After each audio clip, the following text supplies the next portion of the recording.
Hi,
Tosh. Hi, how are you?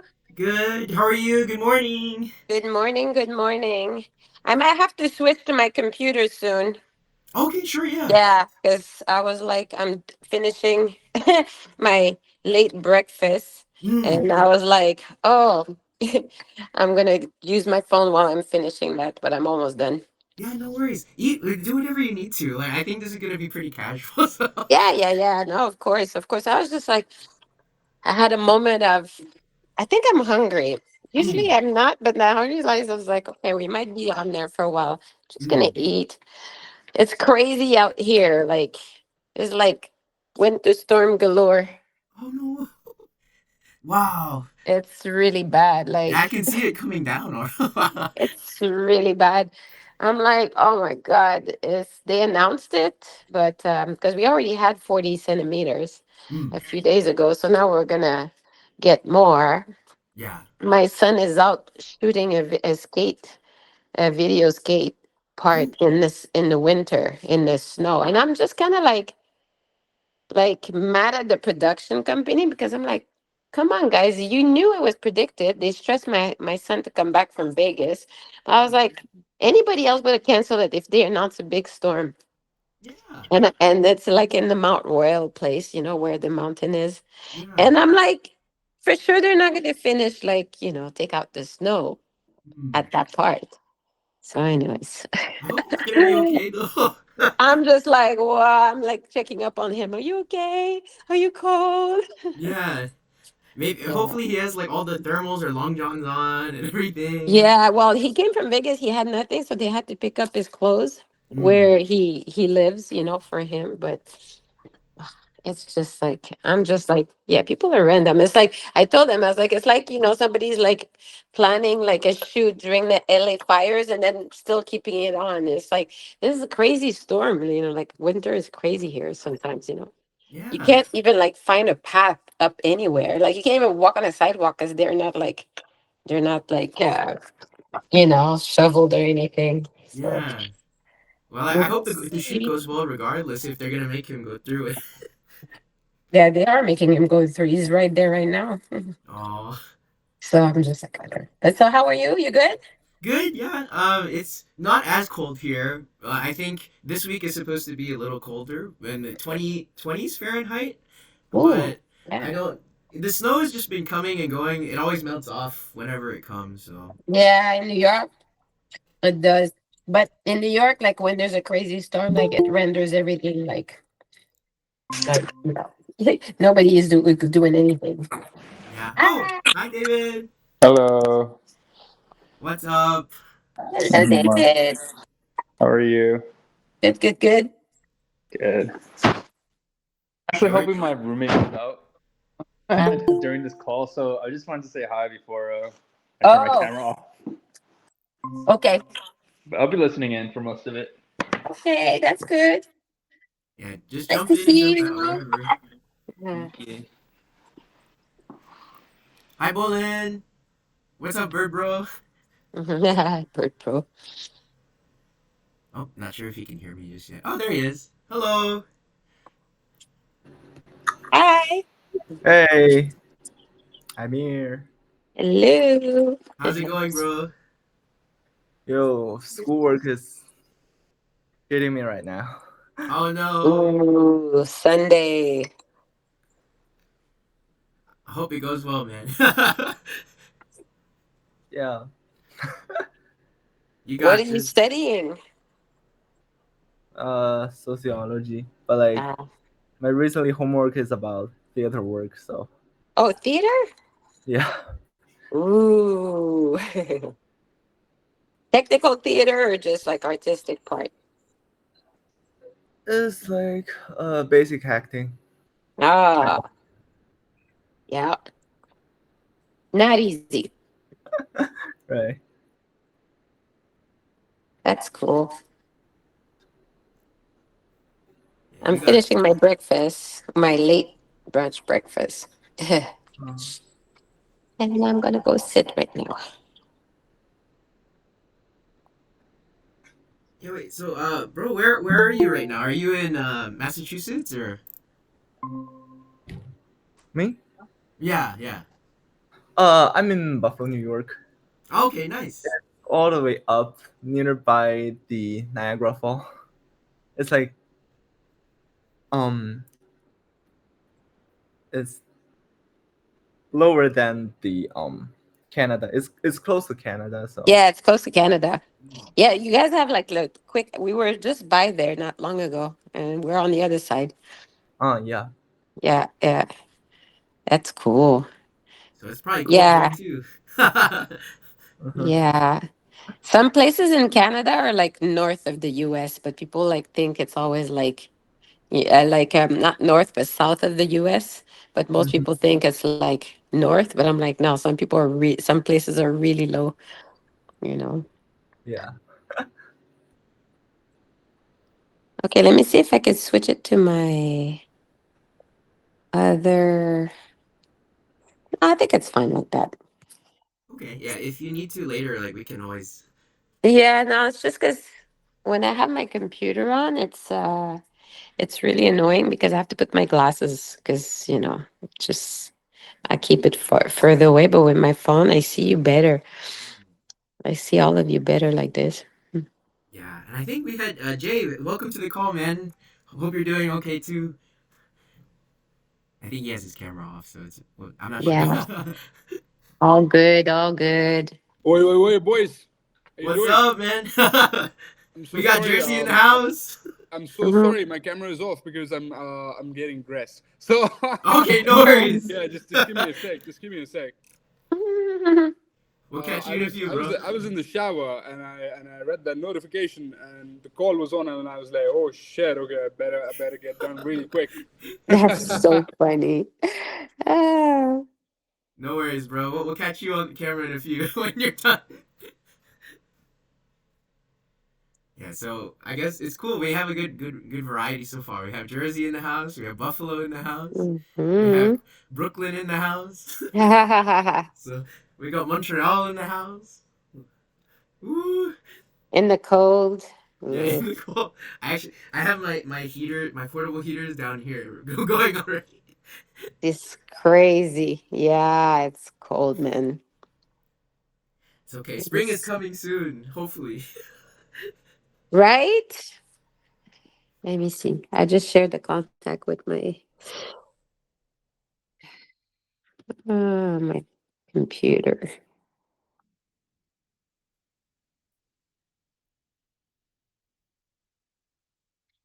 Mm-mm. Well, let me know when you want to start. I'm just here. Sure, yeah. I'm I think I'm here for it. Mhm. I'm here to also just moderate. I know some of the folks, they said that they're gonna come in and out of the call like whenever they're available. Like I know Izzy and some of the others wanted to join the call too, so they're probably gonna hop Oh, in. Izzy. Yeah, Very Izzy, cool. and then I think I'm not sure. I saw Hurricane yesterday, so I'm not sure if he's planning on joining as well. But Oh, because he's like really busy with rehearsals right now, no? yeah, Like, he liked the message, so I'm not sure. yeah, we just support each other, whatever it is. Yeah. But I guess like, did you have anything in particular that you wanted to like go through, or did you just want to get to know like the different folks that joined the call today, or? Yeah, like just get to know the folks, or like there's nothing in special. Like I know, like maybe you guys have questions, or how they say in India, doubts. Yeah. Whatever it is, I'm here for it. Like I'm more of a. I don't like to plan things because I have like my dance. It's always freestyle. Like somebody asks me a question, it opens a door somewhere in my brain, and then I might go down the rabbit hole. you know, because sometimes it's too like I know a lot of teachers that come with like a pre-planned thing, and I'm always like, it depends on the question, right? It's like I might teach something that is irrelevant, or to everybody has a different journey. Yes, no, I agree. And I kind of told them that you're just good for, like, that I love talking to you about everything under the sun. So I'm not sure how people interpreted that. So I That's guess like, yeah, if you yeah. guys have like particular like questions or things that you were interested in talking about, like, would love to like hear your thoughts or hear what you have on your mind. So. Mm-hmm. Yeah, anything. But if we do go ahead and officially start, if you guys don't mind, I'm going to go ahead and record, and then we can go ahead and dive in with any of the conversations that we're going to be going through today. So I'm going to hit record, then we I'll can. still wear my glasses. Oh no, Yes. it's too dark. It's too You look dark. stylish, though. I know. It's because they're tinted, right? So when the sun is out, like they come, their prescription. So it makes it a little like strange when I'm on a call. Mm. So I'm officially recording now, but welcome, Foolish Fam. And then we wanted to have a warm welcome for our guest for today's session, which is Tash. Everybody give it up for Tash. Woo! Now, if y'all don't know, Tosh is one of the big inspirations for like why Foolish Fam was started. Because in the Oh. summer of 2023, I had the chance to meet Tosh in person, but we had been connected through Tosh Formula and the program that Tosh runs before. And Tosh was also my teacher's teacher, so I'd always been heard about her. I'd always been hearing all these cool things. But when we got to meet, it was such a warm experience of being able to share and seeing her passion for the art form that we all love and that we've all been participating in this community and in this culture. So just wanted to bring her on because she had offered some of her time and just being able to get to know a lot of all of us. So being able to share and like have that connection together. So hope y'all are as excited as I am to go ahead and dive in with all of this, and want to open the floor for anything that Tosh you want to say to kick off the conversation, or and then afterwards we can dive into it. So Tosh, I'm gonna yield the floor to you again. Oh my God, that's so much pressure. No Well, pressure, no welcome. pressure. Yeah. Thank you for coming. I know it's a Sunday. I tend to talk a lot, so don't be afraid to like raise your hand or like, like interrupt me. A little bit of my story. I have a little cold, by the way, so if I'm nasally, it's just because of that. I was born in 1971. So uh, I've kind of grew up in the dance because of my parents, and because in Canada, I was born in Canada, actually, Montreal. My parents are big, like party goers. They always had records. We had a lot of records. I spent my childhood listening to music. So I think music before dance was even my first love because that's what made me dance. So, and it wasn't something like that. It was like, oh, I'm going to decide to dance. No, it's just part of our culture. And my parents loved to go out. So I had a lot of envy, like with watching my mom getting dressed and my dad and just like leaving us at home, and just, I'm like, ah, man, I want to go wherever they're going because they look so fly. So my roots are from Haiti, which is like in the Caribbean. So a lot of the Haitian parties, like when we have events, celebration, weddings, christenings, like baptism, like it's always a party. There's always food. So everything is always connected to culture, And so when I really actually started Campbellocking, I was technically I was, 14. After that, I watched the movie Break In. Before that, I was just a freestyle dancer. Whatever I saw on TV, and Michael Jackson is one of my big inspiration when I was a kid. I just copied. Like that's how we learned back in the day. We saw a movie, we copied. But when I saw the movie Break In, is when Campbell locking started making sense. Like I was like, oh, that's the dance that I love, not knowing why I loved it, but I loved it because I watched it on Soul Train. My parents watched Soul Train every Saturday morning. I was watching Soul Train my whole childhood. So Soul Train started in 71, the year I was born in Chicago. But when it started, the episodes started happening in 72. Of course, I was too young to watch that. But, knowing that my parents are always watching these things, like I'm around my parents at all time. So there's things that rubs off as they're watching, it's like the weekend, TV's on. There's like, a few things back in those days in the 70s. Everything that was dance was popular. Everything, like every TV show had dance in it. Every TV programs or like nighttime shows had contests in them. Everything was like a lot of people think, Star Search, some people remember Star Search, but everything was a dance contest and all like that was popular. That's how a lot of us, that was a culture even in the, Montreal. So there was never a disconnect between all of the elements. It's just like you go party, you listen to music. My parents had a lot of instruments at home, guitar, like recorder that you blow in. Like it was the weirdest thing. Like I was always playing in my parents' things. It was like a treasure chest in their wardrobe. They'd hide it from us. That was next to the Pac-Man game too. Like growing up, like my parents had all these treasures. So really, really, like for us, dancing started with what we saw on TV. What was hard for a lot of like the Canadians or Montrealers that like in my city there was no representation so of us, my black people. So when we watched Soul Train, we were like, oh my God, like here's somebody like me. They're like me, they dancing, they're on TV. So that was the goal for us to like kind of follow this American, it was very elusive American dream. But it was the goal. You see Michael Jackson, you're like, oh, I want to do that. I want to dance with him. I want to be in that video. So even though we don't know how to get there, we love it so much that it's a daily thing. We dance daily. So for me, like I put the music on with the records my parents had, and then I just freestyle. And that's my first introduction to dance. Of course, parents at the time, they're like, oh, they have your children have an affinity for dance, so they put you in dance class. But there was no such thing in those days as hip hop class.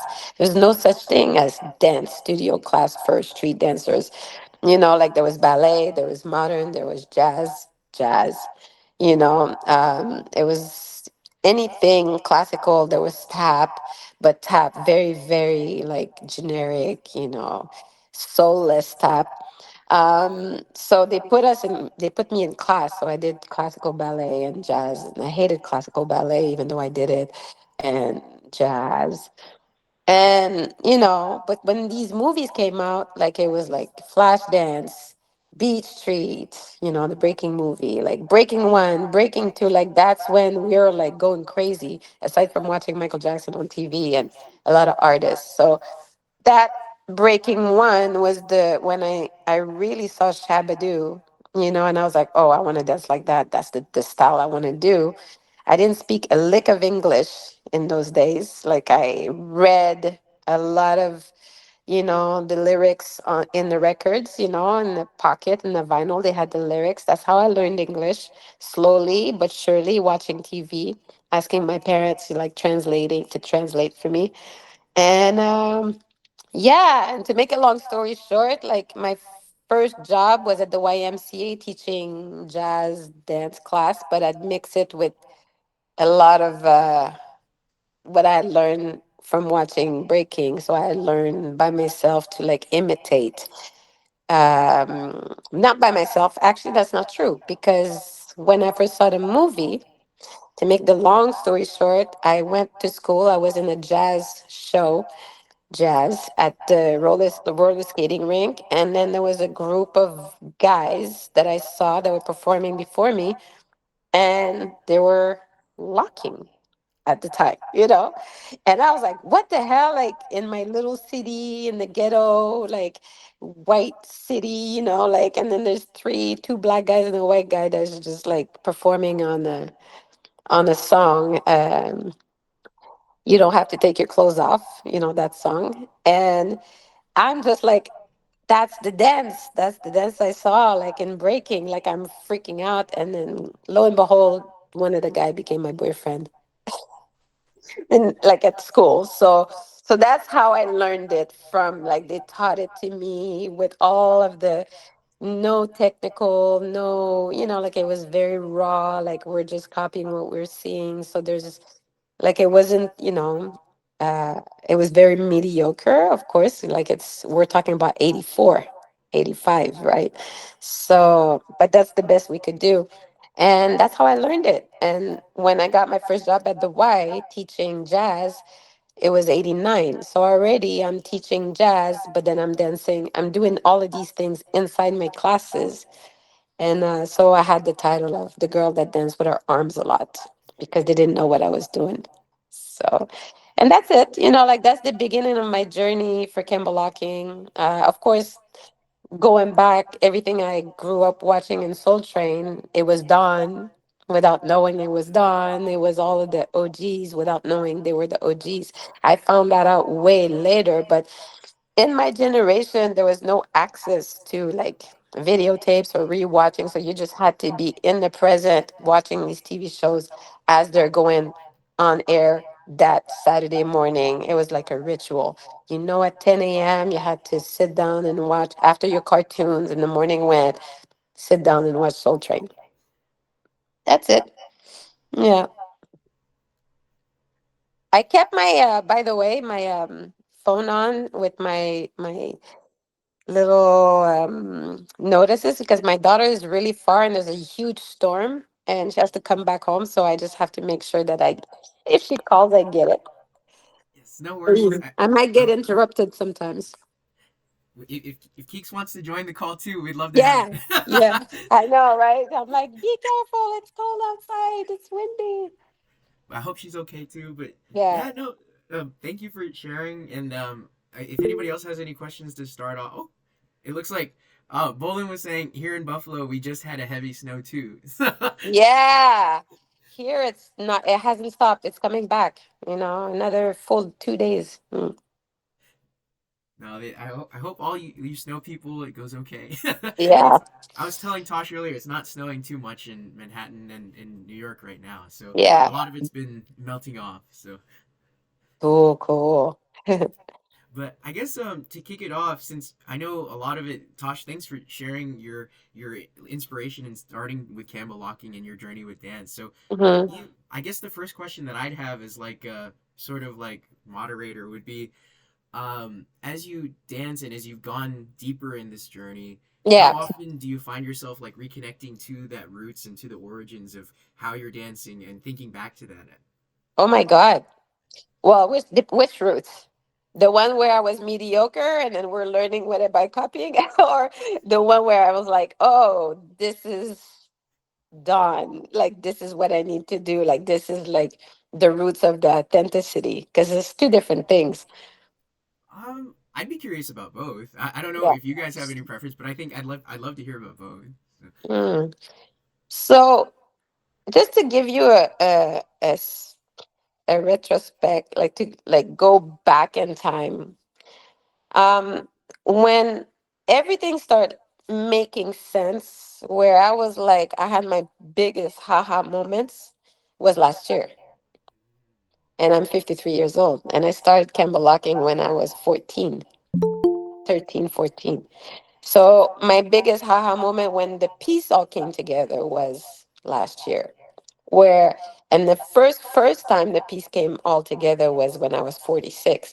When I was like, oh, I thought I knew, you know. And by that time, I had been studying Campbellocking.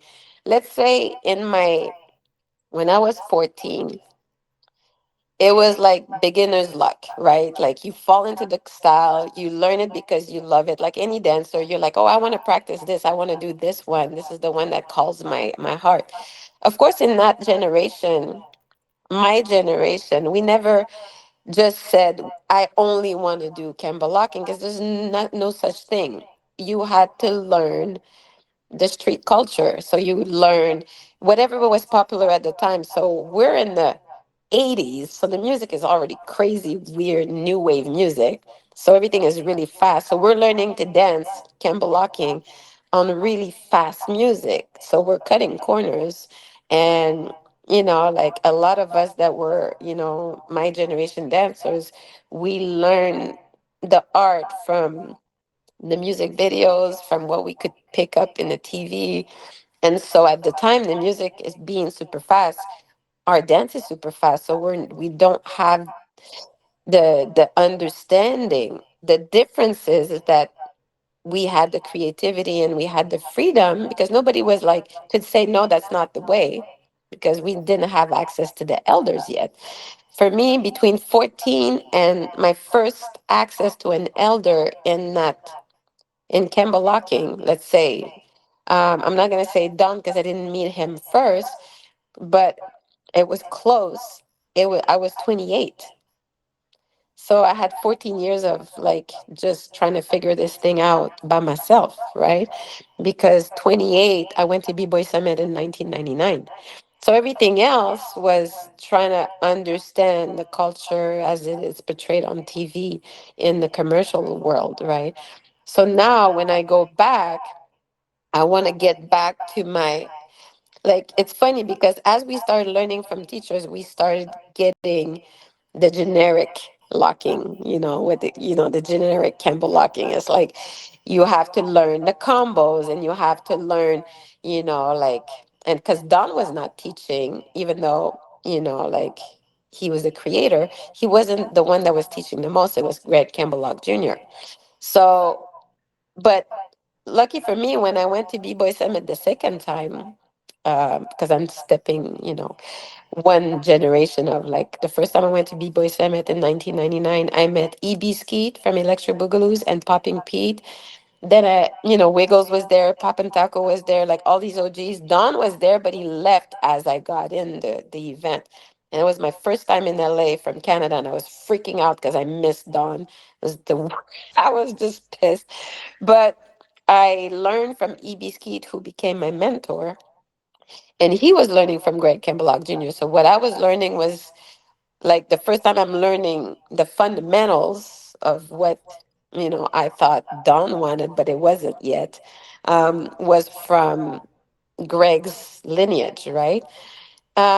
Luckily, I was always a good dancer, and that's where the question is relevant. Is if I go back to my childhood, the one thing that was erased from me as I'm learning Campbell locking with the time, or when like everybody was calling it locking because we had lost the name, it was my authentic self, like me as Tash, who's a very amazing social dancer, because that's my growing up, my culture. I could do the two-step forever without ever getting tired. I have these grooves. I've learned to dance with my parents. And all of a sudden, I'm learning generic locking and they're telling me like, power here, straight lock, huh, huh.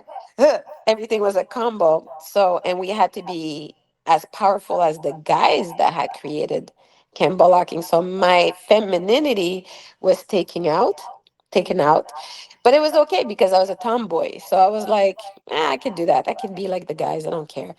And as I'm learning, breaking is still very, like, it's not popular, but it's like dying, but it's like 84, 85. Breaking is still there. Popping is still there, but it's not as prominent. But it's all one thing for us. It's all street dance, We don't separate, like, we are learning.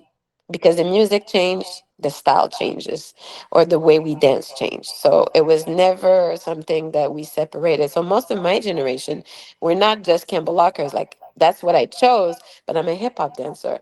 I can pop. I took a lot of popping class. I could do house. I could do all of these different things, whacking too. But I don't specialize myself in these styles because it was not where, even breaking, I break too. So but you go where, the culture takes you.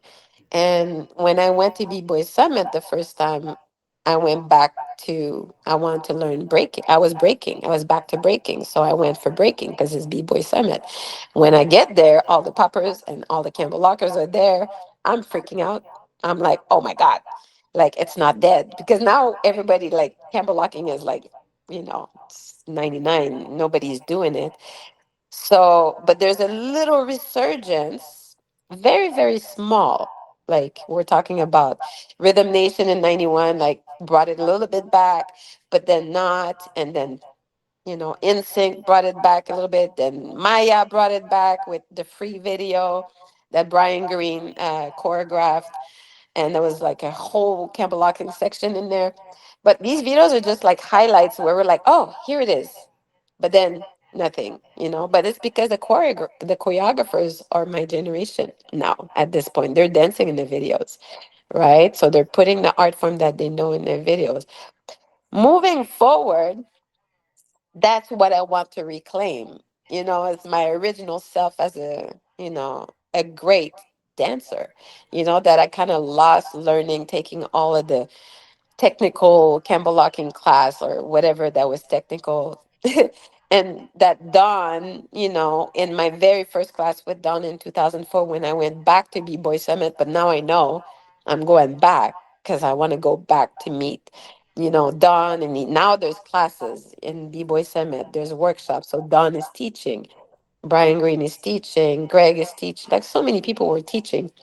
So I took my first class with Don, and I remember that first class, we're in the back, it's Sundance and me, because we finally meet for the first time. All of us are like on a platform called MrWiggles.net or MrWiggles.biz at the time, on the forum. That's the only way we can find information about anything or about going to events. It's like posted on Mr. Wiggles forum thing. Mr. Wiggle has a lot of credit, for like what he did for all of us. And I get to the class, and Don is teaching the class already. To make a long story short, they kick us out of the room because there's like, we're not enough Campbell lockers and we're a small group, so they need the room for some bigger class. Then, or I think it was maybe for, was it a popping class or a b-boy class? I can't remember.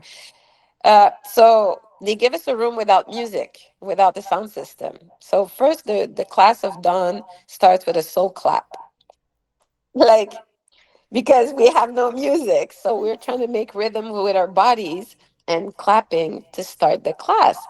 And it's really interesting because Don is teaching us him, what he wants us to learn. So it was very basic. Like he's like, so this is the lock, and this is, sometimes, you point to somebody, and then you go to the mirror, you add yourself, and then you come back, and then soul train line, and then here's, like wrist roll. But he's not even naming it. He's just like showing us what we need to do. And we're like, at this point, we've already done so many other research about Campbell locking. People are already battling, doing backflips and and we're just like, oh, that's really basic. Like, this is so easy. It's too easy. Yet now I laugh because I'm like, man, he gave us the recipe. But all of us are like, it's okay. And what else, right? So every single person went to take the other class. But because I'm curious and I'm from Canada, I just kept sitting next to Don and waiting for him. So, Don, if you know Don, you sit next to him. If you met him, he will talk to you for like 2 hours after class. So I missed my other class. I think I missed all the class after. I'm just sitting with Don, and he's talking, talking, talking. And then we leave the venue, and then he's still talking to me, but I'm just like following, like little girl from Canada. So he's telling me stories. So that year there was supposed to be a battle at B-Boy Summit, and it got canceled because again the cops shut it down. Every time I go to LA, the cops shut down the event, you know. So we were in the park, the cops shut down the event. I signed up to battle because I'm like, well, whatever. I want to participate. And everybody gets kicked out of MacArthur Park except for like me. I'm waiting for my ride because I'm not from LA, and Don's waiting for his ride. So then he sits next to me, and for 1 hour I sit still with Don talking to him, gives me his card. So he's telling me the whole story of him, how he created it, or like it's a gift from God. Like that's how he's speaking. It's a gift from God. I don't know. I didn't create anything. Like he doesn't actually, he had no ego. So, from that little card that he gave me, I already had his phone number, for many other reasons. Luckily, I was given his phone number because I got lost in LA and I had to get to his class. That's another story. So he led me to his class. So Don and I formed a really strong bond in 2004. So from that point, it was, even though everybody else was teaching me all these crazy things, I had this, now like always have to bring Don first. So in Montreal, when we first did Bust the Move, which was a big event in Montreal, Canada, my student, who at the time was Spicy, who was the organizer, we brought Don first. So we did things right. But still, I don't know what I don't know. I don't have the awareness of how precious Don's knowledge is, right? I'm still so curious, and I'm still like taking class from, Greg and this OG and whatever, like whoever is in the vicinity at this point, I'm taking class. And I have my life story is very crazy because I went from Montreal, Canada in 2004 to move to Las Vegas in 2006 for Cirque du Soleil. So, but the good thing is, like from Canada, the girl that goes to LA all the time, and now I go straight to Las Vegas because I'm booked. Thanks to Campbellocking, because that's why they booked me. That my like what I did in whacking. They booked me for the Beatles Love, and in this moment, when I moved to Las Vegas, Poppy Pete lives there, EB Skeet lives there, Wiggle still lives there. Everybody lives there. So now I'm like, and Sundance lives there also. The same guy who I'm in the class with Dung giving five and like just like hanging out in the back. So from this moment we start connecting, even though I have a full-time job, and we have Greg that Sundance is connected to. And this is when we started the Las Vegas locking camp. Well, it was first called the Elite Locking Camp because it was Greg's camp. But in those moments, Greg, Don, the OGs are all fighting. It's very bad. But most of us students are really running after the grail, the lock, like whatever it is, we're trying to find the, we want to be really good at what we do. So we're trying to learn from as many OGs as we can. And Greg is the one teaching. But what he's teaching is Greg's way. He's teaching. So there's like hundreds and thousands of Campbellockers at the time, dancing like Greg, especially in Asia, and a lot in Europe too, because that's where Greg was the most, is Europe and Asia. Don was not teaching, so Don was he was very hurt by it because people would never ask him. But even if they would ask him, like his approach was so like, just be yourself, you know, and be free and be creative. And he was always like, you're the, like, all the things that you hear that he would say. So for us, like for me, I got it, but still, like being young, you're always seeking something that's going to make you, like, it's almost like find the treasure, but you don't know that you already have it, right? Like beginner's luck, it's like you have it, but you're sent away on the quest, which is important actually to go on that quest, because if you don't, then what happens is there's kids that got stuck to certain teachers and never explore other teachers. And that's also hard because then you don't know the difference, on what is a good teacher and a bad teacher. Anyways, so I would say going back to my roots now that I'm 53 is going back, and that happened in 2016 when I had my very last class with an OG. Like, I mean, my first class with Shabadoo in 2012. I think I had my first class with Shabadoo, which is the OG that everybody was scared of about. They were scared of him back then. So when I took my class with him, like he put the finger on certain things, right? He was like, why are you always doing up lock? Why are you always doing, why don't you do like the lock on the one? Why are your wrists this? Like your wrists are too tight, and I could not understand. Like I did, but then I had to change the way I approached the dance. But I was like, oh, he's trying to make me like him. So me and Chab had this like back and forth of like falling out, coming back together, falling out, coming back, because Chab was a very difficult teacher. But I never realized that what he was trying to dissect from me is also something that was very prominent in Don.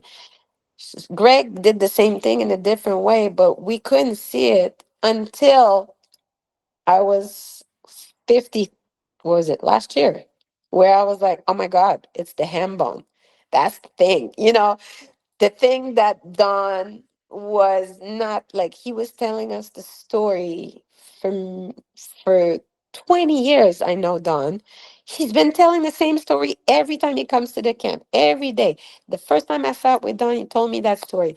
Until the very last time I saw Don, he was telling that story to the students, right? But we're listening to it as a story of his childhood. We're not listening to it as this is what he's doing all the time while he connects the movement before he points to somebody. He's always on his body. He's doing rhythms with his body. So then we like learn from Greg, and Greg is making us like, be like across the body, and we're like, oh my God. Like now I'm like, oh my God, that's what he was trying to teach us. But it became so generic that it became just like form, like not form, but technically like devoid of the soul. That the soul was what Don, the family heritage of living in St. Louis, his grandparents being from Alabama, where Hambone is prominent. Like that's what they do. That's what you grew up. Your parents watch. You watch your parents. They do that. Your grandparents. You do it, right?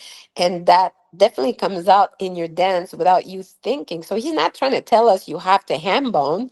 He's just telling the story of his childhood. So when that information finally made sense, and you were there when I taught it the first time in New York, right, at Get Lifted. I taught that way the first time but my students in Montreal already had, gotten a piece of it. The students in Singapore, I had broken it down for them last year. I've been kind of like, because of my students in Montreal, my little kids asking the most random questions. So me going back to my roots has a lot to do with me going back to teaching, which is funny, which going back to teaching full time the dance, where I have little 8-year-old kids going, why? Why do I have to do that? And I was like, why do I have to come across my body? Why do I have to connect through my body? And I was like, because, it's because Dawn. And then, I had to go back and watch Dawn again. And I had to go back and watch Dawn and really watched on. And then one day it just like, when you have you're lost in the forest and somebody shows you the way. And I had the aha moment of going back to my class, going back home, saying, okay, how am I going to explain this? Why the connection is gone through the middle. Like Greg was teaching it, Shabadoo was teaching it, always bringing his like his and I've been through all the teachers. So then I was like, oh my God, that's the authentic. The root is the ham bone, Whereas everybody was like, no, you got to come from your shoulder. Or so I was like, you got to come through your chest. Or like, so I was like, this is why Greg, when he danced, was so powerful because his body made noise. Don, his body made noise. Shab, his body made noise. All of the original lockers' bodies made noise when they dance next to you. They're moving air and clothes and dust. So people thought, oh, it's the power. So they were trying to add power when it wasn't power. It was just like coming close, like and Greg and Don and they all talk about martial art, like going to watch like martial arts movie, like it's the same principle, right? Shab would always be like nunchucks.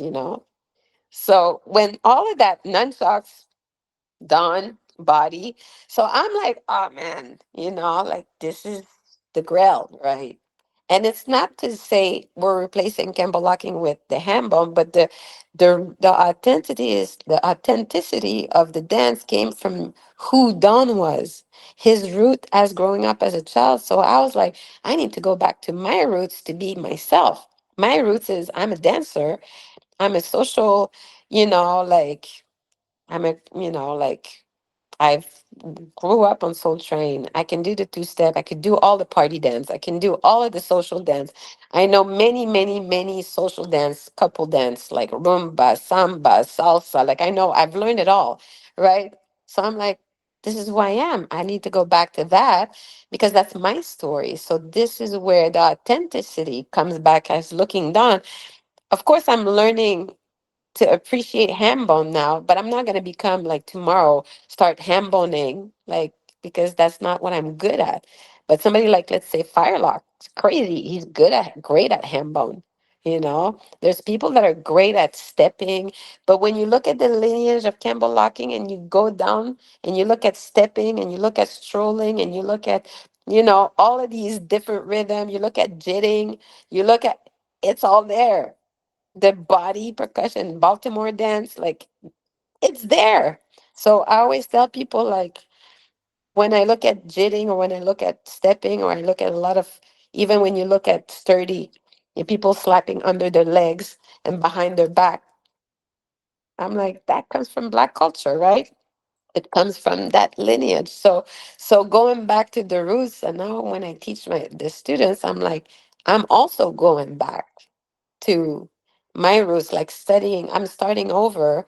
I think it would be my second year now, like starting my second year of like wisdom of now I know what Campbellocking is.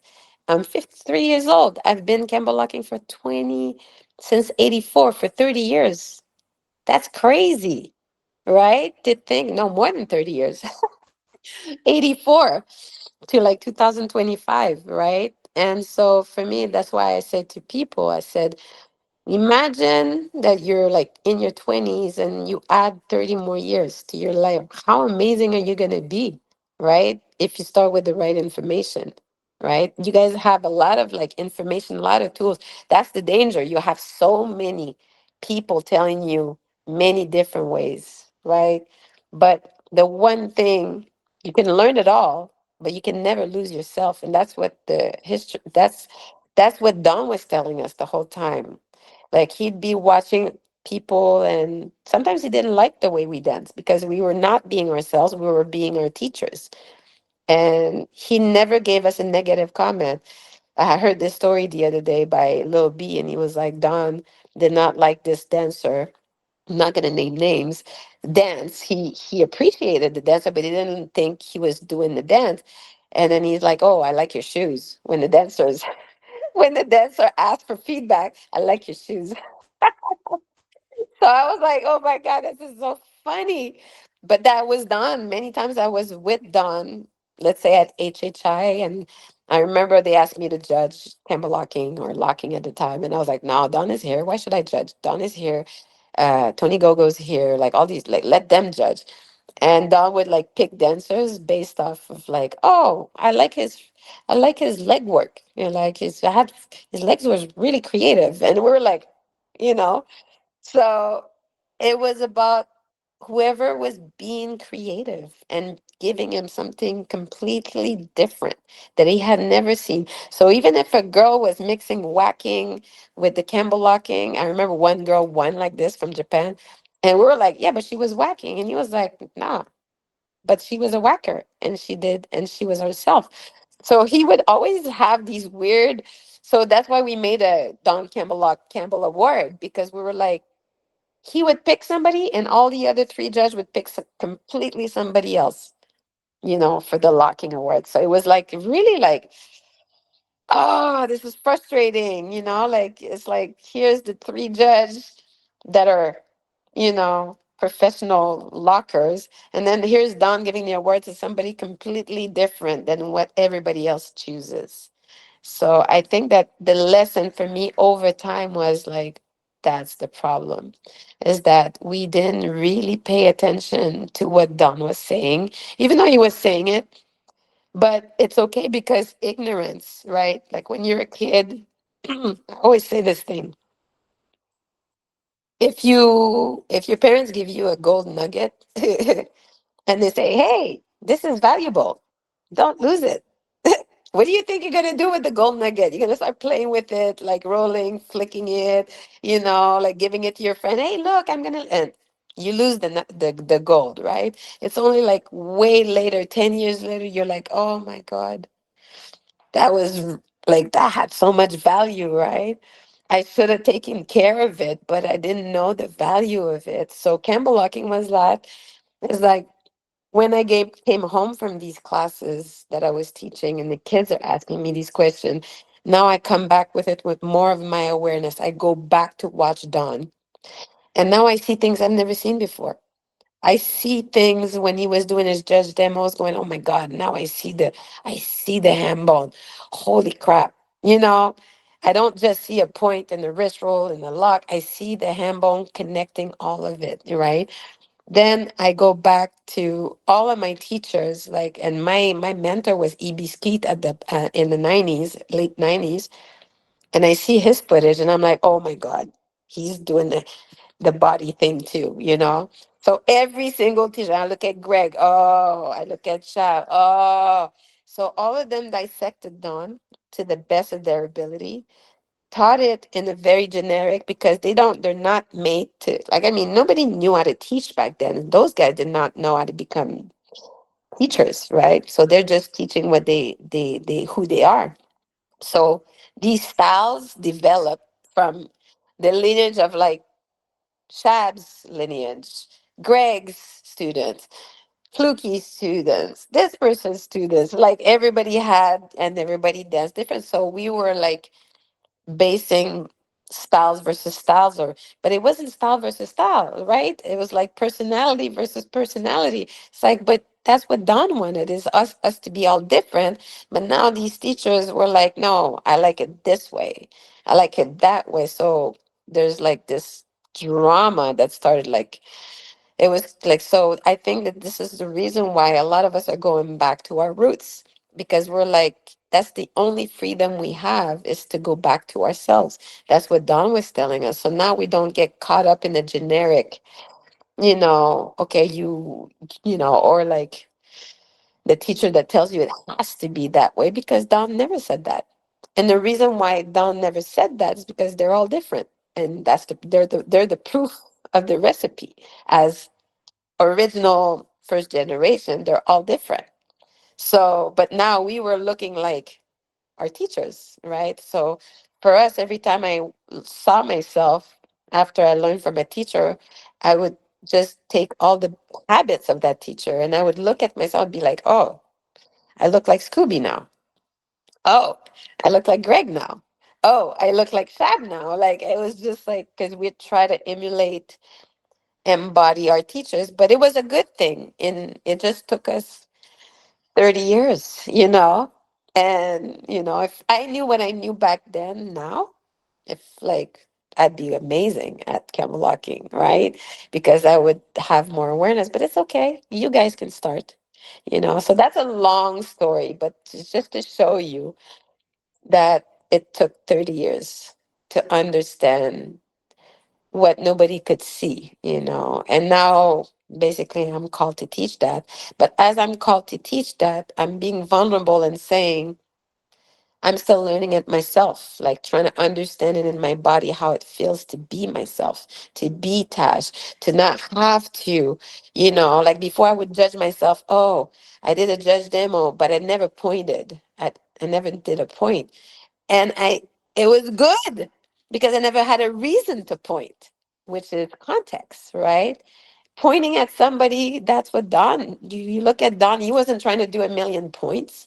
He was pointing at people and then he was dancing, right? So for me, going back now, I'm going like, oh, you can give yourself a break, Tash. You can, look back at, oh, your ignorance and go, but that's okay to have that ignorance, because you didn't know, but you had yourself to rely on. You had your freedom. You had your dancing that people told you you could not. Like at one point in the 2000, they were telling us, don't do this, don't do that, don't add groove, don't da da da da. Just be like, and we were like so lost. So yeah, yeah. So the authenticity of being myself now is what I seek. My two haha moment when I was 42 and when I was, no, 46 and when I was 53. So, I think I can I speak for everyone when I say it's like pretty inspiring hearing you talk about that stuff because I know especially for a lot of us who are like a little bit earlier on in our journeys with the art form, like you said, it can feel a little lost. I mean, yeah. even in a city where like a lot of folks they do grow up with it, and like you said, like the background of being a dancer is so Mhm. important. So Yeah. I think in a similar vein, but I wanted to welcome Izzy to the conversation as well. Brother Izzy, what's up? Coming in and joining. And I The also most wanted stylish dancer ever. By the way, your fit, was it 2 days ago? I don't know. Like you're like aiming arrows at something. I was looking at your fit. I was like, this guy. Yeah. I just like passion. It was so good. The green.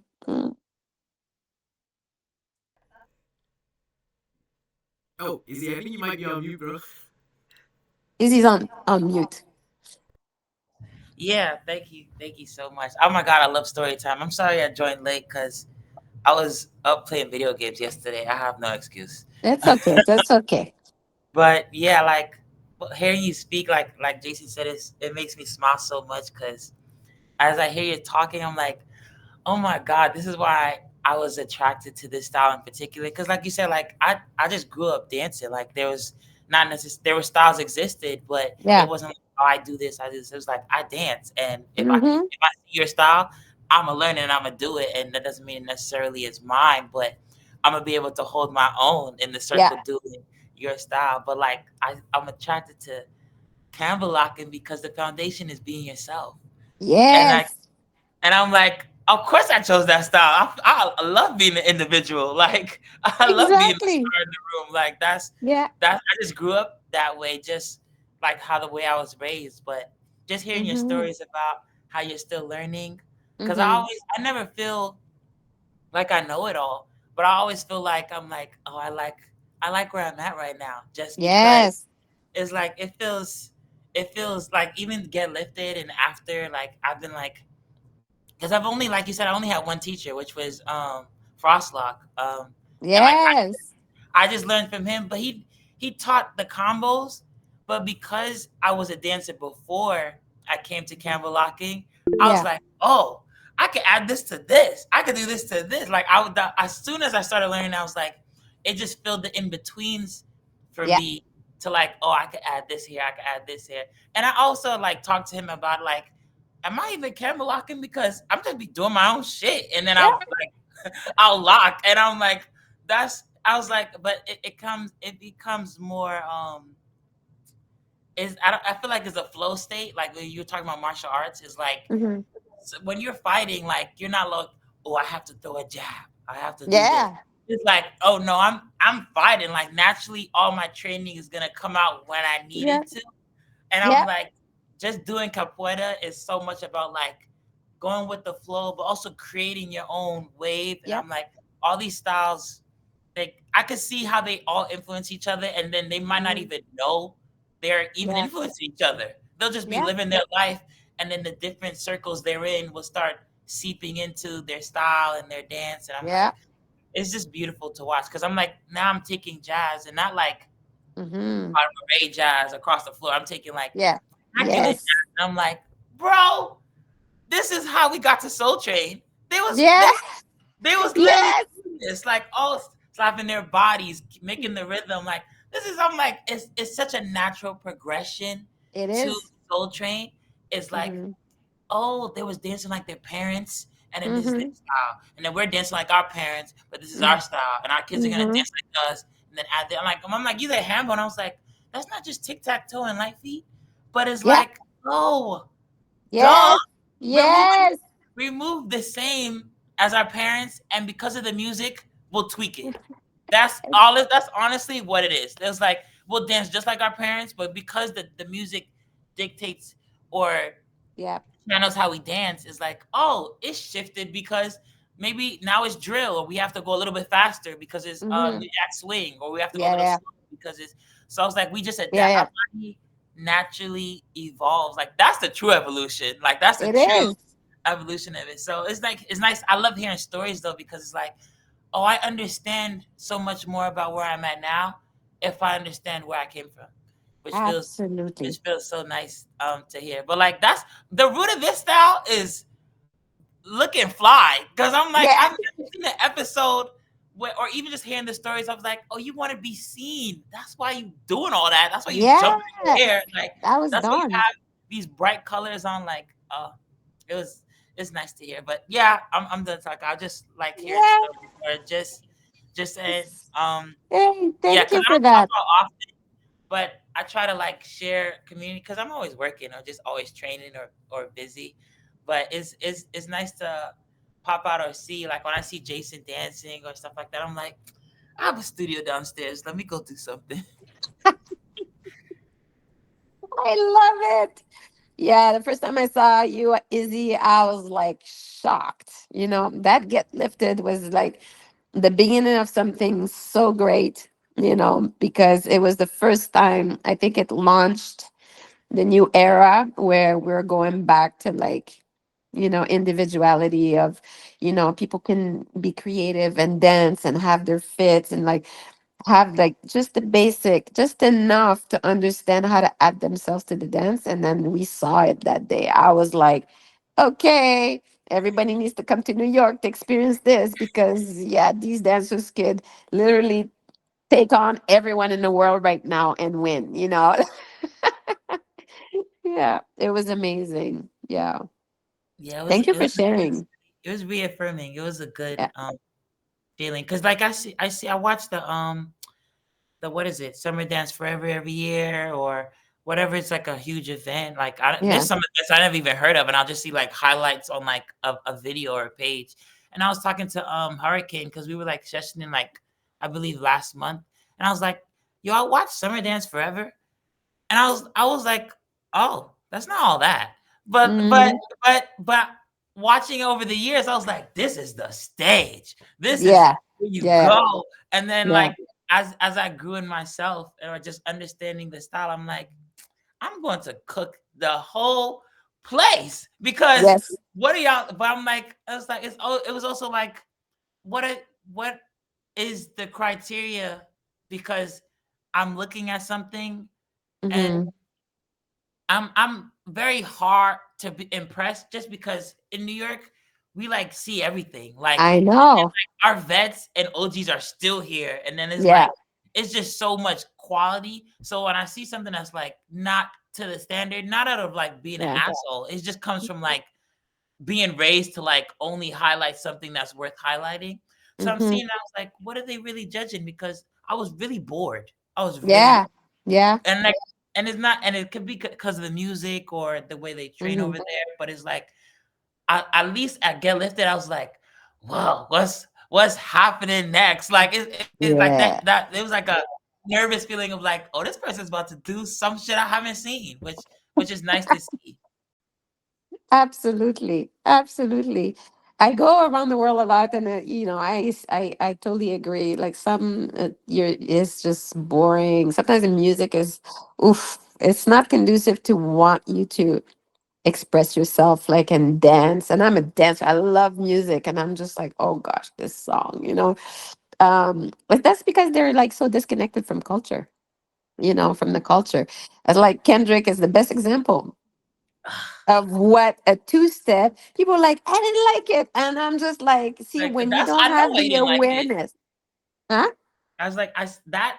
Oh, I'm so happy you said that because Yeah. it's on a stage on that magnitude, and to bring it back to how we start dancing in the first place. But a lot of people won't understand because it's They like don't. when I do a warm up, because I teach my Afro styles from my mom's and my dad's country, Yeah. and the whole 2 songs is us going side to side, and Yeah.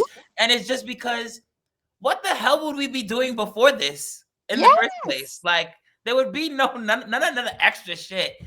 So it You was just don't, so good to we watch. didn't have space in the club. I keep saying that to my students. There's no space in a club. You don't go to an empty club. Who's paying to go to an empty club? When you paid money, you want it to be packed. So that means you dance the two-step all night for 4 hours. And then if you stick with it, maybe at the end of the night, there'll be more space for you to like act out because the DJ will probably reach his, push like the maximum, like let me turn off this because this is my husband.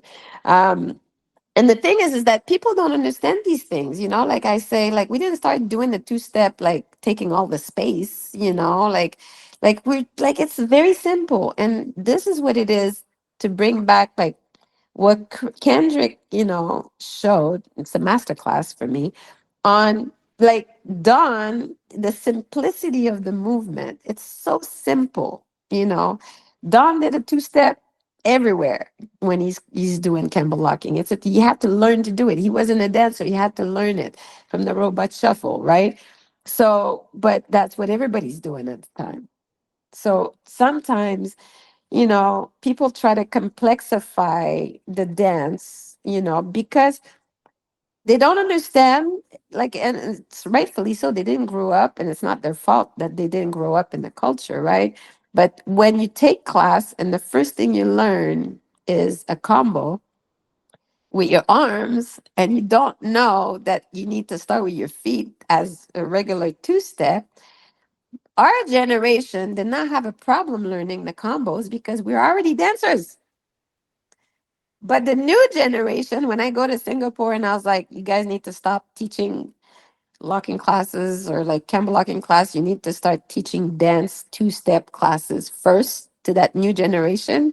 Teach them about learning how to love music, and then you add, the Campbellocking, because the paradox of Don, which is always what I talk about, is that Don could not dance. Of course, we know that. But then we forgot the part that Don had his lineage, going back to what you said about uh, you know, like the ham bone. Very, very, you look at, the wrist roll, and you look at, light feet, and you look at, it's like, come on. It's clear. It's so clear. It's there. It's all there, right? It's so connected. When, like I was saying to Jason, when I talked to Crybaby, when Crybaby met Shabadoo, like Shabadoo, they both had an instant recognition. Because like Crybaby's like, yeah, I watched you all my life. My uncles and my parents, like they all tried Campbellocking. That's the truth. The 70s was like that. You could go anywhere. Like I remember going to see a show in Canada, in Montreal, at a club. It was a live band. And I remember sitting there watching, and then they invited us on stage. And I started like Campbellocking. We're talking about 2000, maybe one or two, right?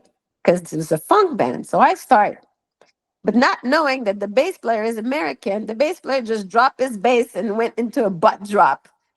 And I was like shook, and he started Campbellocking. And I was like, what? And it was just like, but that's his generation. He's from America. He's from the US. So that bass player already know what I'm trying to do, but he's done it way before me because he's older than me by over at least 20 years. So, and I remember going like, of course, that's the culture, like anybody that's from America grew up, that's like their TikTok dances. It just And so, happened to be way more yeah, way more beautiful in my opinion, just yeah, because even I just moved to Harlem. My barber shop that I went to, like, I was telling him I was a dancer, and then I showed him a video, and he was like, "We used to do that." Like, and yeah, he's like, not saying like specifically the name or nothing. He was like, "We just all used to do that." He was yeah, like, it wasn't like so like, "Oh, you do this style," like, because even now I tell anybody, I'm like, being black or just being from, even if you're not black, being from somewhere, you have access yeah, to your whole lineage of, mm-hmm, like, if you saw like the Avatar, if you have yeah, a whole access to a yeah, lineage of styles your parents and your grandparents and your great parents all they used to do, like, that's all yours. That's yeah, yeah, all yours for you to have. Like, a lot of people won't go further than hip hop or than just popping or just knowing yeah, of what's yeah, like. You have an infinite amount of styles at yeah, your leisure, because simply because someone who's related to you did yeah, it, or someone who looks like you did it, mm-hmm, whether it's Black, Asian, mm-hmm, Irish, Italian, but yeah, I'm like, the culture of it in itself. That's why, like, I praise Kendrick so much, just because I like him as an artist, but more yeah, so because what he represents. yeah, And then yeah, when you have artists or like even Doechii that represents like yes, authenticity, or like what being an individual in a sea of everybody looks the same looks like, I'm like, yeah, that's who you prop up, because yeah, watching people like that is going to help you mm, find the same thing within yourself. It's going to like ignite something and be like, oh, like, I do want to, like, I'm mm, like, of course I'm a commercial dancer, like, looking like everybody else is part of our gig. When we go to the audition room, 9 times out of 10, most people get cut because the they people don't have, behind the table are like, oh, I want individuals. I want yeah, individuals who could do what that's, we're giving them. And yeah, always, it's probably me, maximum one other person who is Campbellocking in an audition. And it's yeah, like every audition. So yeah, I always make it to the end regardless, because they're like, we don't see that. And the people behind the table are people from the generation who do that. So yeah, we're just seeing it. So they're like, this young boy is what? Behind the thing. So they'll bring me aside and they're like, yeah, why are you doing that style? Or and I'm like, oh, I learned from so and so, and it's the best. If first of all, it fits the music we're dancing to. Like, yeah, so yeah, simply put, when they're like, oh, we want a party scene or stuff like that, I was like, why wouldn't I do a social dance? Why wouldn't I do yeah, a dance that's made to dance with other people? And then I tell like my students or like people who like take class, I'm like, it's gonna help you learn the other styles, but it's gonna help you be a performer, because 100, yeah, they were showing off oh yeah, like when it's whacking, popping. The foundation of dance is being yourself, but showing off is yeah, it, yeah, because they're on TV for one. You have like a 8 or 2 8s to get down the line. Like, you're gonna do shit that's gonna be like, mm-hmm, people are gonna be like, oh, I saw them, I do this. So hence mm-hmm, you pointing at the casting director or the choreographer is like, oh, they're so used to not like mm, being a part of like the tables, like the yeah, divide. So when yeah, you're only like jumping in the air and like, I'm like, mm, guys, this is such a cheat code for what you it want is, specifically. It's it like, you is, want to stand out. The whole style is like telling you, do it, mm-hmm, do this. And it's not like everybody's like doing it. It's like audition rooms is like everybody will pop. Everybody, you have yep, maybe one whacker, not even one person trying to whack. yeah, It would be yeah, like that. You have, but it's just right there for the taking. And I'm like, you do yeah, it, but it's it's a good beautiful, example. 100%, no, 1000%. Thank you for that. Thank you for that. That's crazy. I love it. I also believe that, like sometimes it's people are misunderstanding like how simple but it complex a two-step is, and that's always one of my exercises. It's just like showing people like, okay, if I get 10 dancers to do a two-step, they're all doing it different. They all have different habits. That's how complex it is. It's kind of like I always compare it to, the iPhone is very user friendly. It's easy to use, but if you open it up, this complex, and like we know this. This is the two steps. So, like as like the it's almost like Kendrick was an answer to everybody's my all of our prayers, because it was like he's going towards the camera doing this two-step that everybody now is trying to do, and I'm like, you're still not doing it properly, At all. at all. Because I'm like, you think it's that easy? It's not. Like they don't even have the connection between the feet. I'm like, oh gosh, what are you guys doing? But it just goes back to like this is what makes us live, going doing a two-step going somewhere. We kept doing that our whole life, so when we're looking at what you just said about Don and the elders, like going down the Soul Train line, I just said that to Jason the other day. I was like, you know, Don would be like, I'm gonna do, because he would be inspired by what he would be watching in, especially in the South. And I was like, one of the things that he kept talking about was the alligator. And I was like, what the hell is the alligator? And then I looked at the alligator. I was like, oh, they dropped to the floor. Don did it 1000%. I'm just gonna fly and drop to the floor. And I'm going to do that because I can't do the two-step all the way to camera because I'm not a great dancer like everybody else. I'm just going to fly down the Soul Train line.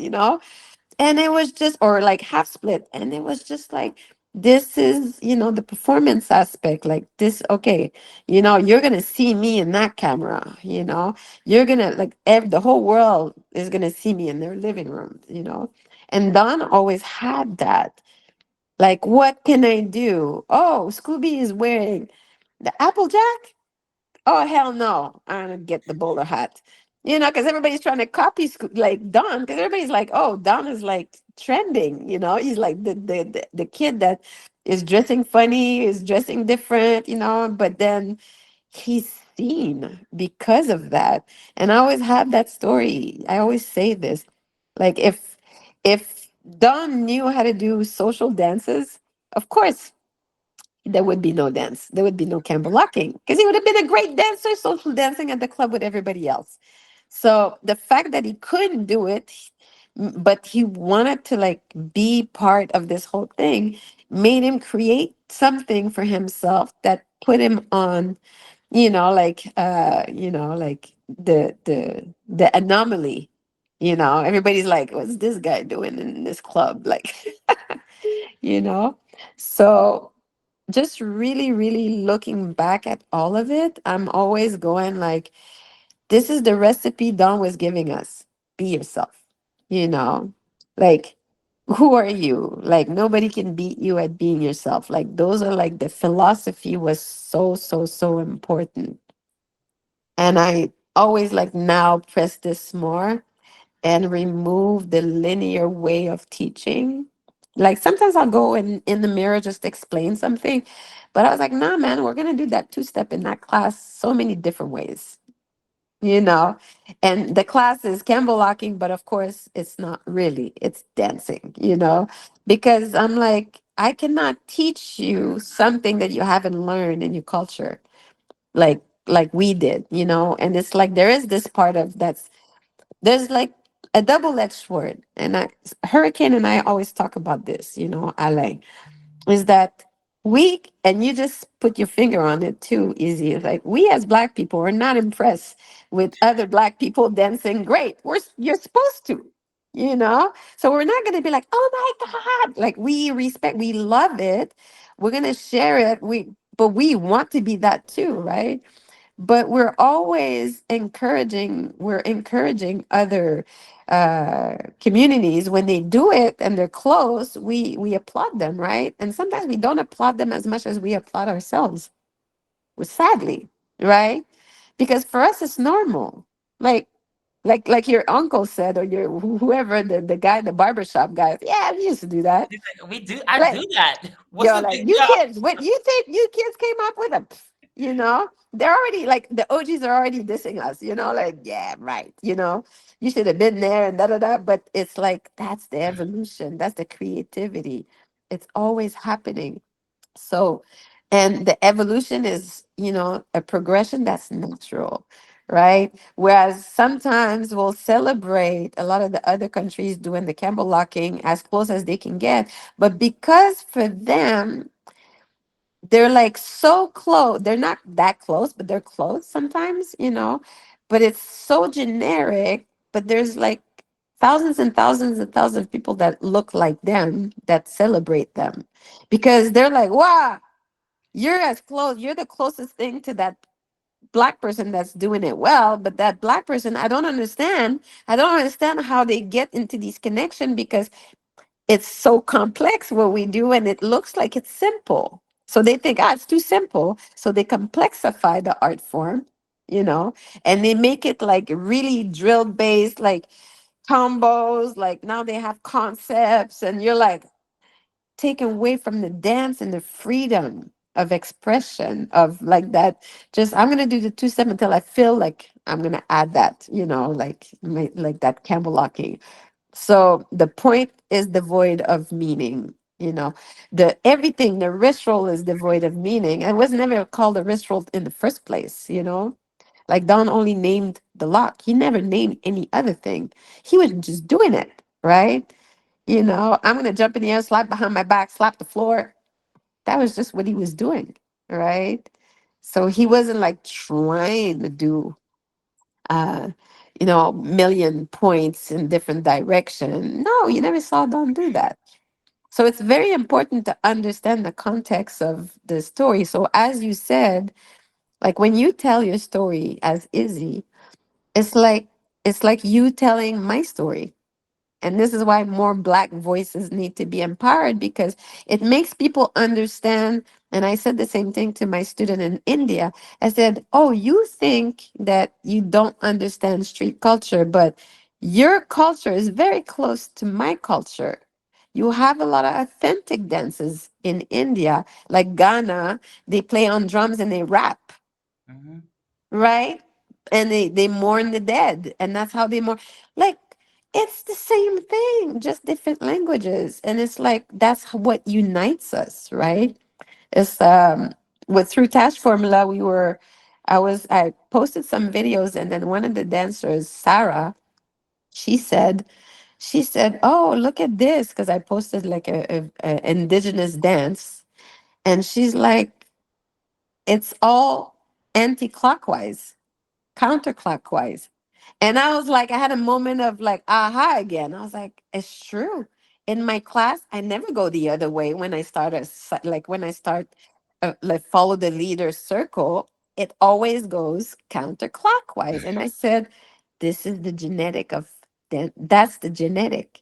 That's the DNA of culture passed through tribes and tribes. And it's like we go up and like counterclockwise, always, always, and forever. And no matter what culture you look like, it's counterclockwise.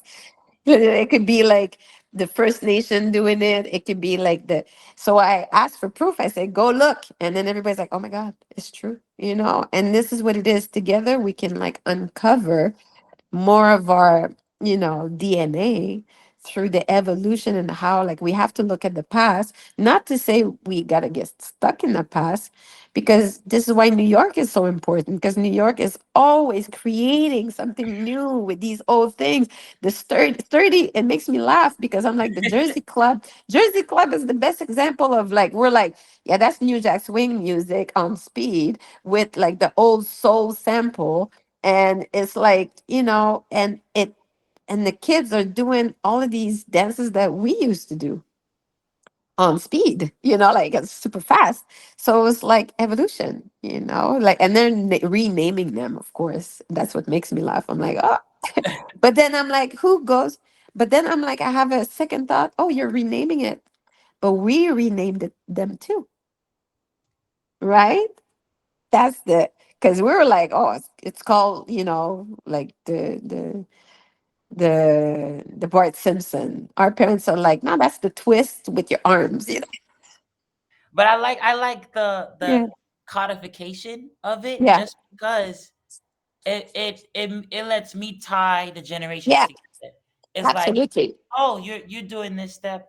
Oh, this step is this for me, and it might be a change of the style. It Yeah. may be a change of the music that just changes it. But like, Yeah. Yeah. if I Yeah. could do a house step, and then you see someone does a jazz step, and you're like, that's the same thing, and I'm like, it is the Absolutely. same thing, but it's It not because is. the Yeah. context of the music Is changes the, it for us. So like that's what it is. all of it is still connected, but like I feel like the best part is knowing, like when Yeah. your body can see, oh, Yeah. you're doing this because of this, or you're doing this because, like, even when I seen Kendrick doing the Super Bowl, I was like, oh, that's the West Coast, they got it. Yeah. Like, Yeah. but because yeah, they're gonna hire commercial dancers from wherever, but like me, someone who I feel like I always say like I like to translate culture.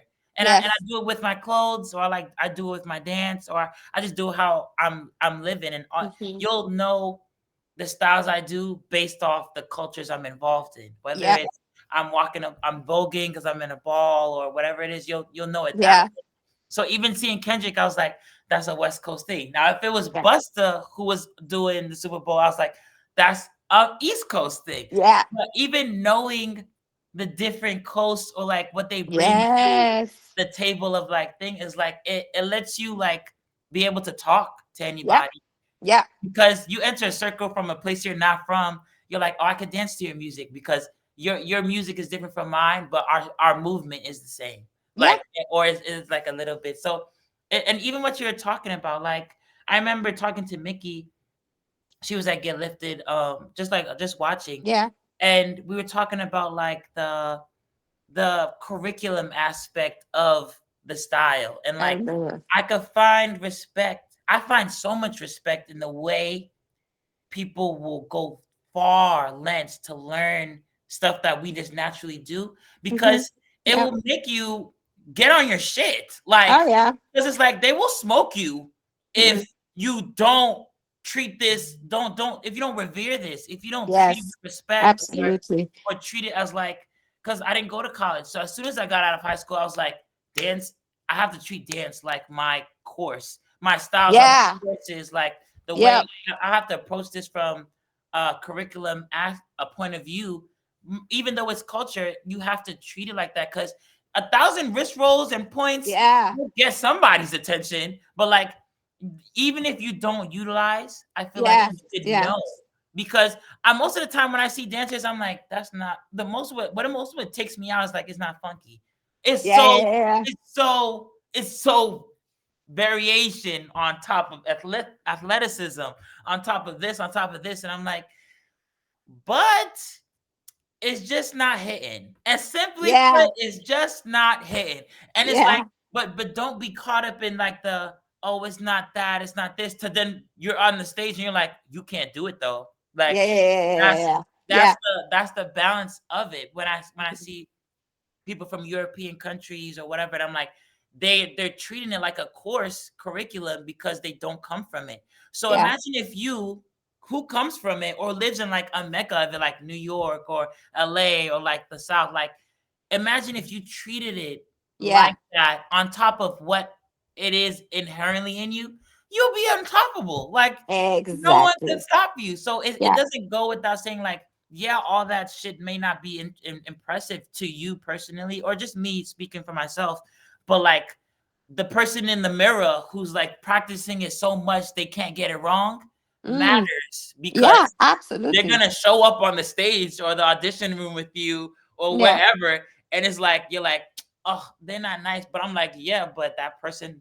behind the table thinks they are. That person Yeah. Yeah. who Yeah. and they so be able to do it, but Hmm. still bring you to it, which is like I just take that as a discipline aspect for myself because it's like Absolutely. you can't be lazy. I owe it.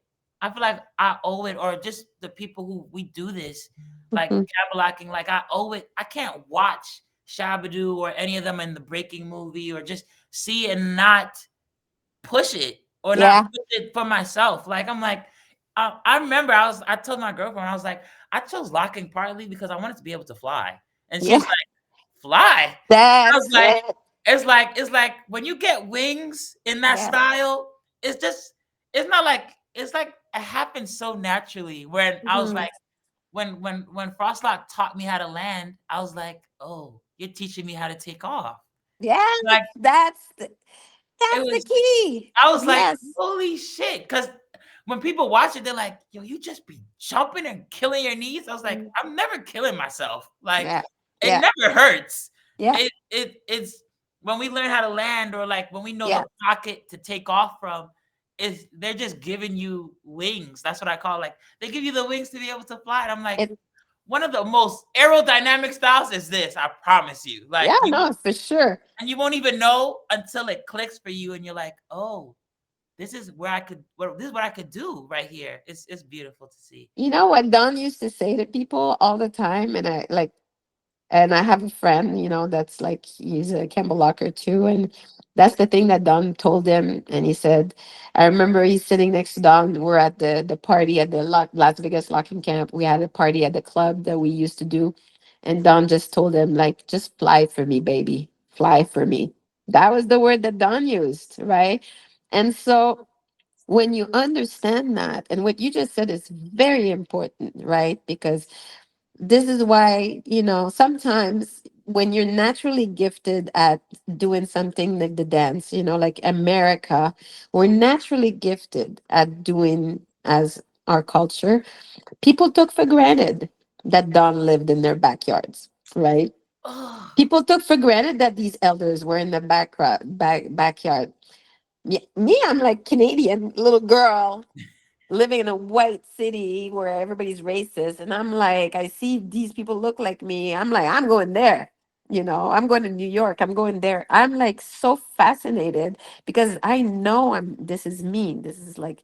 And so reason, like you said, like I had to go and dig for the codes, like I was like, nah, I'm gonna learn all the codes. I'm gonna decipher all of the different teachers. I'm gonna just like learn as much as I can because this is who I am. Like I synthesize things.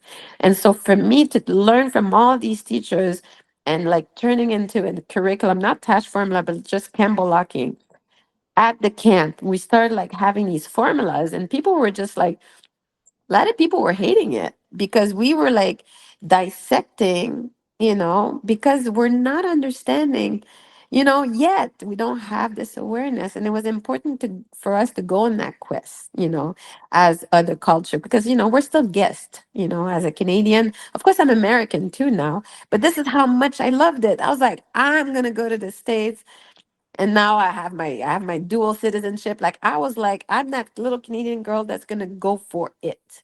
I want to be on the stage over there. I want to meet Michael Jackson. I want this. I want that. I want that. Like I had it in my dreams.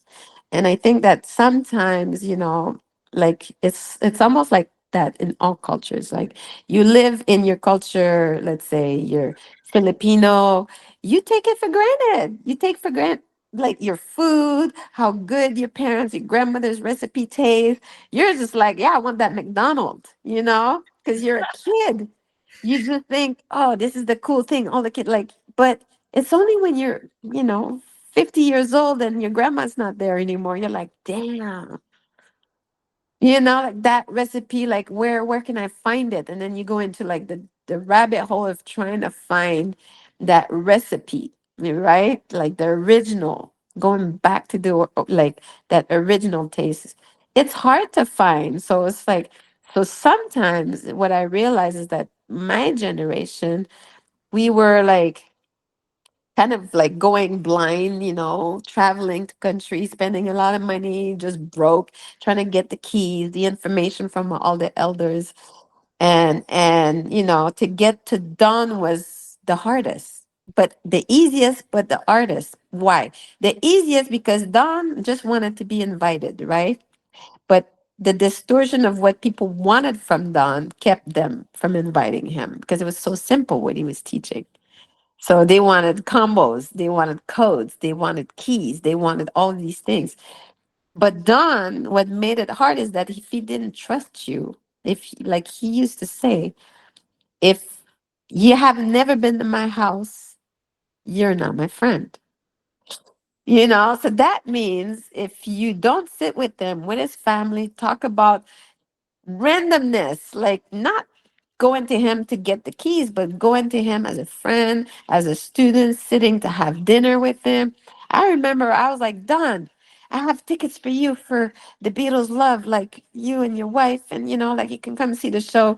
And he was like, yeah, it's okay. No, I just meet me at Hooters. And because he wanted to eat chicken wings at Hooters after my show. So I went after my show. I was like, man, he doesn't even care about having tickets to a crazy, very expensive show. He just wants to sit with me and eat. And I remember going to Hooters because the chicken wings, he loved the chicken wings there, you know, like they were like dipped in cheese. I was like, oh gosh, you know, but he liked them chicken wings. When he's telling me the story while he's eating chicken wings is when my aha moments are happening. All of the OGs are the same. It's while I'm eating with them at a restaurant and they're telling me stories. This is when the aha moment. This is what the barbershop is important. That's culture. This is why, you know, people don't get it. I'm like, it's not just the barbershop, you know. It's like, you know, either you're gonna get scolded, you're gonna get help, you're gonna get like, you know, there's so many things happening, keeping you in reality is like this is what it is. It's not just you're gonna become a dancer. No, you're gonna understand how to be a human, right? And some of us in the rise to fame or like in the search for like the grail, a lot of dancers have lost that side of being human, you know, to make mistakes, which is Don. Don was making a whole bunch of mistakes. Like I have a lot of students telling me, oh, thank you for the correction. Like I will be more mindful of my points now. And I'm like, you didn't make any mistakes.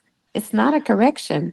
I'm just showing you that Don does not point all the time, you know, but you can if if you understand the context, you won't. But if you don't understand the context, you're just imitating, you know, what you think Campbellocking is.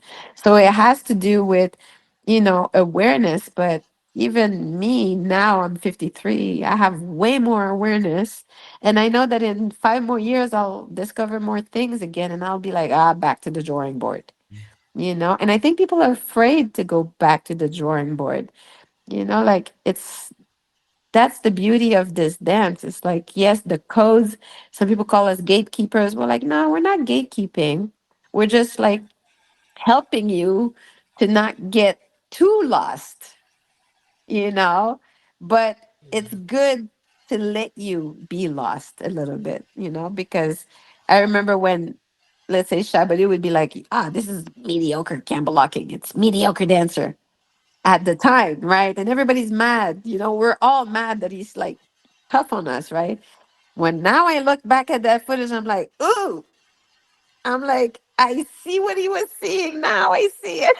It was very mediocre because it was like we weren't embodied yet. We're just trying to imitate what we think, you know, it's supposed to look like. Whereas they're doing it and we're looking at Shabadoo doing the two-step and then we're not understanding. Like we're like, oh, it's so why is he just doing that? Why is Don just doing that? Like they're not in their prime anymore.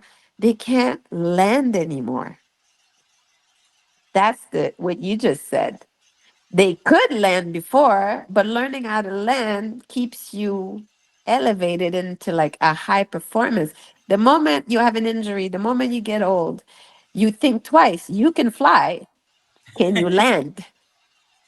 That's the key, you know? So we make better choices. We're like, yeah, I think I might retire this knee drop. Man, maybe I'll retire this. But we're looking at the kids like, good for you. Be careful, you know? So it's the beauty of having your elders around to just remind you that they were once you, but that your path is also the same path, you know, if you're not careful. Yeah, just watching, like when I watch because I love watching judge demos or like old Soul Train episodes, but like when I see clips of them in the movies and stuff, And I get that. I even myself, because I'm like, us as young dancers, we're like, I want to take an intermediate class because I want to learn how to flip off the wall. Like I want Yeah. to dance class, and then you get in class and you're doing basics the whole class. And I didn't I didn't understand it because everybody tells you basics essential, and I'm like, well, what if I know the basics? Now what? Like, what do? Yeah. But but I remember when I was prepping to even do get lifted. For me, I would go in the studio with just weights, and then I would just do basics. I was not making combos. I was not. Of course, creativity comes naturally in the moment, but I Mm. wasn't there like, oh, I'm gonna do this and this. I was like, I did wrist rolls. I did this. Yeah. I did point. I did two steps because I know, and I did that with weights on, just so Yeah. my body feels so refined when I do it. And then watching, like, just experiencing it, and then post looking back at it, I was like, that's why they say the basics, because Yeah. when you know all of what your body knows, what it's all fully capable of, the creativity is gonna come naturally from the Yeah. music. Yeah. Like it's just gonna you're gonna naturally do some shit and be like, wow, that was Yeah. amazing. Yeah. Like just Yeah. naturally, but it's hard breaking that down in a class format because it's like, why don't you just teach me the cool shit I just seen you do? Like That's how we teach me that were. cool shit. Yeah. And Yeah. it's like I could teach you the cool shit, but it won't be your cool shit. It'll be mine. And Yeah. Yeah. Yeah. Yeah. Yeah. it'll Yeah. be like so I understand because Mm. especially when we revere how much individuality is like Mhm. I'm just teaching you to be me. Like I want to teach you to be you. And it's like Yeah. and all these styles are, especially with Vogue, like especially with whack and like popping, like they're like that's why popping really now to me is like so boring to watch because it's like Boogaloo is good to look at Yes. because it's like Yeah. that is nasty, but Yeah. popping is like, guys, this is literally the template. Like, Yeah. where's the Yeah. you or where's the Where's the you? Where's the originality? dance? So the basics literally gives you, especially to people, a lot of people who don't dance or Mm-hmm. don't have a creative outlet. I see like they like live life not so colorful. Like they live life like Mm. this. And Yeah. like a dance class or a basics or a two-step class starts unlocking things like, Yes. oh, it'll unlock pathways like for Yeah. your brain to see things, not even related to dance. It'll Exactly. unlock like being Exactly. an individual or being a human or Yeah. actively participating in life. And I'm like, it's hard as I get why veterans or OGs are just like, guys, no, we're just gonna like listen to good music and like pace back and forth. And you're like, Yeah. I Yeah. paid, Yeah. I Yeah. paid Yeah. money to do this for 2 hours. And it's like Yeah. the 2 hours is trying to give you the tools to be you. Like and you Absolutely. don't know what being you is. So Yeah. that's why we're Yeah. doing it for 2 hours. So Yeah. Yeah. but Yeah. it's nobody wants to hear that. They want to see the flat. Teach me how to flip. Teach me how Yeah. to like. Yeah. I want to do That's some what they want cool to shit. learn. But But like that's you don't also like that.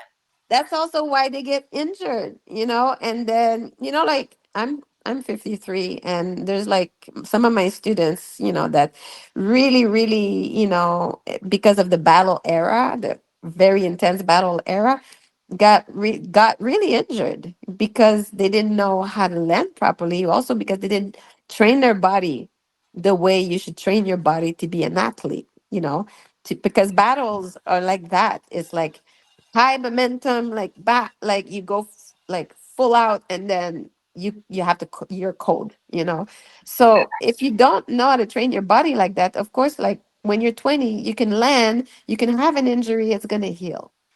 But once you hit 35, 37, that injury is going to come back to haunt you if you didn't take care of it. And a lot of them now are realizing that because, the 20-year-old can like do all of the things that they used to do.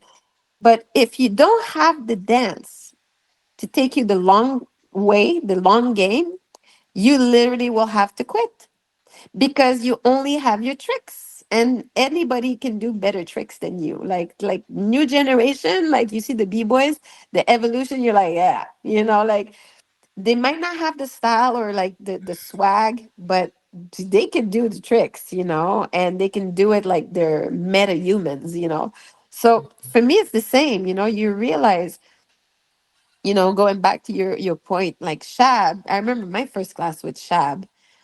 like the contrast of all the teachers, where Don is just like be yourself, da da da, and Shab is teaching his class while he's doing weights with weights. And we're like in the back, and Shab has his weights, and he's doing jumping jacks with weights, and then push-ups in between the locking jumps. And I was like, oh my God, 3 hours of like my toes were dead, for 2 weeks after that, because it was a boot camp, right? But it was a great class because it like was like, okay, he's teaching me to be a beast, on stage. He wants that endurance. So once we were able to like really and make, not compare our teacher, but go, here's what I'm going to take from this person. Here's what I'm going to take from this person. Here's what I'm going to take from this person, but never, never forget to be myself, because that's the dawn, that's like the salt, like I always call salt like the magic. Why? Because salt is invisible once it's put in the recipe, but take out the salt, see how bland everything tastes, right? But in our culture, we have a lot of spices, right? So that's what makes every country, like Jamaica is different than Haiti, because the spice that they use for the chicken is completely different, right? So jerk chicken and Haitian, like Creole chicken, is completely different, or Haitian chicken. So the taste is different. Even the bananas are different. But the thing that all of us have is salt, right? Good salt, let's say, mind you, rock salt or like Himalayan salt. Like I always go back to salt as like back this story I heard about back in the day when salt was more important than gold, more valuable than gold. That's a true story. In the past, salt was more valuable than gold. And there's this story about this merchant, that's going through countries, and then this king is killing all his cooks. He's killing all his cooks because all their food sucks. And then this merchant goes, trying to convince the king that he will make his food, the best food, to hire him because he has all this secret. And the king doesn't believe him. But he gives him like this, if you don't convince me in the meal, you'll die. I'll kill you. And so then he goes to cook, preserve, and then the king goes, what the hell? What is it? What's in there? I don't see. It's all the same ingredient. I don't see it. I don't see it, but it tastes better. So salt is the magic, right? And I always go back to like our history as humans. Salt is so important. It's the magic ingredient. Reason why in the movies they throw salt behind, and they put salt in the corner, like the witches put salt, to protect the house. The salt in our body is the last thing that leaves our body when we die, because the salt is in the womb. The salt is that's the glue for our bodies to stick together. There's salt in the blood. So for me, it's like if you understand an ingredient, something that's so fundamental to life, and you understand, that's why I'm a synthesizer. I always dissect things. I compare it to other things, and I'm like, in magic circles, the salt is a cipher. It is a circle with a straight line through it.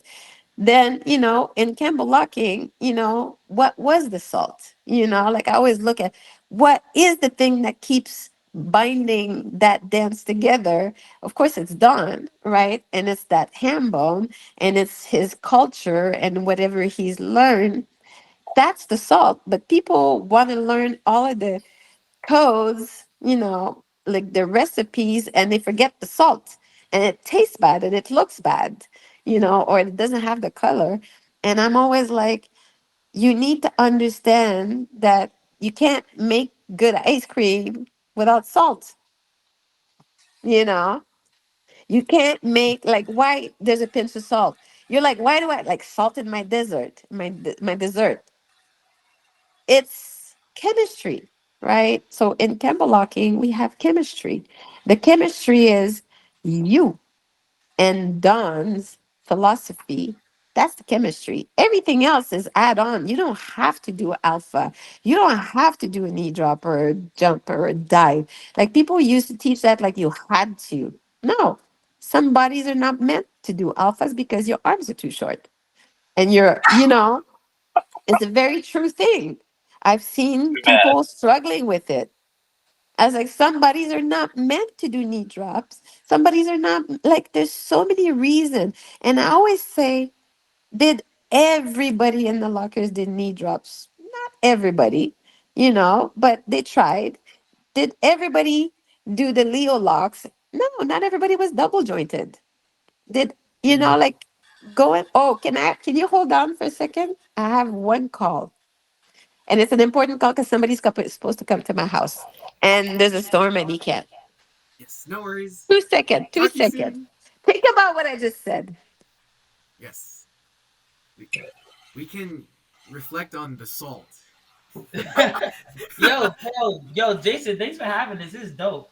Yeah, man. No, I appreciate you coming through. Thanks for asking all those cool questions and for sharing your thoughts on it, man. Man, because I feel like when talking about the salts, it feels like when we are cooking, there are some kinds of components that are like they can collab with each other, but some cannot. For example, like salt and sweet. Those two are two contradict things. And also there's one called salt and sour. Because we don't usually have salt and sour in one dish. So that's why I feel like it's they're growing on the same way or they're doing it in a different way. I feel like it's similar to that. No, yeah. I mean, well, then I'd say like, what one example is like when people eat like French fries with their milkshake, right? Like that's a good Yeah. like a combo, right? But like you wouldn't think of Uh-huh. it, but like in the same way that Tosh is saying, it's like when you start bringing in like your own personal background, like we were talking about earlier with Campbell locking, then a lot of the different things that maybe a lot of people wouldn't quote unquote think about putting with Campbell locking, it makes it even cooler. And that's exactly what Don Mhm. did when he was like going through and like just being himself as he was dancing, right? So I think very Yeah. similar with like what Izzy was talking about earlier about like we see Hambone like being in other like dance art forms that we see nowadays, right? Like a lot of the folks Mhm. here in New York City, like we use like in light feet, like a lot of the taps that we do on our body is basically Hambone. So I always say I'm like, yeah, like Don Campbell was Mhm. actually the first light feet dancer, bro. you're like, if we're being lore Oh. accurate, yes, Uh-huh. actually, Right, if right, we're right. being Izzy? lore accurate, because if you can trace like that I remember I remember the first time Frostlock told me the saying. He was like, yeah, take my dance and make it yours. I was like, that's some fire shit. But I was like, oh, I Mhm. didn't know how profound it was till I started really doing it. I was like, oh, no, literally, it's mine, but take it and make it yours. Like that's what's gonna make it the shit nice. Trust me. And I was like, yo, if you could take that ideology with every style or everything you do, it's like, yo, you will be so unstoppable. But like that shit is like so simple. It's like that quote, that's tattoo quotes. Like people could put that on their body. It's so profound. Mhm. Facts. Yeah, no, and oh, Tosh, I think you might be on mute. If you, Yeah, we were talking about like Yeah. whether Don Campbell is a good light feed. The answer is because True. they use the same similar techniques. Yeah. Yeah. Like I always go back to the drawing board and watch Don again. And throughout even in his 50s, I remember some old footage was uncovered of us in the club in B-Boy Summit with Don. And he was 53 at the time. I think I told Jason the story. He was 53. I'm 53 now. I was 33 because me and Don are like 20 years difference at the time. And I remember, like he's 53, but he's not doing the knee drops and flying and doing all the things like, but he's dancing in the ciphers with us, and the B-boys were just because we're B-boys, they had the biggest space. So we had to dance around the B-boys because the funk room was so tight that it was disgusting and then like sweating and dripping on us and ugh. So we were just like, okay, let's like, we're just followed down everywhere. And when I looked back at the footage, I was like, holy crap, there it is. That recipe, that thing that all of us missed completely, the salt. We're like, or the sugar, whatever you want, but sugar is bad for you. Salt is bad for you, but good salt is needed in your life. There's a reason for it. And that's why I was like, man, here I see it. Like, no matter how many times now I go back and look at Don, I always find new things. I'm like, whoa. And it's like that for everything. It's like that when you reread a book, you see new things in it that you didn't understand. When you now sometimes I go down the rabbit hole of watching old Michael Jackson videos because I am like not just Michael Jackson, all the artists because I study music and I see things I've never seen before. I'm like, oh my God, this voice is Roberta Flack in the Bad video. Like I'm like freaking out. I'm like, I never like put two and two together that the thought process is like a master class, just like Kendrick. The thought process that went into creating these videos, these songs, even the producers. I'm like, oh, I was telling Jason, this is why I like these songs, is because I love bass. I love the bass. And these songs had strong bass line. And when I look at all the albums I bought, every single one of them have a strong bass line and are produced by the same producers, pretty much producing songwriters. I was like, oh my God. But I didn't have the awareness. I just didn't know why I liked the things that I liked. I was growing up. You don't know why you like the things that you like at 10 years old. You just have like an affinity. You see something that resonate with you and you don't know why. Right. So, and that's the reason why I never take away, and Dawn never took away the freedom of expression of the dancers that were in his class. He was just like, yeah, just do it.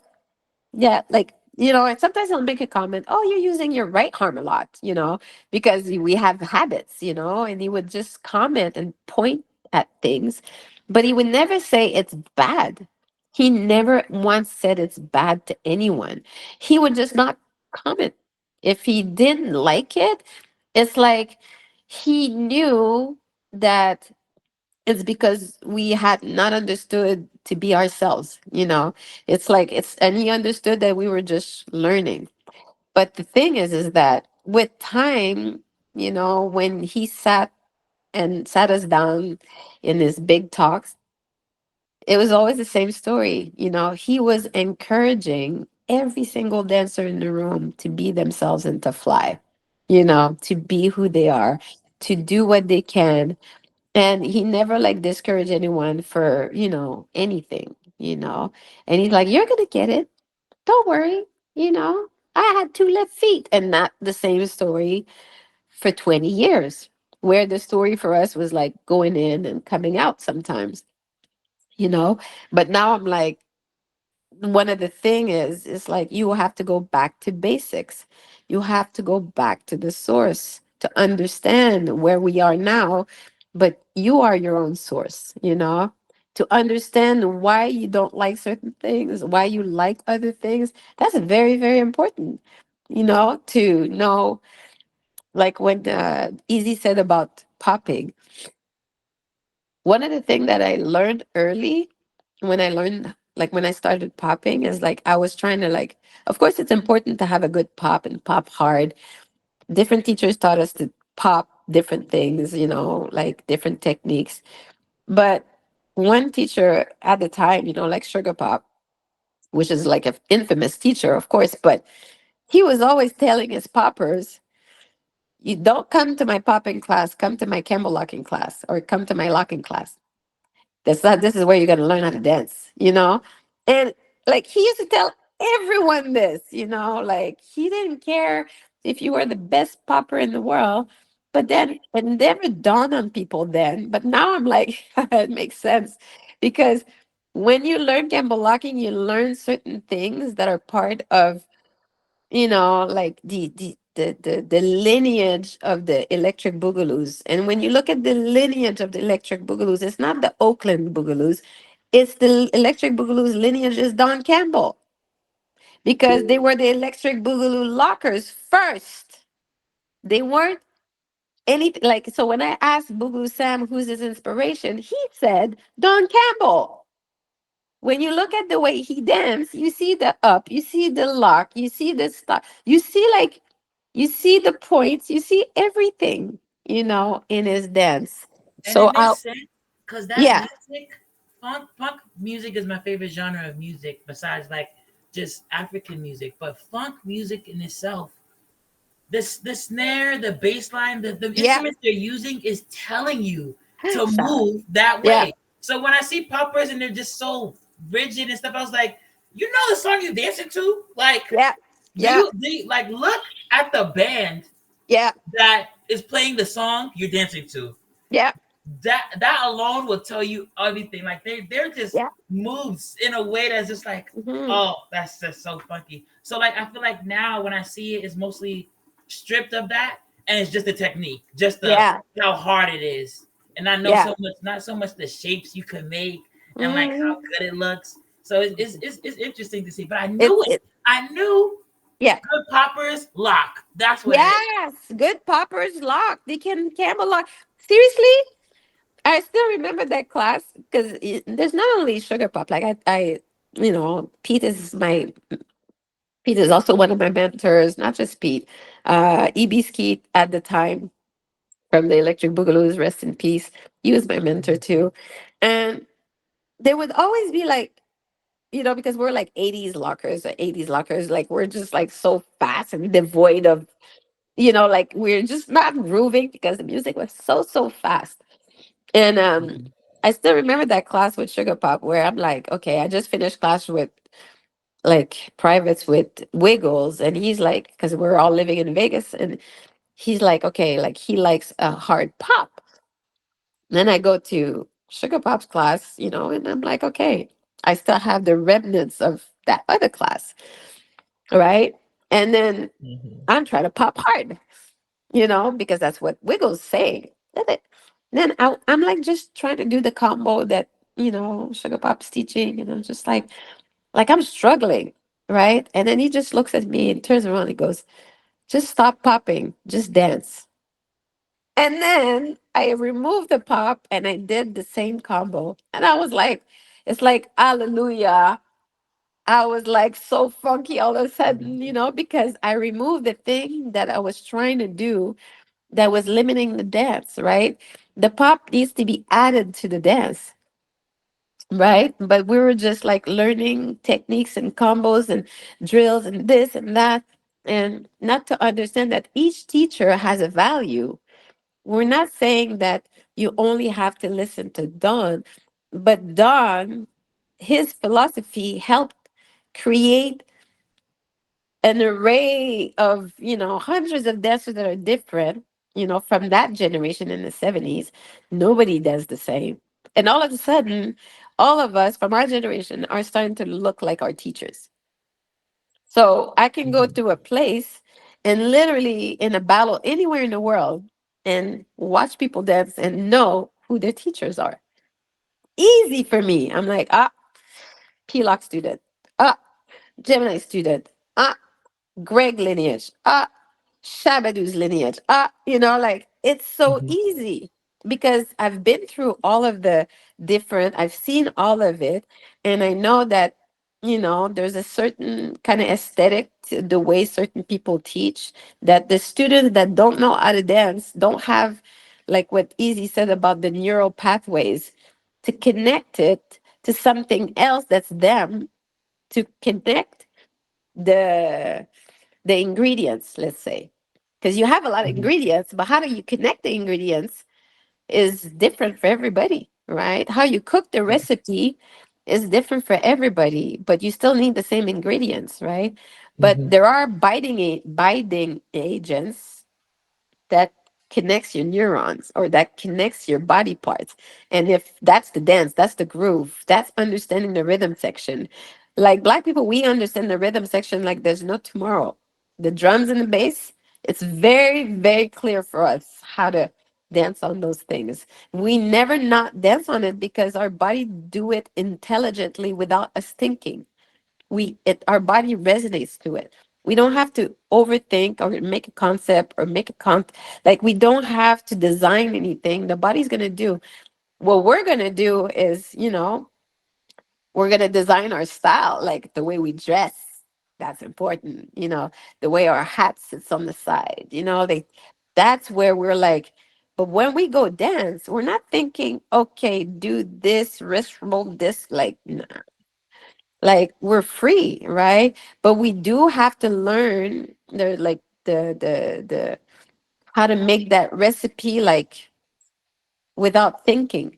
And that's like the class. Like, okay, how I'm going to put these ingredients without ever looking at the recipe ever again. So you have to embody this dance. You have to internalize it. You have to, like I used to say, don't forget your jacket, was my way to say to people, don't forget that once you have your jacket, when you go in the storm or in the rain or whatever, it could be your umbrella, it could be anything. You're never going to be worried that it's going to storm or rain. So for me, it was like, don't forget your basics. Because if you have your basics in a battle, you'll always go back to your basics, even though if your legs are broken. You'll sit there and wrist roll and clap the floor and give yourself five while you're sitting on a chair. You're still Campbellocking, right? There is no thing that would say you're not good. And then you can go back to your basics and sit in them and just like, okay, you're tired, your hip hurt. Nothing can stop you from Campbellocking. Don said there are no mistakes. So it's like people that don't have their basics think too much when they dance. So they need to like put things together as sets to like be safe, to like pass the prelim, to pass. But the dancer is just like being okay with the unexpected, being okay with like the unknown is what sets like the great dancer from the good dancer. The great dancer is just like, I don't know what's gonna happen. And it's kind of like when Nelson caught the rag, you know and I was like, he didn't expect to catch that right, but he just caught it in passing because the guy threw it at him. That's just to show he's aware of everything around him. And this is what it is. Don would be like throwing his hat, catching it, didn't catch it, dropped to the floor, went down to the floor, catch the hat, bring it back up, put it on his head, you know. And the people are like, whoa, screaming because the crowd is intelligent in the sense that even though they don't know the dance, they know what's real. They know what's, oh, you fell, you crashed in your b-boy round, but you did that with it. Woo! They love that. They love the heroes, the hero's journey. Everybody loves the hero's journey from like rags to riches. Everybody loves that story, right? Dawn is that story. We are that story, and we forget that we come from the bottom and we're going up. If we forget that, then it's a sad journey because nobody gets there. Like, I mean, yes, there are people that are like, they are born in a family of ease, and they get everything. But even because they get everything they want, they don't even know they have everything they want. Because for them, they take it for granted, right? And that's why I say to people, someone's goal might not be yours. You know, you might look at them and go, "Oh, they're so lucky." Maybe not. You know, you should appreciate what you have and do what you can with what you have, and that's what Don was saying all the time. Yeah. Oh,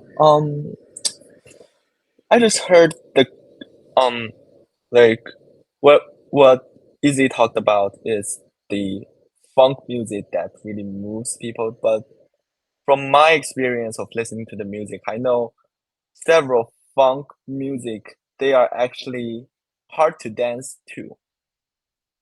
Yeah. So I think it's not because it's the funk music that moves to the people. I think it's the technique that dancers already have that has already put into the music so that the music becomes their dance. Mm. But without their dance technique, they can't actually move with the music.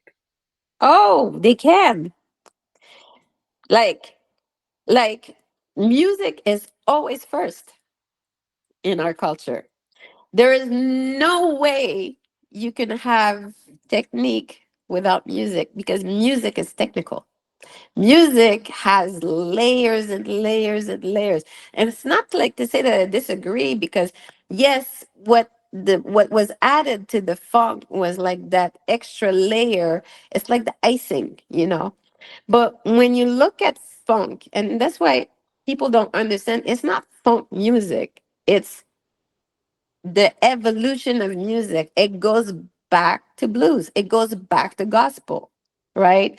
So gospel is the soul, like what we sang, you know, the pain, the struggle, like the way we mask things that didn't go, then that transformed into like soul and jazz and like eventually like rhythm and blues, and then you got funk, you know, like funk is just like this thing because the music composition changed.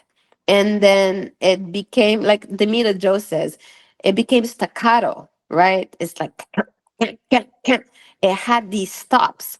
The reason why the Dawn stopped is because funk, that music stopped too. James Brown was like, you know, giving James Brown, you know, even though like he's also soul, the music was the recipe.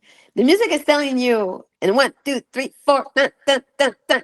You're like, you know, when the one comes in, you know, as a dancer. So you would stop or you would go or you would.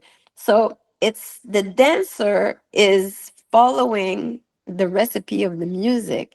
So the reason why some of the best dancer that exists is know the music, not by heart, they know how to embody the music just by sound, just by understanding the chemistry of music, the frequency of music. So if you don't know that funk is based on the rhythm section of a drum and then the bass, but without the bass, it doesn't matter what the drummer is. It's gonna be like just tick tick tick tick tick tick tick. The drum is cool, but without the bass line, you know, you don't get a groove. So you can get very military when you see lockers today going 1, 2, 3, 4, like they dance like this, Mhm. and then the bass gives you your stops in funk. Dun, dun, dun, dun, dun. Like let's say I'm playing, this is Michael Jackson, right? But then just like you hear it like in Jamaica funk, you know, you feel that funk like so deep that if you stop there, like Don did or like the OGs did, because the bass line stops, you stop. Because the bass line starts back, you start back.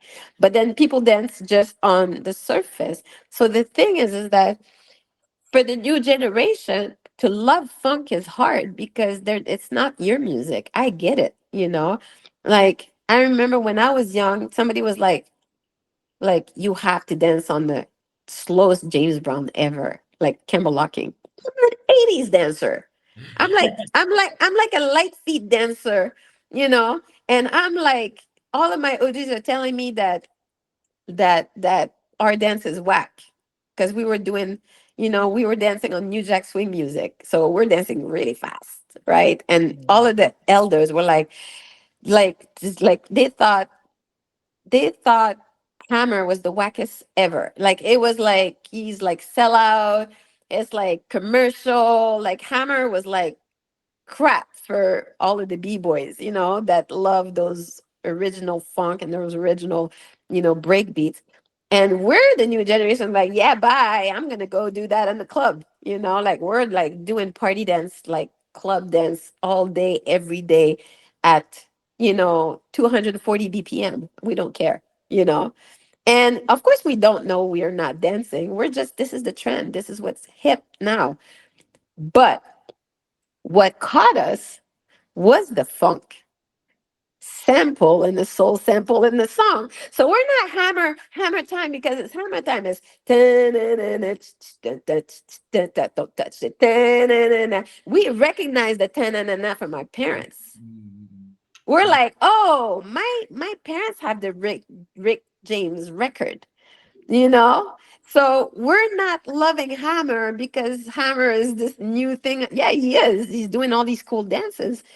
We are connecting to it because we have an instant recognition of the rhythm section.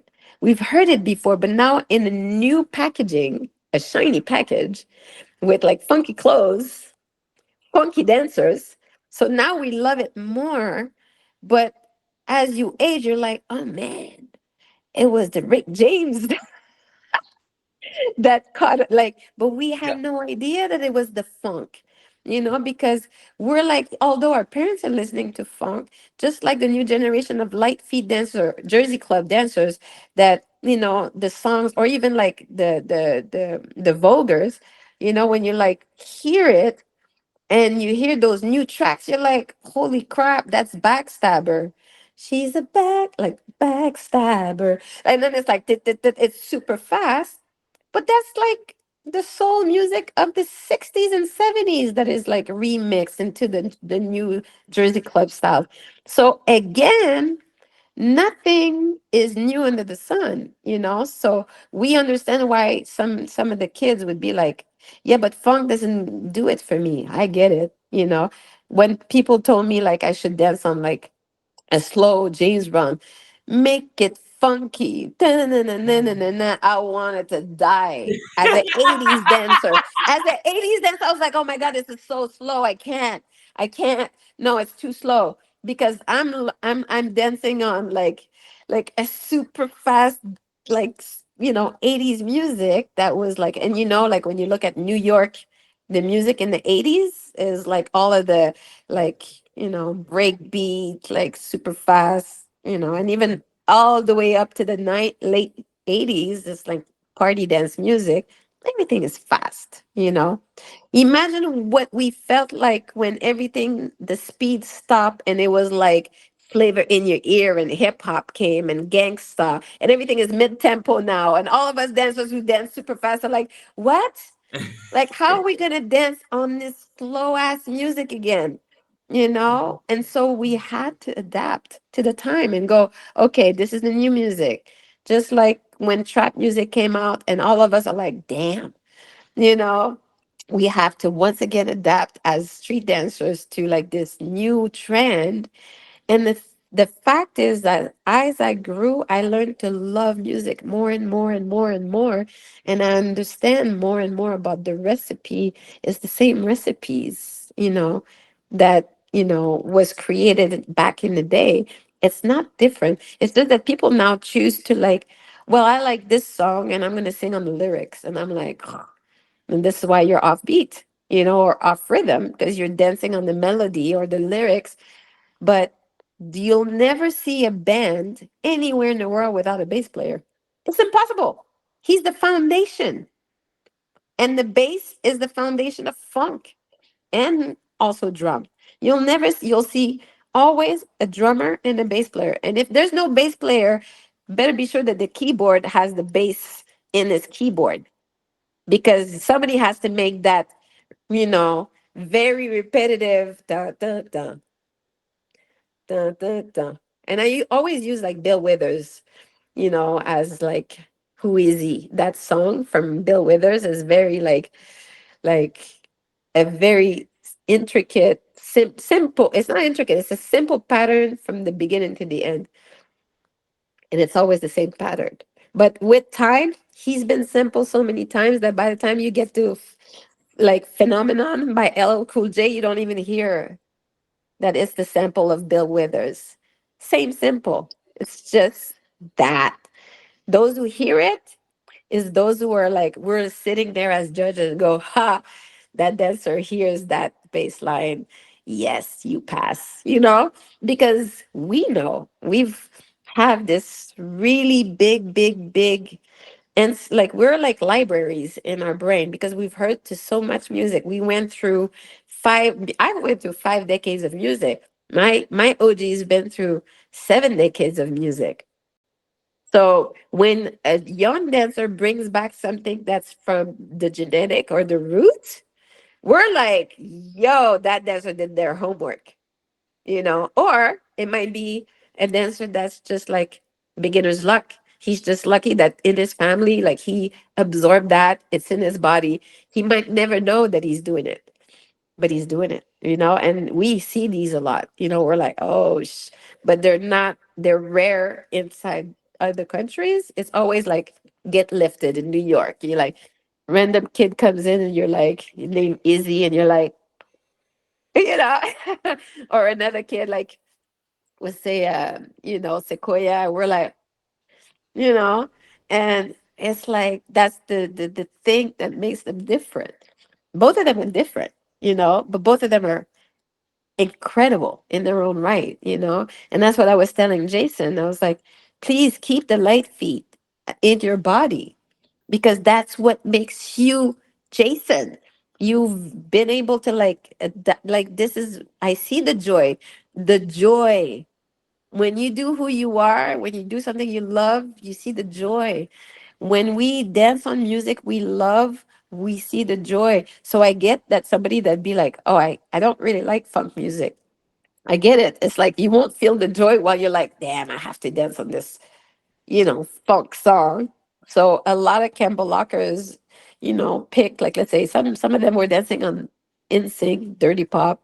They felt, oh, this is good. Like it gives me that crack, and I get it because I can identify it to me loving Hammer and all the OGs going like, nah, like party dance is whack. At the time, our party dance, because it was too fast, right? They were telling us we were whack. They weren't saying party dance was whack.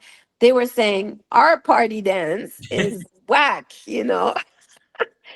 So, but it's okay because we were just, in a growth spurt, trying to understand. And so now when I listen to like um 90s hip hop, 90s was the golden era of hip hop. I'm sorry. But when I listen to it now with the awareness I have now, I'm like, damn. I like a lot of things I can't play in my class anymore with my kids. And there's no way I can play these tracks anymore. There's no way. It's so, but we didn't care. We're like, it was distorted. It was good music, but it was like I always say to people, the frequency of music can change a whole culture. And it could, like, the whole Diddy thing, let's say, to explain it, is like, Diddy was the king at the time, like creating all these beats and we're all dancing to. But when you listen to the lyrics with the awareness we have now, where we're going back, we're like, oh damn, we're like, oh, this is why it was called Puff. Ah, okay, But it's like we had no idea because we're just loving the music, just like the trap dancers today. They love the music. I cannot tell them not to love trap.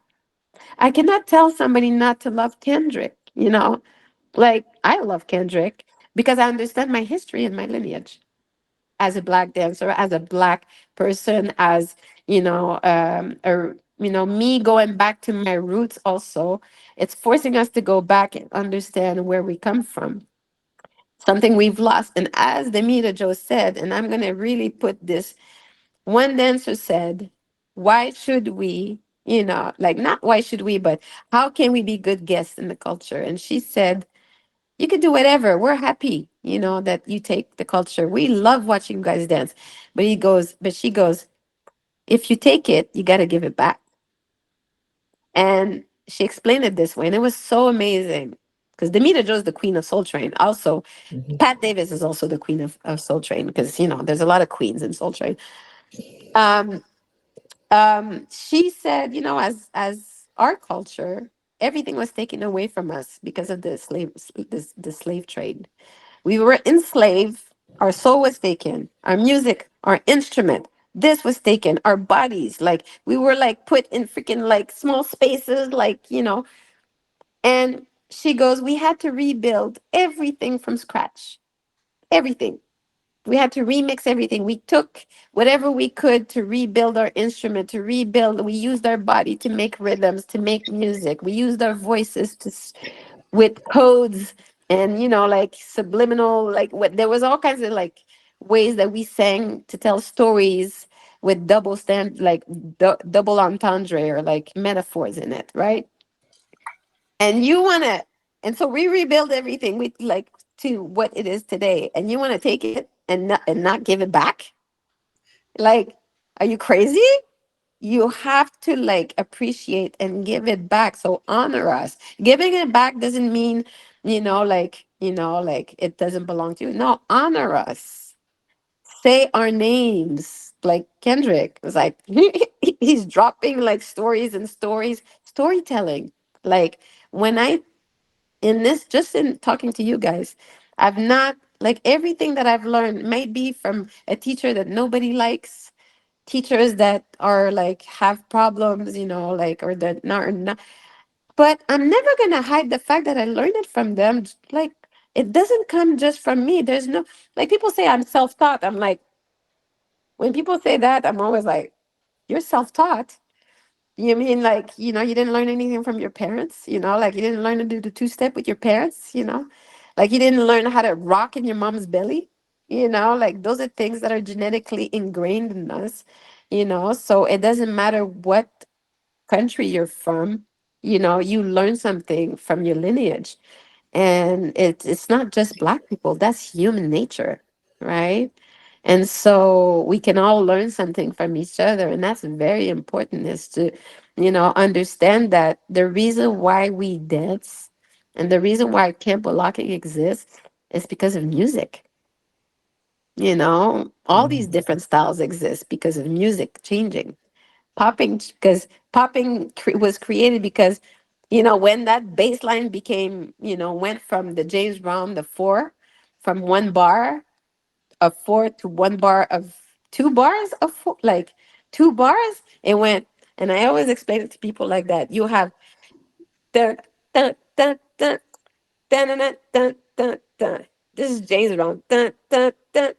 One dun, dun, dun, dun. And then like we want the funk, like George Clinton. We want the funk. Dun, dun, dun, dun. Give up the funk. And one dun, dun. Nah, that changed the way we dance. We couldn't like, I can imagine Boogaloo Sam, like the music is changing and he's trying to like still lock, but the music is going bam, bam, bam, bam, and it's slow. Like, he's changing the way he's dancing, like, not in the whole culture, not just him, the regions, because it's everyone. So Oakland has a different, impression because it's Oakland. And the boogaloo over there is different. Everybody was using the term boogaloo to mean different things. Just like everybody used the term locking to dance different things, It's like nobody had the understanding what is boogaloo, So it's really, and boogaloo originally like meant different things for different people. Boogaloo, Latin America had boogaloo. Then there was boogaloo, from like Oakland. And then there was like boogaloo lineage from the West Coast that was completely different. But the Great Migration is what made these things happen. Black people going to work in from the south to the north. Don moving from the south to the north. Shabbat moving from, or the west, like southwest. Like, let's say Shab came from Chicago. Don came from St. Louis. Who else? Even Alpha was not in middle of New Orleans, but close. Look at all of these people traveling to Hollywood to get an opportunity. Also, their parents are traveling to Hollywood or to LA. They're working on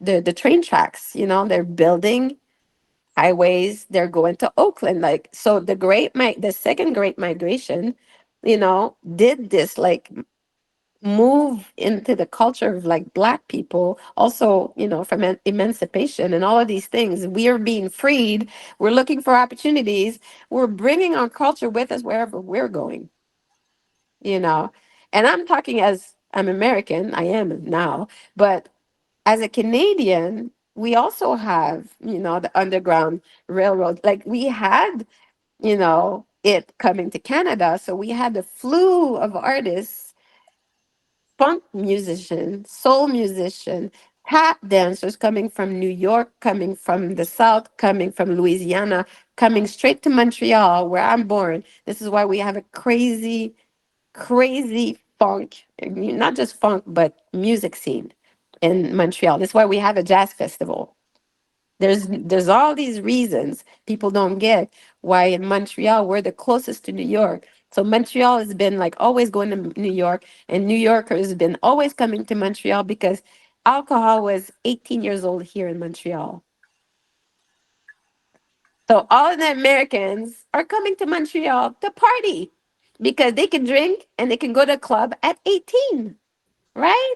So what can And they so partying. So and all that partying, they just translated their type of culture over there, or just moving it totally over there if they yeah, to move there. So yeah, it's like a hub. yeah, Even yeah, what you were saying with when I heard you say, "Oh, I lived through 5 decades of music," and I'm like, oh, it's to experience that much yeah, music in your body.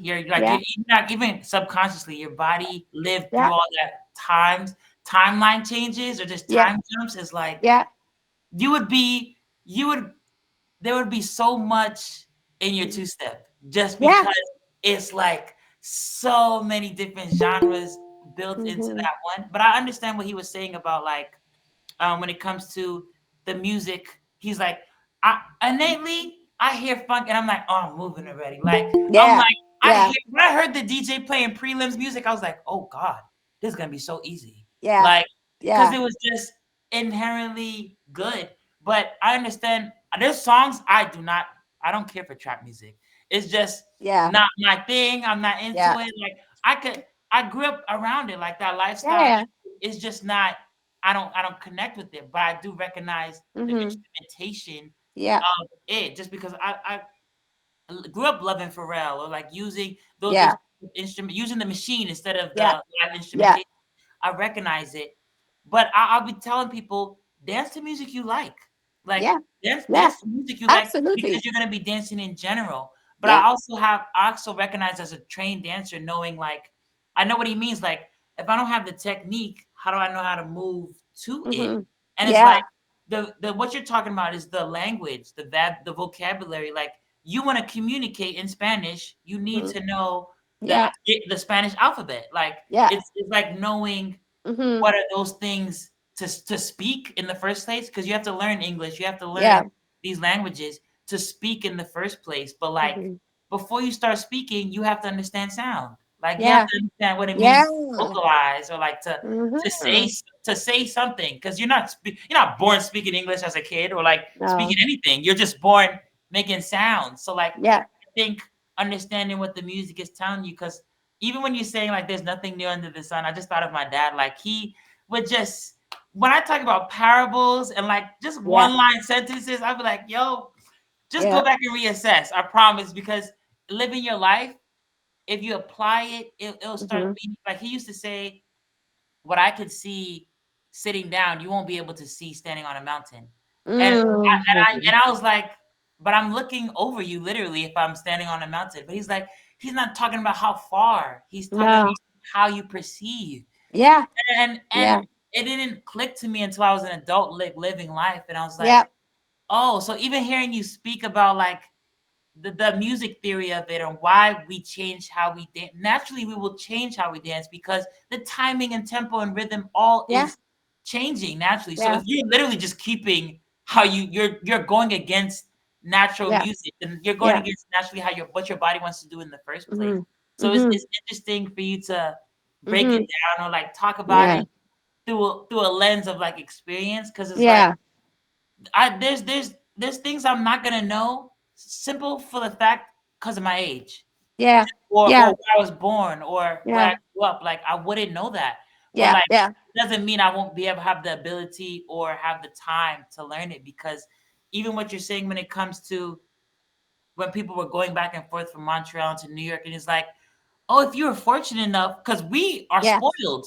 I Yeah. can We look up are. any style on the internet right now. I could Yeah. find a breakdown. I could Yeah. find a tutorial. I could, but like, Hmm. there's like, you wanted to lock or pop, if you wanted to do something, it's like you didn't catch Soul Train episode, you missed it. Hmm. Yeah. Or if you didn't go travel, you Yeah. missed Hmm. it. If I always, I used to like New Yorkers are bougie. Like we'd be like, oh, we hate tourists, right? Like, oh, blah blah blah. But I saw a post like 3 years ago, and it was like, I'm fortunate enough to live where someone would spend their life savings to visit. Yes. I live here. I get Yeah. up.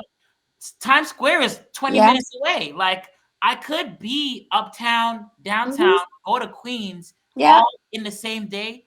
People would have to save, find a flight, find the timeline, find a job, Yeah. just Yeah. to Agree. experience all that. Agree. And I'm like, I'm born, and I'm so like I started perceiving tourists differently because I was like, Yeah.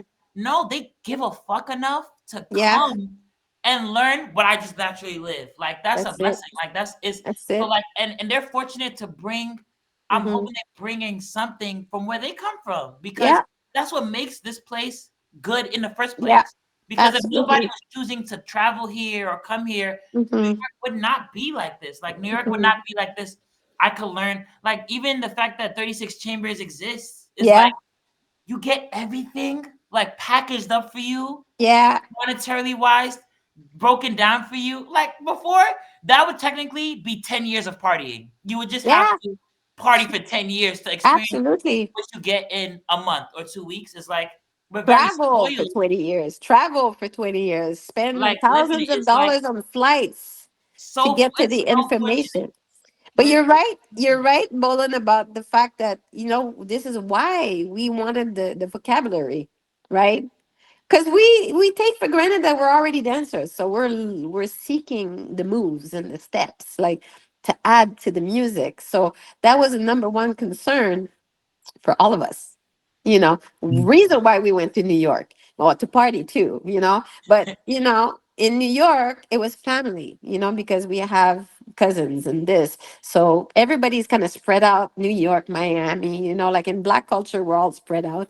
So we have family that went to certain places, but we didn't get to most of our families, like they move by unit. So it's like if you're from Haiti, the three places you went to was New York and Miami and Montreal or Canada, right? If you're like from other places, it might be, LA or this, but if you're from the South already, they went to, to the West, they went to Hollywood, to look for opportunities. So it's always about how we move, but it's true that, you know, my generation, it was like we love music. Music was there, but it was just like, but we're dancers. We just want to learn all the moves and like, yeah, how am I gonna spin on my head? Like I tried to spin on my head when I was like 13 because I saw it in the movie. Like it wasn't about the music that they use in the movie. It was more about the moves that we can learn to replicate to impress our friends, right? So we learned the backslide. We called it was the moonwalk, but we learned it because we knew if I learn this step's going to make me popular in school, you know.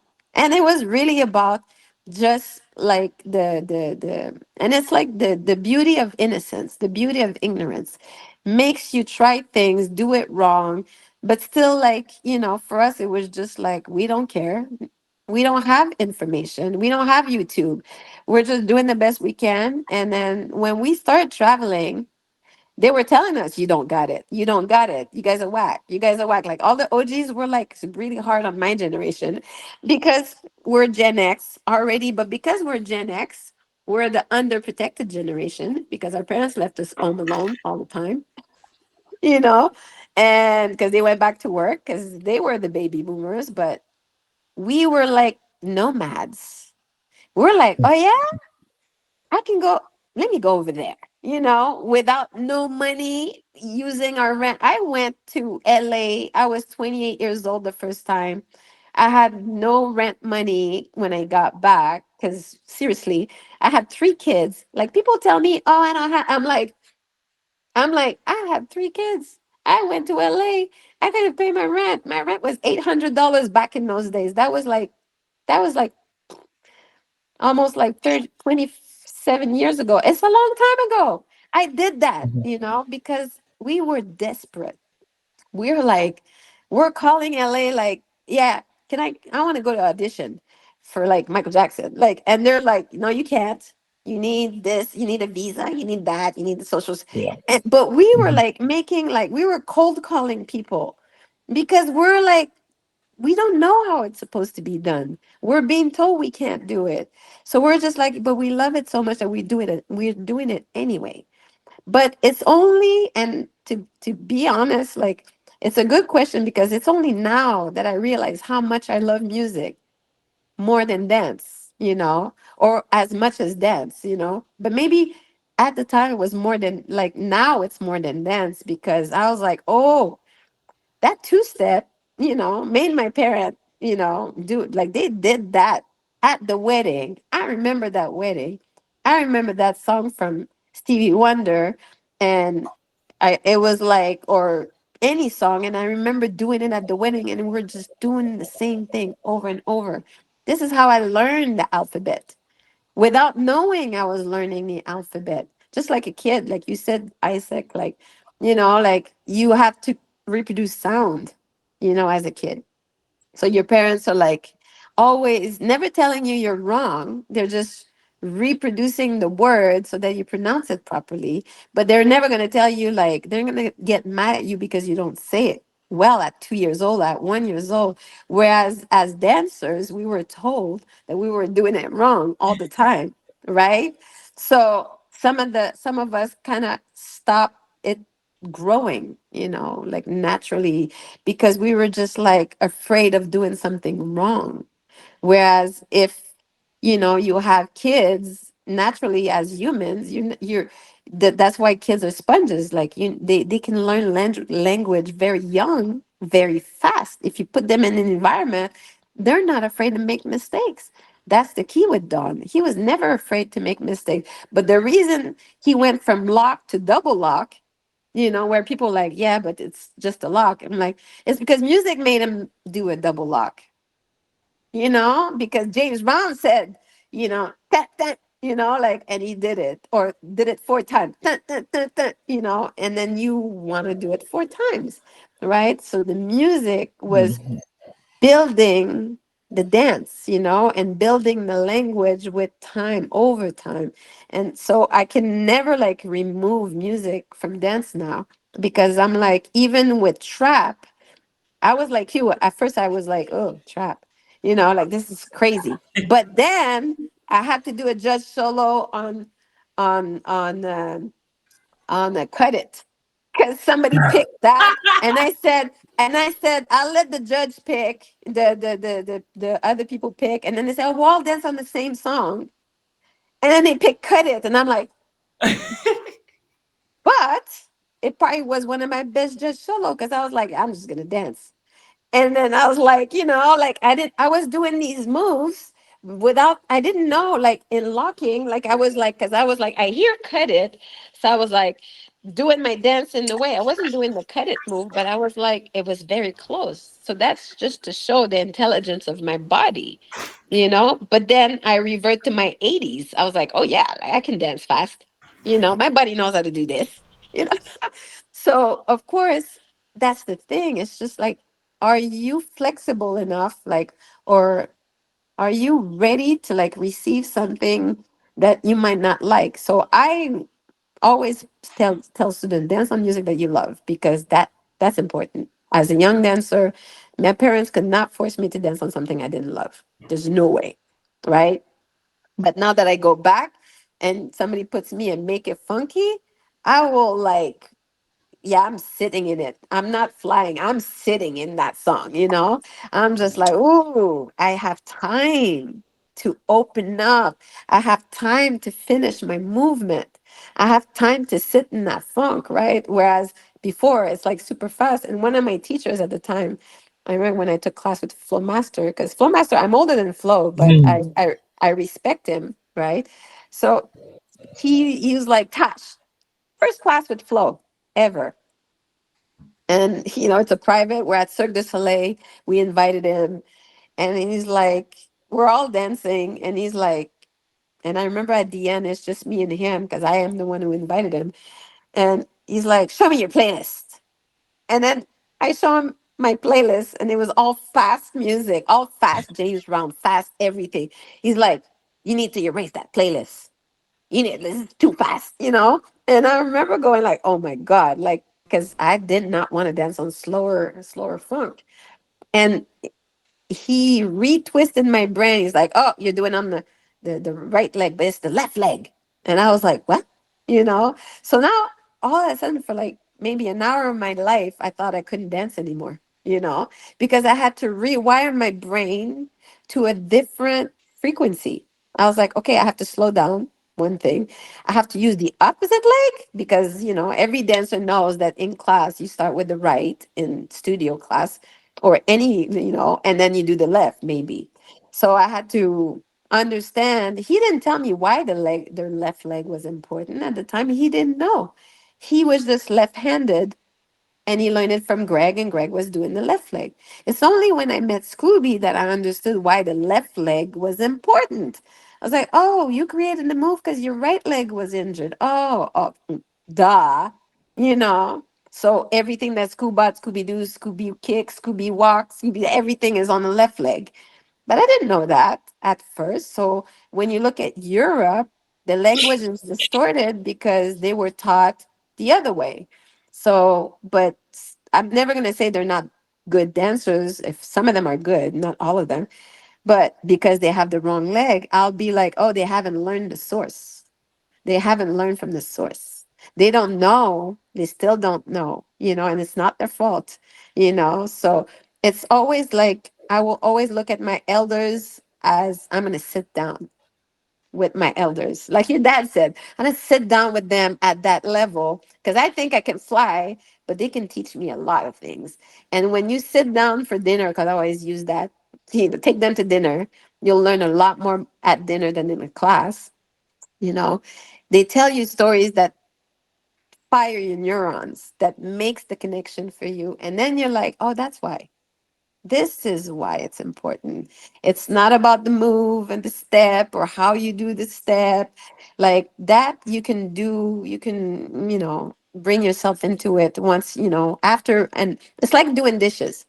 Once you've done dishes like your whole life, you know how to do dishes. You can like do them without even thinking you're doing dishes. You're thinking about a million other things. You're not even present anymore. That's why you break shit, like, but the moment you bring the presents and the dishes together, the dishes are real clean. But if you're not present, you will have to rewash these dishes. So for me, sitting with my OGs was kind of like that. I need to sit down and be present and not think I know. I cannot sit in their seats until they're gone. I will always give my seat to my OGs. It doesn't matter. If my OG says, like, I'm traveling a lot now because I've waited for a long time before I travel. Because if, like, let's say I'm going to Peru, it's been 2 years I've been saying to the Peru people, like, nah, bring Scooby. Don't bring me. They asked me 3 years ago. I was like, don't bring me, bring Scooby. They brought Scooby last year.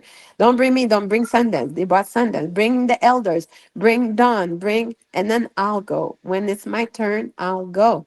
Because the times that I sat with Don and the times that I sat with Shabadoo, the times that I sat with Greg, all of my elders, I learned, even Scooby, like I learned so much. I'm still learning when I call Scooby. I'm like, oh man, that story is different now.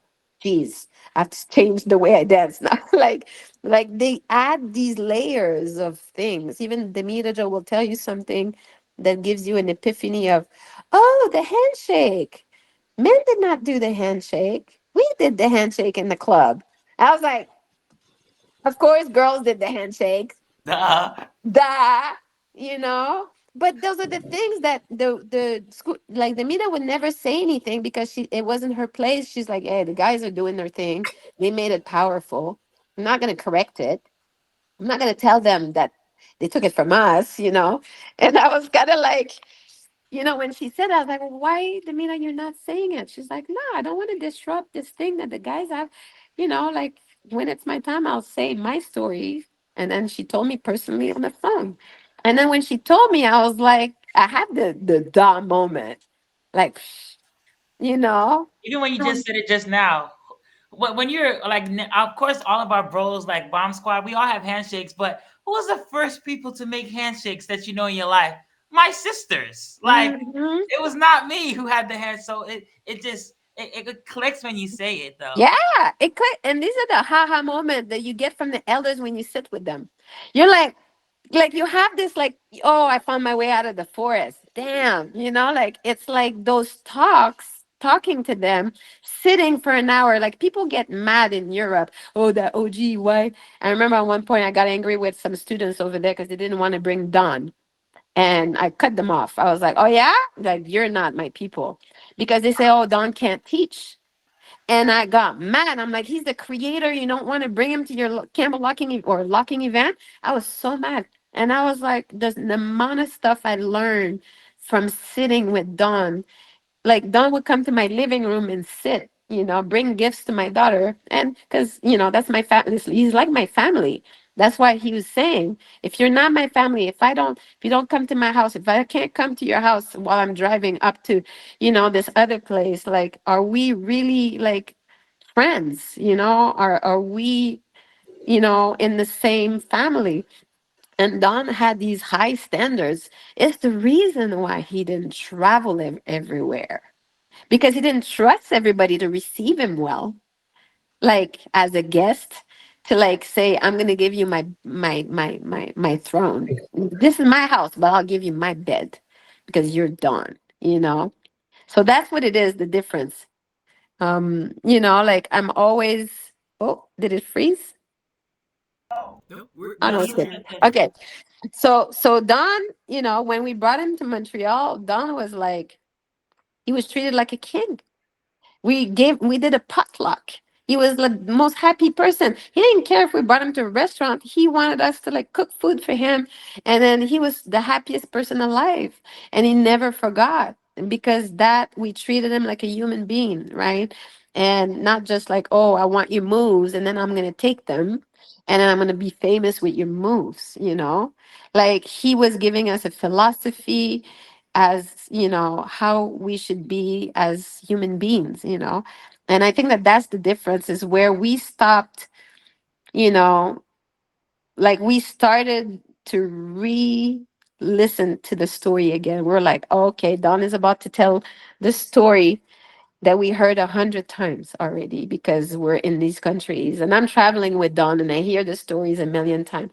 Imagine me figuring out now the biggest part of the story, and he's not here anymore, you know. But that's what it was. It's like, but all of the stories, the 100 times that he told me the story, was important for me to like fire those neurons to get to the aha moment today. I had a lot of aha moments before, but like same thing with the Joe saying that, then I'm like, oh, it makes sense, you know, like that's clear now. I don't have to overthink it. It's just that's true. You know, it's not like, oh, it's her perspective. I'm like, no, that's true. You know, like boys were made forced to babysit their sisters sometimes, or like to play with their sisters. Nah, you're gonna like stay home and take care of your sisters, and the sisters like, I want to like do like patty cake, you know, like, you know, and you had to learn all of them. But then again, that's lineage. Again, clapping, making rhythms with the hands, that's culture, you know? it was Josh, interesting I when you think said, you were I'm talking gonna. about, like even with lineage, when you said, you mentioned Michael, and like he's the reason why I danced in the first place. But Yeah. he, when I listened to his discography and when I started to learn the vocabulary of Campbellocking, I was like, oh, I love his music and movement so much more now because I know his foundation. Yeah. Like I know what he was doing. I know how he made it his now. Yeah. Because Yeah. before it was just his. Yeah. And I was like, oh, I know what you took Yeah. from. It Yeah. makes you even there's this old jazz clip of like Hmm. bar for bar. You can see he got the inspiration for Smooth Criminal from this video. Yes. And I was like, Yes. oh, he was Yes. just like me. Yeah. He would Yeah. take things that inspired him and be like, oh, this is my spin on it. This what influences me. Like even his when I lock or when Yeah. I dance to Hmm. Off the Wall and then I dance to Bad, or like Yeah. you can hear the progression or like even Hmm. the time changes, the tempo changes, like Yeah. slower in his music progression. I was like, Oh, yeah. it's And like you have, yeah, you have to understand. And yeah, Lloyd has a question, right? Like you have to understand that Michael was big fan of Don and Scooby and all. Like he's like the kid watching the elders at the time. Like Scooby has stories of them being in Soul Train and Michael Jackson performing and like Michael Jackson being around it. Like Michael Jackson was just he was revering his elders. That's why he learned the dance. He learned all of the. That's what the kids are doing. That's what kids do. They look at their parents, imitate. You know, reproduce, but put it in their own way. Michael Jackson was the he was so great. He just made it like better than everyone in certain things, like the backslide and stuff like that. But it's important to understand, like never to disconnect the parts. But it's how humans are. We we have something organic, we have the whole, we have to dissect the whole to put it all back together again. It's like insanity. But yeah, what's your question, Lloyd? I'm really new here. I saw or met Jason at the 2v2 All Styles yesterday, and I'm really Oh, learning about what you guys are talking about. I've never heard any of this in my life. I'm a b-boy, you know. ah, Maybe I have to drop off soon, but like I'm a b-boy. As I mhm, practice, what can I incorporate from you guys? I think you guys are always talking about the music, mhm. feeling the energy, hitting Yeah, the beat. I think sometimes b-boys are losing that today, so. yeah. Yeah. So, like, do you guys have any suggestions as I practice this week? Like how to get more into the dance itself, Yeah. not I just fall think that, asleep. Yeah. yeah, I think that you being around them is how you get better, is being around other people. There's this thing about our generation is the intergenerational aspect of not just your generation, your elders. We got better because our elders, the kids, the babies, the teenagers are all in the same party together at the cookout, Yeah. as a b-boy and my generation, when we go to b-boy summit, we're all together with the OGs, the Campbellockers, the poppers. Everybody's there. We're all dancing together. Nobody's dissecting. Like we're all doing the same thing, which is street, that we all love the dance, right? So as a b-boy, we all love music. Music is what makes us dance. So for you to like, and this is true, b-boys, when I travel, let's say when I went to Vietnam, there was a lot of young b-boys. They're like Yeah. 7, 8, 9 years old. They're like me and Ken Swift are like, yo, like I asked Ken Swift, of like, what do you take? Do you make of Ken that? Like, Swift. yeah, yeah, Yeah. yeah. I Hmm. love him. Like that's my OG, like my favorite. He he goes he goes, we can't even touch the skills and the techniques of these kids. Like they're on another level, but Hmm. style. They don't have the swag yet.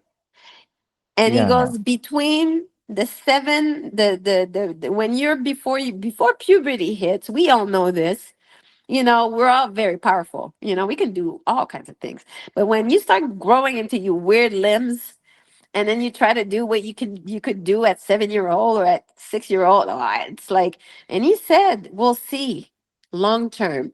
There's this thing we say in my dance company, because I break too, Hmm. is like, we'll see. The b-boy is like, because the long game, for you not to be injured, to play the long game and be at 50 and still dance like Ken Swift, you know maybe at 7-year old, 8-year old, these kids from China, like they do, like they're like superpower shit. You're like, what? Yeah. Even me, we're watching, we're like, what? Like our heads are rolling, but that doesn't tell the long story. Like I've been around dancers. I'm 53 now. That Mhm. have were amazing 20 years ago. They stopped dancing. They don't dance anymore. I kept dancing because I love it. The thing is if Mhm. you don't love it, you're not gonna keep dancing.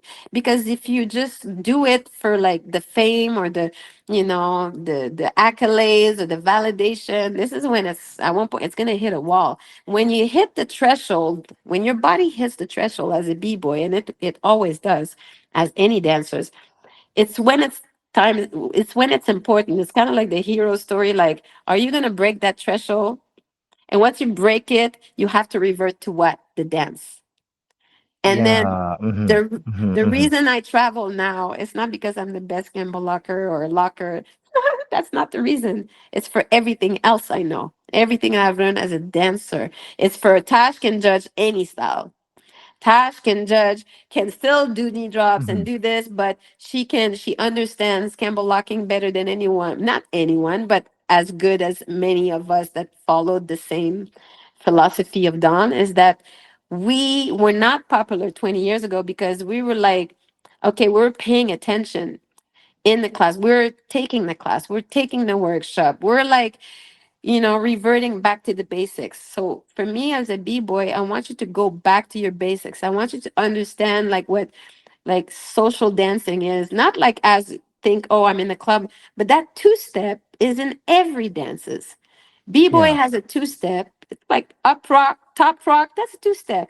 Like Mhm. salsa has a Mhm. two-step. Breaking has a two, like popping has a two steps. Call it walkout. There's more than that. Campbellocking has a two step. There's two steps everywhere. It's the music that changes the aesthetic of the two step, but it's still a two step, right? So the Mhm. Mhm. dance is there. Is like, however, so to be around people that are different styles or different form, it's gonna make you a better b boy.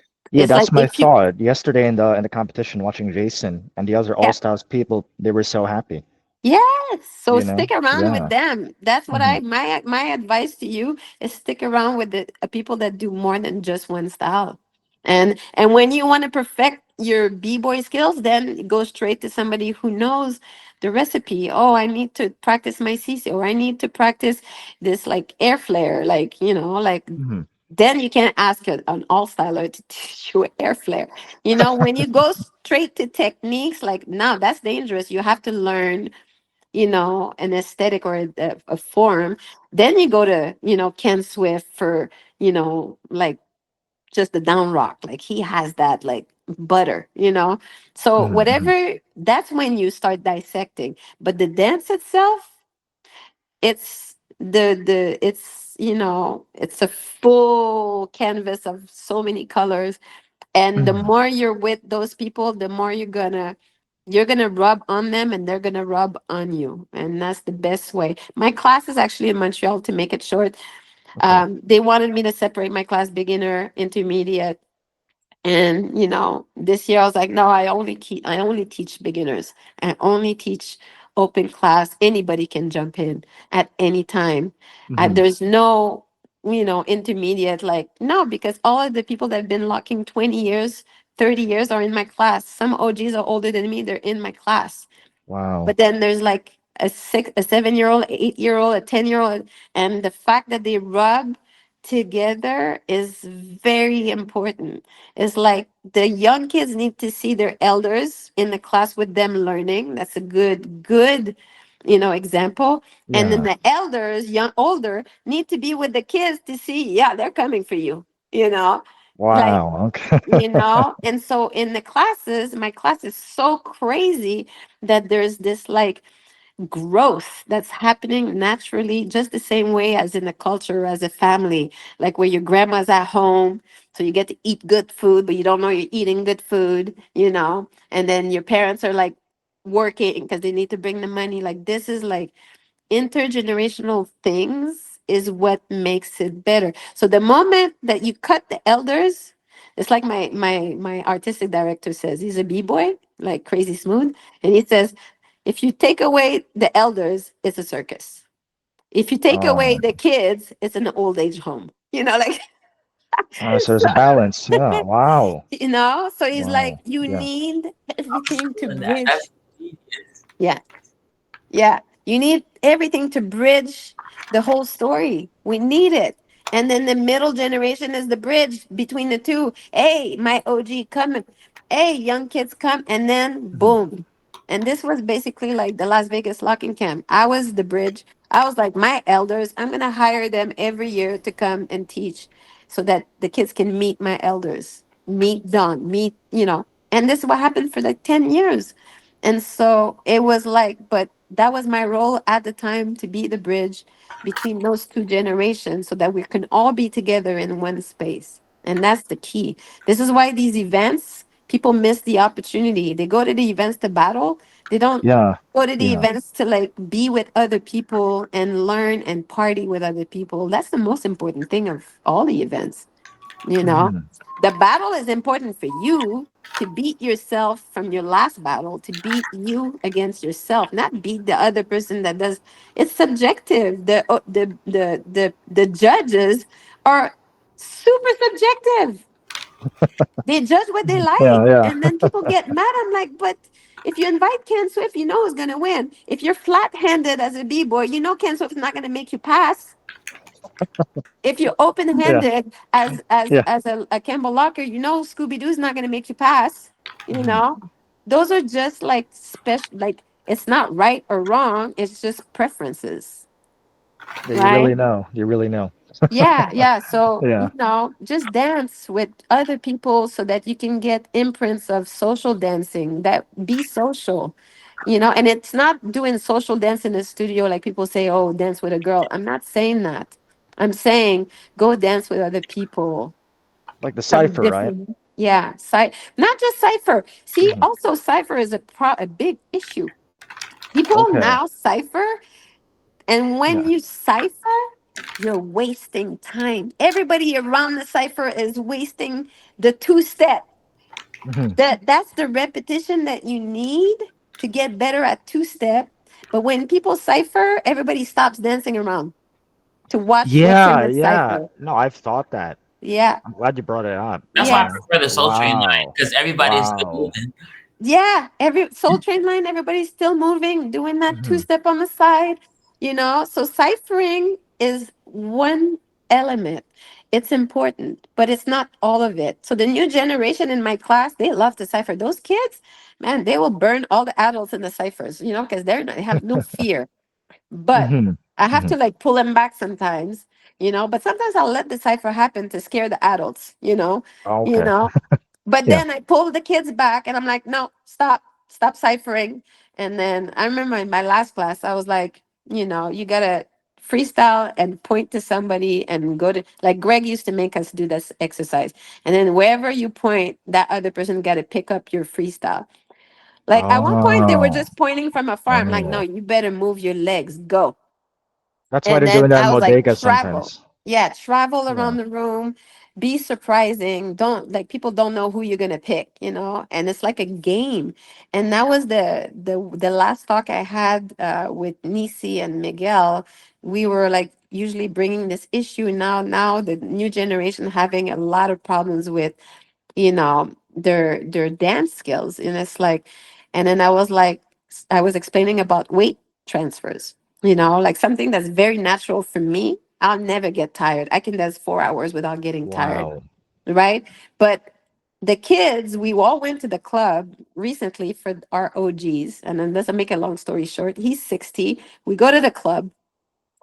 It's a club night like in the 90s and the 80s. Yo, like, it's crazy. All the dancers, all the city is there for this OG that just turned 60. DKC is a B-boy.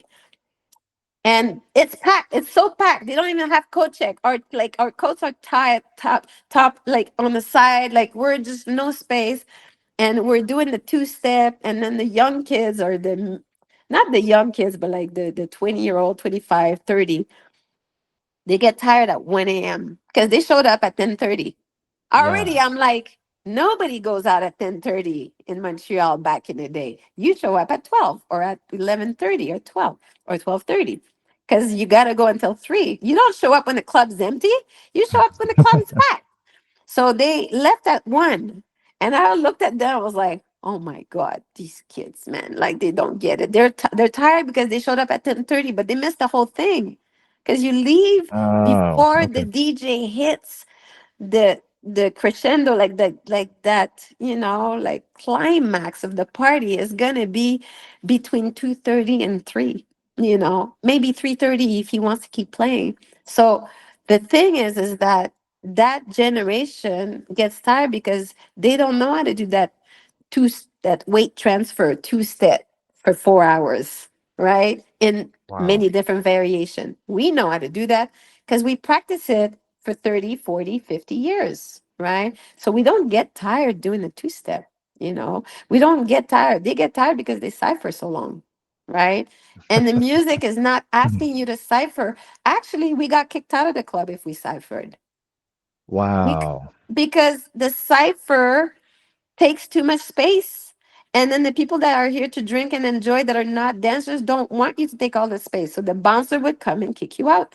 So if we ciphered for like 10 seconds, maybe a minute, and then we saw the bouncer and like we broke it down. Like, and Okay. B-boys could not cipher. This is why B-boys started going to raves to to Oh. to like cipher, or to like practice. They went to tribal, drum and bass jams or like rave because Mhm, there mhm, you could like everybody's on back then everybody's on drugs, so they could like cipher as long as they wanted. mhm, Nobody mhm. was saying anything, right? But in the club, no, you're there to drink. If you're a b-boy and you're a dancer and you're not drinking, you're not contributing to like that club's effervescence. Mhm, So, because you're not drinking, you're dancing. So we had to know a balance. So all of the b-boys from that generation know that, when they went to the club, it wasn't about like practicing your windmill. That mhm, no, mhm, so mhm. there are a lot of distortions, that happen. So the cipher is, when I go to sessions and I see only ciphers, I always tell the dancers that's a missed opportunity to get better, because Yeah. while you're watching people cipher, you're not dancing yourself. It's good to watch and get ideas. I'm not saying it's not good, but you have to break out of that cipher as soon as you can, Got and it. Okay. so if there's like 3 4 ciphers happening at the same time and then they break out, that's good, you know and even like let's say in a party, like we do a line dance always, like the electric slide will Mhm, start mhm, at one point. Like we did the party at one point, somebody started the electric slide, everybody thought it was me. I was like, it wasn't me, it was my ex. mhm. He's a singer, you know, and he's like the father of my daughter. My daughter's here, but he started it. I didn't start it because he comes from the same culture as me. We're like, this is who we are. We live singers, dancers, bass players, musicians. We're all in a club together. Now it's not just dancers, it's musicians, bass players, because this is the culture, right? So we're all there with DKC because we never separated the musician from the dancers. We actually dance on live music a lot too. We went to see live bands. We went to see James Brown. We went to see all these artists. Prince was always in Montreal. Like the Wow. first thing we did is like, oh, Janet Jackson's coming. Let's go. Ah, Prince is coming. Let's go. Like Prince would come to the club. If you knew the culture, you'd be like, I need to be in the club because maybe that's the club that Prince is gonna come after his show. That's how we thought, Mhm. right?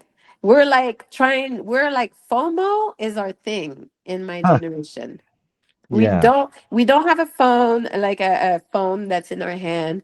You have a meeting and a place to be, and you have to be there on time. If not, you might miss out. And that happened many, many times for a lot of us, missing out on like the most important thing in your life. And people like, "Oh, I miss Prince in the car." Shit, like, yeah. Okay. Yeah, I'm gonna sign off soon, but Okay. I guess I'll join again and learn from Jason, I Yeah, guess. Yeah. definitely. I'm Yeah. glad to do this. I'm gonna have to go too, like in about maybe 20 minutes. Okay. Okay. Thank you, everyone. Till Thank next Thanks time. for you. joining. Appreciate it. And I also wanted to yield the floor for Tunji and Christina for joining. Thanks y'all for coming on Yes. in. And I know they wanted to also come in and just say hi. So Hi. Yes. Yes, I'm just going to turn my other phone in case, because I have a student that's coming here. Because I do like one of my Trek Lock is like one of my first student in Montreal. And when he started dancing, he was like offbeat, and now he's not anymore. But yeah, like it's good to like just have like just I invited him to just sit and talk, so that's important. But hi, Christina. Hi. I met Aditonji like at but what was your dance name at Get Lifted? I remember. No, so it says my whole name because this is my work email. Ah, okay.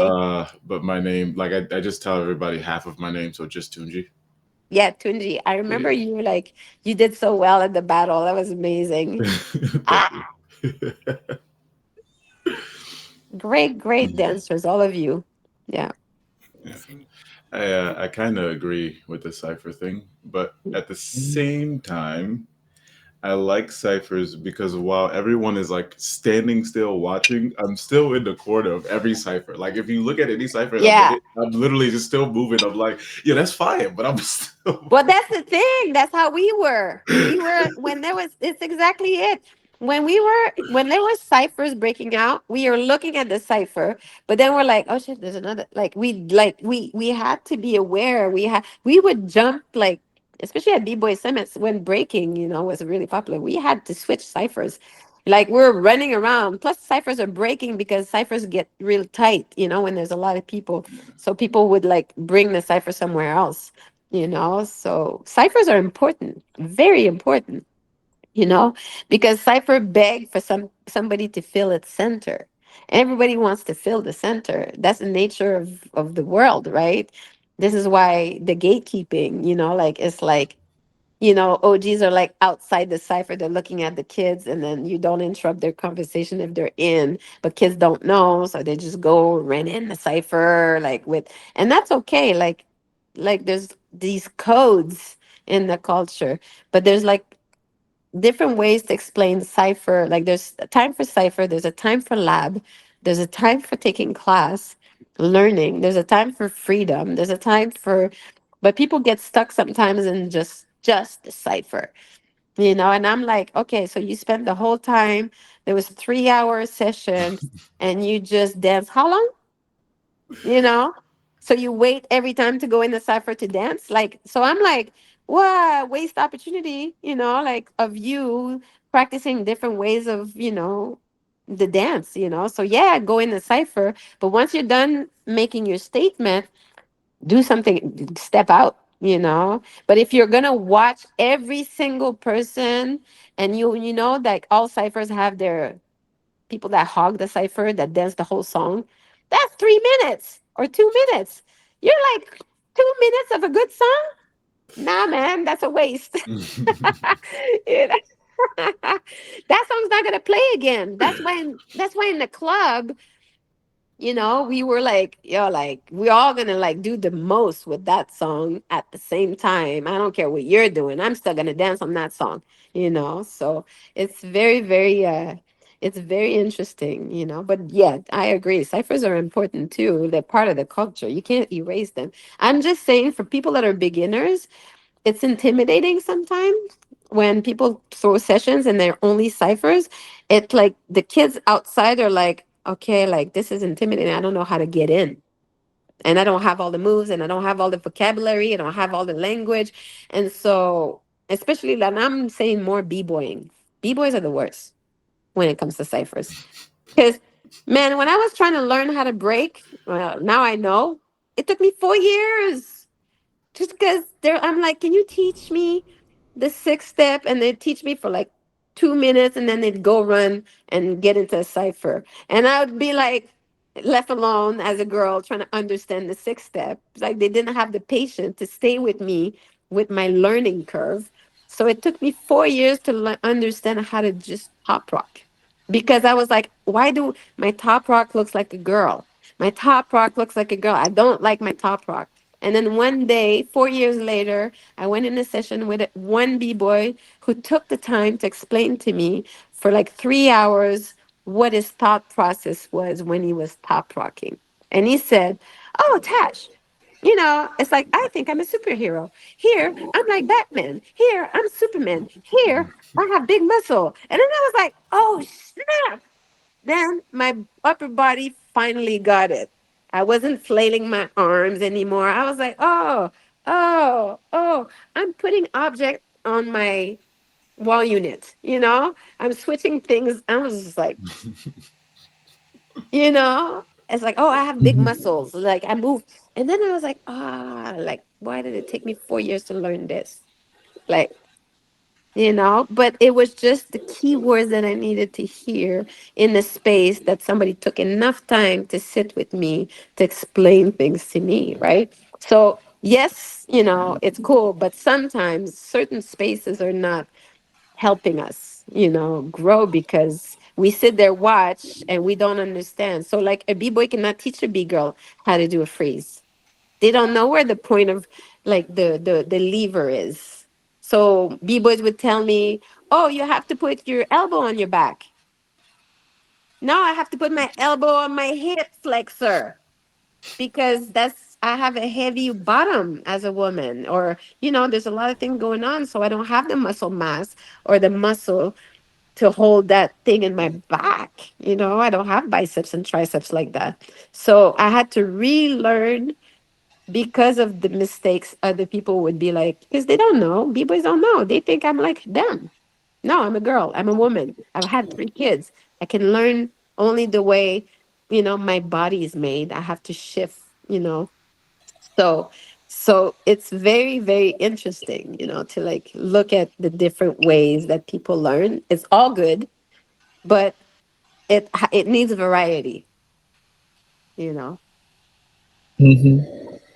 I have something to say about the cipher because I'm not a cipher person.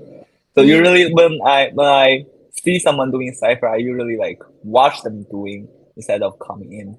But to me, I prefer to dance into the music by myself, which mm, means they are doing the cipher, but I'm in the corner, mm-hmm, like doing my dance with the music. mm-hmm.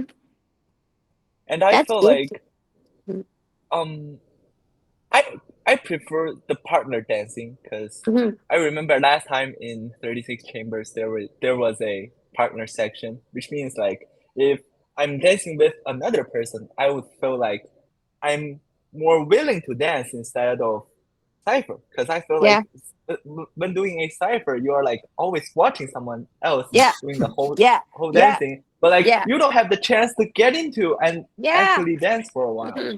So that's Hmm. why I feel like compared to cipher, individual stance actually provides more information to your own Hmm. body. Hmm. It does. It does. And you're right about, dancing. That's what we did. We didn't have studios. We were dancing in our bedrooms, growing up, like our basement, whatever it is in the street, wherever we could, we just dancing, right? And so we danced alone a lot. We danced while we were cooking. We're dancing. We're always dancing. But the cipher is good for, you know, other things, for, the no fear part. Like, cipher is scary, right? Everybody's watching you, right? So when you're ready for the cipher, you'll know when you're ready. It's intimidating at first, and that it has its purpose. It's like, can you overcome your fears, or can you do something that you don't like where your heart is beating, and you're like, shit, no, I don't want to go. Like, ciphers are important. Like, back in the day, people pushed us in the cipher, like, and we're like, I don't even like this song, and you get mad at the person pushing you in the cipher, but then you're like, okay, I guess I have no choice, right? But like, it's everybody, just like learning. We all have different types of learning. That some people here are sitting, listening to me talking this story. Some people cannot handle that. They just like, "Ugh, I can't sit 2 hours through a talk. This is so boring, and then they'd rather go to a class, or go cipher. Other people, I remember, like in Tash Formula, they were like, yeah, Tash, I don't really like the quiz. Like, I hate quiz. I just want to watch the videos, And then another person says, oh, I don't like the videos. I just want to read the text that you write. And I'm like, you know, all students are different. It's like you gravitate towards your method of learning, and everything is good, and everything. There's nothing like that's bad, Like cipher is not bad in itself, but like if I'm like a abstract dancer, the way I learn is through experimental things. I need to be in the space with other people. I need to see things so I can go back and tell stories. If you're a linear student that like to sit in a desk and listen, and then you can like remember everything by heart, like, or then you're gonna love a very technical class because it's giving you the tools. Like a lot of Campbellockers, funny enough, are mechanical engineers and engineer. I'm always laughing when I hear. I'm like, this is so funny. Coders. Yeah, I'm like, you guys, man, why do you love Campbellocking so much? Like, they're all like brainiacs. And there's something that liberates their creativity, and that brings them to like force them to be abstract, but they can't help to bring things apart, to break things apart. They need like the formula, and they need to like the recipes, and I'm just like, just dance, and they hate when we say that. But it's okay. I learned a lot from them too, as a teacher, because sometimes there's a time for, okay, now I have to like face the mirror and show, these linear dancer, because they can't understand if I'm moving around the room. They just don't get it. So it's as dancers, we have to kind of experience every aspect of dance. You have to sit in the judge's seat once to understand why it's hard to judge. You have to be in a battle dancing to understand why it's hard.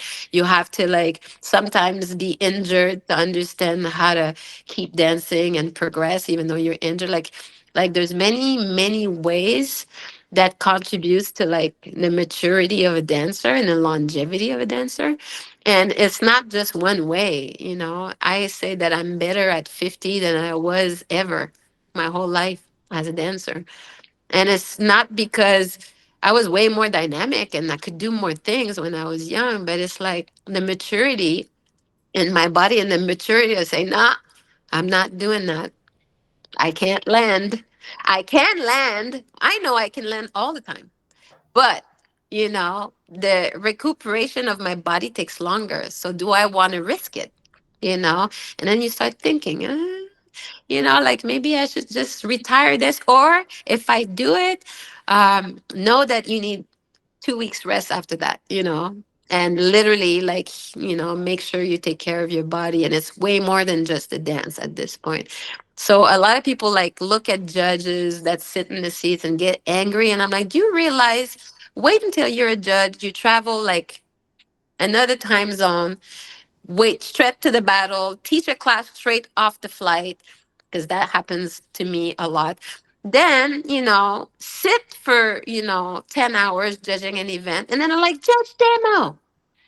Then your legs are shaking and then you're crashing because you're in, you're literally tired. And then people judge the judge demo. And I'm like, do you really understand what it takes? You'll see one day I'll be you. And then they'll be like, shh. So when I look at my elders, I do it with grace. I'm like looking at Don or Scooby, or like people get mad, and I'm like, yeah, it's their perspective. They get mad at the OGs. I'm like, it's their perspective. Like if they're still sitting there in that seat, that's a feat in itself. They're heroes. Like they're still traveling to share. Sometimes they have no choice. That's their way to make money. You know. So I'm still learning. I'm like, do I still want to be traveling like the OGs in 20 years? Because I'm like, I still have 20 years to get to. Like somebody like Tony Basil, she's freaking 84 years old. Tony Basil is 84 years old. You know? It's like crazy. Scooby's 73, 70. Yeah. You know? It's crazy. You're like, they're still going around doing judge demos and stuff like that. And then people are like, oh, he's not as good as he. No, no, you need to stop with that. Like, do you ask your grandparents to do what they do? No. But dancers are very, like, egotistical sometimes. And then they forget that everything that is happening with your elders is going to happen to you. And that's where you're going too. You're getting older. So if you're smart as a dancer, like, you're going to really take care of your body. You're going to really sleep. You're going to do the things. And Don would tell me all the time, like, he'd look at me, he's like, girl, where are your knee pads? I know I can't put knee pads. That injures me. That he's like, I had 4 surgeries, and I'm in my head. I'm like, I'm not gonna respond because I know why I'm not wearing knee pads, right? But I'm looking at Don. That's why you had in my head. I'm like, that's why you had 4 surgeries because you were wearing these whack ass knee pads that cut your blood circulation. But when they didn't know. I know because I wore knee pads for like 2 weeks in a b-boy busking show, and my knees started hurting really badly, and I was like, oh, the knee pads. You know, now I've danced for over 30 years, yeah, without knee pads, and I never hurt my knees. Ever, what? The one time I hurt my knees was in a circus show because I had a whole bunch of acrobats that fell on my leg. You know, so I know my body. I know, I've learned, how to take care of it. And I think that that's like maybe like some of the lasting things I want to tell you guys is like there's things like sleep that is super important. Like seriously, like it's one of the most important thing. That's when your body recovers. It's when your body becomes more creative. It's when you dream, and of course healthy, being healthy food, um and just like a healthy mind, so I agree. It's a holistic thing, right? And I think like mm, with a lot of the conversation that you've been sharing with us since we started the call, it's like it's a life thing, right? mhm. So, um, if anybody else has any last parting thoughts that you really have, and you wanted to share with Tosh before she leaves us, then please, by all means, go ahead and do that now. But we also want to be respectful with Tosh's time, so I'll yield the floor. I mean, he's not here yet. My phone didn't ring, and it's a storm outside, crazy storm. I don't know how long it's going to take him to get here.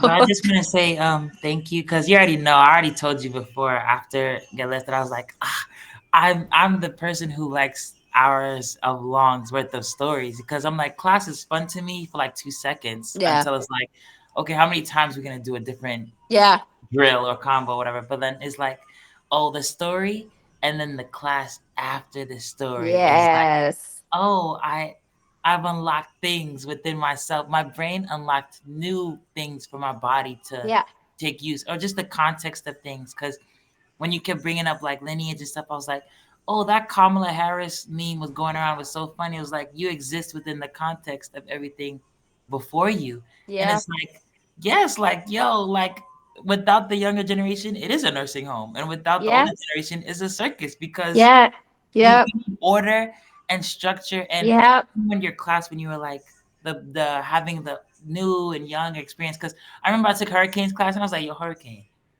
No offense, this is just a beginner's class, like everybody. And he was like, but I could see the importance because yeah, new people in the style need to see the potential or like yes, what you can go to if you're consistent and you work hard. mm-hmm.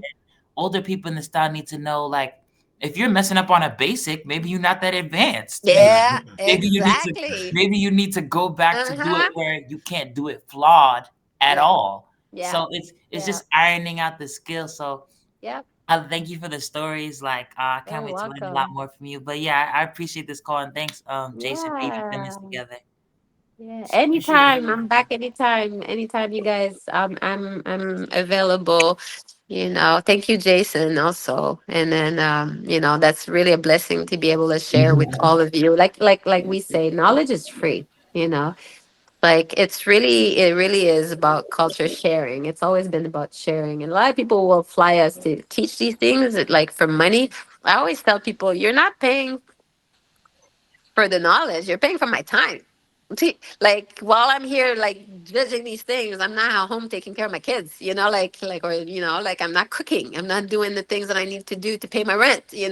So a lot of the times, like people, I always say to dancers, like take your time is like once you're creative, your time is illimited. Your time is immortal. When you do things that you love, you don't see time, right?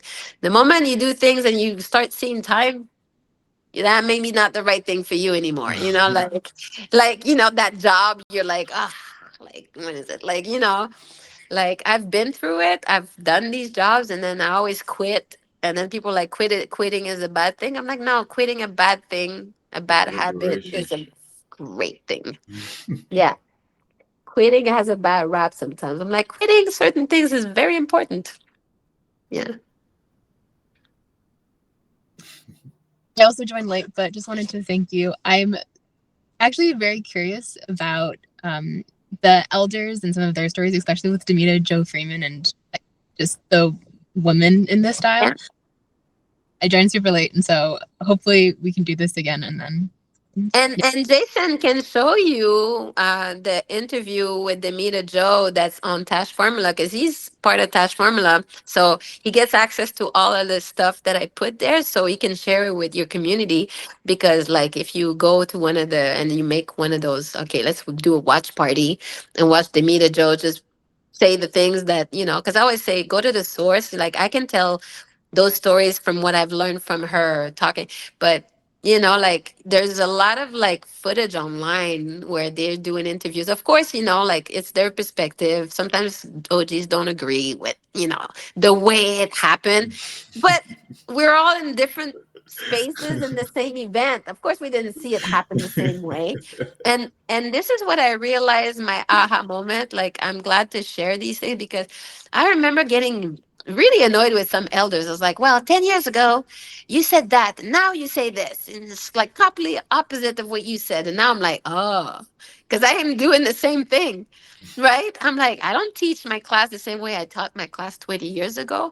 20 years ago, my class would like, people were afraid of my classes because I would drill people until they die. And I remember a son from Vancouver, like some Asian, like they would come from Japan and they couldn't even like handle the amount of drilling. But I learned it from at the time Brian Green was drilling us.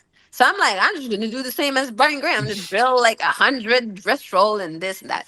Today I would never do that. So somebody come taking my class. I remember a son came to take my class in Vancouver, and his last class with me was in 2007 and 2008, and he said he was afraid to come in my class last month, like it was 3 months ago. He was afraid. He was like, I know her class, I'm gonna die. And he came with his cane, right? Because he's injured. And I said, don't worry, bro. Like, I'm not like that same teacher. Like, don't worry. But I remember the fear in his eyes. I was like, so I always now give grace to my old teachers for like changing the story because as if we're real students, we have to change the story because we actually have learned it, maybe wrong the first time because that teacher, he didn't know that it was not the right way. Like some words that we still use are not the words that Don never co-signed these words that we use to teach. So a lot of the times we teach and we're like, I have to correct people, but it's not in the mean way. It's just like Don does not call it this way. It never had this name. So it's very important to have community to kind of like do a community check. Hey, what did you hear last? you know what are the elders are saying? Oh, who was the last person in this battle somewhere with some elders? What happened? Like sometimes I find out things through my students. I know my elders, but then they tell me a story and I laugh because I'm like, yeah, that's like Scooby would do that. And then they show me the video and I laugh because I'm like, yep, yeah, he did that. Or, oh, he never did that with us. Interesting. So getting to the source, like now Scooby's teaching a lot of like private classes, online. And people get offended, because he's correcting certain things. And some older dancers that have learned from Greg, they're like, well, he's lying because Greg said this. And I'm like, it's so funny to me because I'm like, well, Greg was not perfect either. But Scooby is basically telling you the story that from his perspective, and he's going to change the way he says it because let's say the example was Greg said, or Don said, this girl was mocking me. And then Scooby basically said, well, Don said this girl was, acknowledging me. And then the guy got all offended because he didn't say mocking. I was like, bro, Scooby might not want to tell the story in a negative way. because he respects Don. So saying to somebody you're mocking, like in this generation, you don't want to say that to a kid. So you have to say the girl was acknowledging Don, pointing at Don. You're not saying the girl was mocking Don. But Don, if you look at footage of Don, he says, yeah, the girl was mocking me. So it's in the delivery sometimes that we have to, as teachers, be careful in the way we say things because, yeah, like some people will take it the wrong way and go with it, like that word pace, the pacemaker, and then it just ran around and it was like everybody calls it pace. Every single person until Don told me, no, it's not called pace. It's called keeping time. I was just trying to keep the beat, you know, and keeping the beat, staying on time. And I was just like, oh man, but Greg was just like, oh, it's like a heartbeat. Like you have a pacemaker.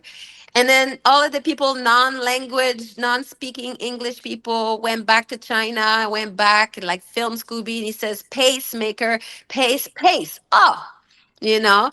So Greg created like this whole muscle man. Oh, it's like a muscle man. Like that's the other thing that I always say. Like Greg would be like, "Oh, it's like a muscle man. You have to be big because I like it big. Everybody has to see you if you perform in front of a 2,000 people crowd. Like let's say Super Bowl, you have to be big when you do the up. That's Greg's style, right? Now everybody start calling this the muscle man, and we were like, I was like we also did because we're like, okay, well, Greg said that, and then we go see Don. Don's like, that's no muscle man, and Don gets mad at us. This is just the up, I was just like, you know. So we're and that's the telephone game started happening. So, but I would have never known if I never went back to Don to verify. Why did you do this, Don? Why did you? I always went back to the source. How did you create the wrist roll? Oh, I just had a flick in my wrist. You know, I had the flick in my wrist because of what? Ham bone. Can I ask a follow up? Is there a lot of like disagreement between the elders on like some of? Oh yeah. Back in Okay. the day, yes. Back in And the day, lots of disagreement, but it's out of ignorance and also out of they were not understanding Dawn. Dawn was just like be free, but the thing is that it's like this: if you let a kid, if you don't put order, then it's a free for all. It's a circus. So locking sometimes was becoming a circus because Don did not know. Like he's basically God, right? He created the world, but you can't explain how he created the world to people that are not on his frequency. He's like, I don't know. I just had a gift from God. That's what Don is telling you. He can't break it down for you. He's sharing it as he's creating it.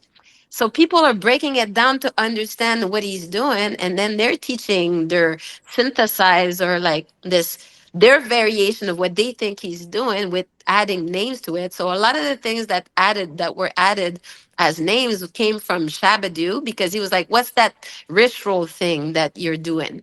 He's asking Scooby Doo. Scooby Doo is like, oh, this wrist roll thing. Well, like even Scooby did not know it was called wrist roll. Like it was not called anything. Only the lock was called a name, because Don named it Lock, because his friend, if you know the story, I always say people go back, reread the official website, Campbellock.dance. That's Don's official website. Me and my husband helped Don set it up so that he puts his voice in it, and we're still hosting it. It's the only website with the official Don. Everything else is not Don. So when you go to Campbellock.dance, Don is quoted, and you'll see what he's saying. And sometimes it goes against what a lot of other OGs say. But the other OGs just try to understand Don. Nobody was understanding the creator. It's like us trying to understand how this God thing works, It's like you will never know if you're not sitting there really pondering, like, asking Dawn. And when I was talking to Dawn's wife, I still talk to her, like we're really close. And Dawn's wife was like, "You don't even know how he created it, like." And that's his wife talking, you know. So you're like, and it's true, Dawn would always be like, "I don't know, I just had a flick in my wrist." It's like he couldn't even explain to me that the connection that I made later about the ham bone, being so prevalent. Some people embodied it already in the Campbellockers of my generation. People like Frank and Jared. There's people that you could see they were close to their bodies. and I could always recognize it, but I didn't understand why these particular ones were more authentic than others. I didn't understand it. I was like, ah, this guy is, yeah, he's doing it. Firelock, he- he's doing it. We didn't understand until now. I'm like, oh, because Firelock can do the handball really well.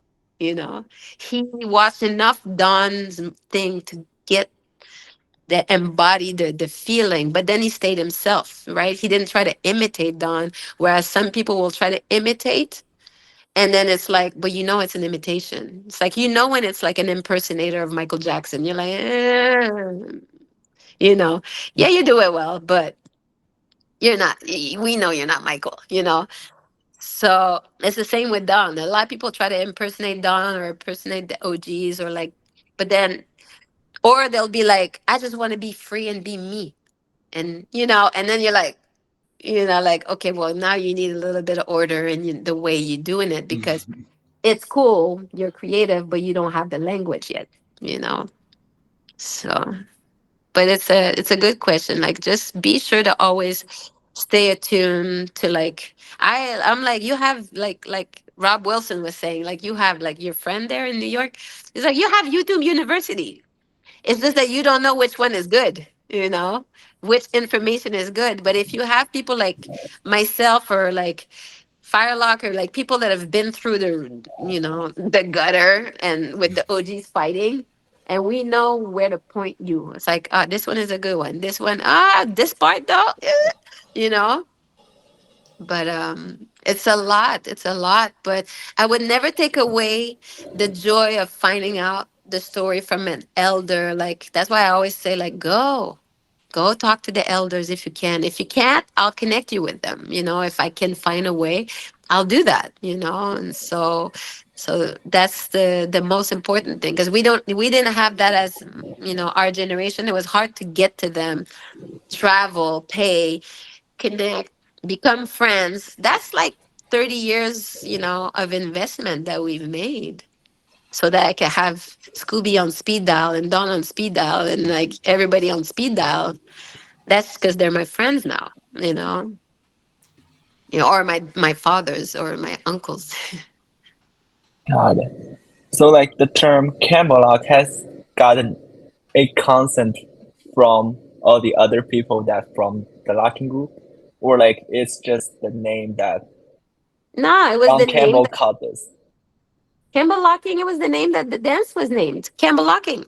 That's how Don named it first. It just got lost. And if like, Jason can explain it, it's like Don made a record in 72 called Campbellock. He lost the rights because the Campbellock dancers were performing on TV for Frank Sinatra, for Roberta Flack. Now the owner of the label who made the song with Don is like, oh, no, no, you're going to pay me. I'm going to sue you if you use that name that's on the title of the record that you made. So Don's voice is on the record, Campbellock. So it was either he's fighting with no money to retain his rights to his name. I mean, it's the early 70s. He's about to go on tour with Frank Sinatra. If he goes to court, the whole group stops there. They can't go on tour with Frank Sinatra. So they changed the name to the Lockers to be able to go on tour. Don loses his name. And for decades, it was locking the Lockers because they became famous, right? The Lockers, like, but it was always called the Campbellock Dancers. So when the proof is, the record was created in 72, the Fatback Band has a record called Street Dance. And in Street Dance, that's 72, you hear, do the Campbellock. So it's the Fatback Band. Like people now want to we are reclaiming the name for Don, because before he could get sued and before he lost the name. But when I talked to his wife after Don's passing, she told me in as because I really love her, she loves me, she said, Don's biggest regret at the end of his life is losing his name to the dance. When you don't tell me that once, you tell me like two times. Like, I was like, oh, because I was already always using Campbellocking. When Don came in 2006 here, he did a Campbellocking masterclass. The poster says Campbellocking. I've been teaching Campbellocking slash locking forever because, like I knew this because I know my history. So to like people telling me like, no, no, no, this like the proof is so clear as day. If it was have been just about locking and like what people say you could do whatever you want and every teacher, like Don would have been like, no, you only do it like me, right? Like, and then everybody would have looked like Don, but then it wouldn't have been famous. It wouldn't have grown. So the fact that every other locker in the lockers is themselves proves the recipe that he says be yourself. So Scooby does not look like, well, he's not in the lockers, but Shab does not look like Fred, Rerun, or Penguin. Penguin does not look like Greg. Greg does not look like Tony Basil. Tony, they're all different. They're all Campbell lockers. Right, so if they go against and say no, but we're locking, it's not camp up. And then one time, I got into a disagreement with someone because he was like, "No, only Don can Campbell lock." I was like, "How?" I was so mad. I was like, "Really? What's your teacher's name?" And he was like, "Campbell Lock Junior." Huh? I wonder if only Don could Campbell lock because they want to remove Campbell locking, and we're like, no, we're not saying we want to erase the word locking. We're saying we're reclaiming Don's name because his lineage is important. When he passes away, when his grandkids, in let's say 50 years, they make a movie about Don because that's how it works. That's how Van Gogh works. That's how all artists work. In 100 years, they make a movie about a man that created a new dance. Everybody makes money off of it except his grandkids, his lineage, because everybody can make money. This is what black culture is. People taking away a man's creation. You know how many inventions black people created that we don't even know about because nobody, they weren't named. So for me it was very important in Hurricane and to do Get Lifted and say we're gonna do the Campbellock experience. Like that was Hurricane's genius. Like he's like, we're gonna do the Campbellock experience, and Tash, you're gonna be the guide. I've been teaching about the Campbellock for a long time because I already did the website for Dawn. I already had these conversations. I already knew all of this. But the thing is, there's only very few of us that knew this. Very few. Like Hurricane, Firelock, myself, those who are really close to Dawn. Little B, the people that are really close to Dawn, we're calling it Campbellocking. Scooby's calling it Campbellocking too. Alpha's calling it Campbellocking. Even Street Dance Roots, he's like Campbellocking, Campbellocking. None of the OGs are, a few OGs are on the defensive because for them, it's about them. But for us, it's about honoring the creator of the Campbell Lock. It's done. For us, it's that, you know. Oh, okay. So I always want to like you guys to remember, even though Don is not there, there's still other OGs that could tell Don's story from their perspective. Might not be perfect. You hear it, but you don't take everything like truth. You're just like, okay. And then you cross reference. And it's So we can important. still use the term locking as the Yeah. dance. Yeah, you can still use it. People that use it, we're not like, oh, you're using just no, you could still use it. The thing is that what's you see happening the shift is that people now care about Dawn. And they care. When you say locking in a class, it doesn't when I went to Europe, no, I went to teach in Oslo and I did a talk, and then they were like scared because the whole Campbell locking thing came to the surface, and they thought I was coming with this mentality of erasing locking. And I explained to them, okay, so when I travel to Europe, I see how nobody of this new generation knows who the creator is. They're taught the dance, but nobody knows who created it. And this is why more me traveling to Europe and Asia, I see that a lot. So I make it a point to explain when you say Campbell locking, a 5-year-old or an 8-year-old go, Campbell locking? Why? Campbell locking, right? Because they're like, why? So already, because you ask why, you're gonna go dig. Type Campbellocking. It's gonna bring you to the source. If you type locking, see what comes out. It's everybody and their grandmother's locking, bad locking, sucky locking, locking for life, locking for Locksmith. this, Las Vegas locking camp. Like they don't even know where to look because it's like, yes, it's locking, but is it like, do you learn about the creator in those class? No, I could tell you that when I went to Oslo, and that was just recently, even Renegade, the DJ, did not believe me that people don't learn about Don. And I said, and we're in a panel discussion, and he's like, no, no, no, like it's just locking. Like, yeah, we know who the creator is. And I was like, you're 53, you know these kids don't know. And then one of the kid, as we're exiting the panel discussion, I'm with DJ Renegade, and this girl, little girl, comes in and she's like, it's the first time I hear, my teacher was in that room and she teaches me locking, and I never heard about Don Campbell. You should have seen Renegade's face. What? And I was like, exactly, because they just teach the moves and the alphabet and the steps and the variation to the step. That Scooby, like I went to India, they had 40 variations. Not India, some they had 40 variations of the Scooby Doo. 40. Why do you have 40 variation of the Scooby Doo that you're teaching in a class? Why do you have 40 variations of any move? Yeah, right? Of any move? Yeah, imagine that. Yeah, so I'm like, okay, what about dancing? What about, like, like, but that's how you sell a workshop, right? You sell, I'm going to teach you things that you never know, you don't know. The basic simple thing is, I'm going to teach you about Don Campbell, and then I remove myself because it's not about me as a teacher. It's about the kids learning from as many people as they can, but mainly from Don.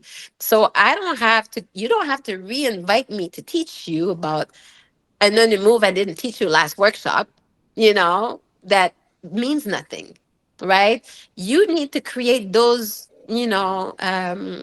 neurons, like to attach these things, this yourself. Oh, I can do that with Don's moves, I can add my feet, my footwork.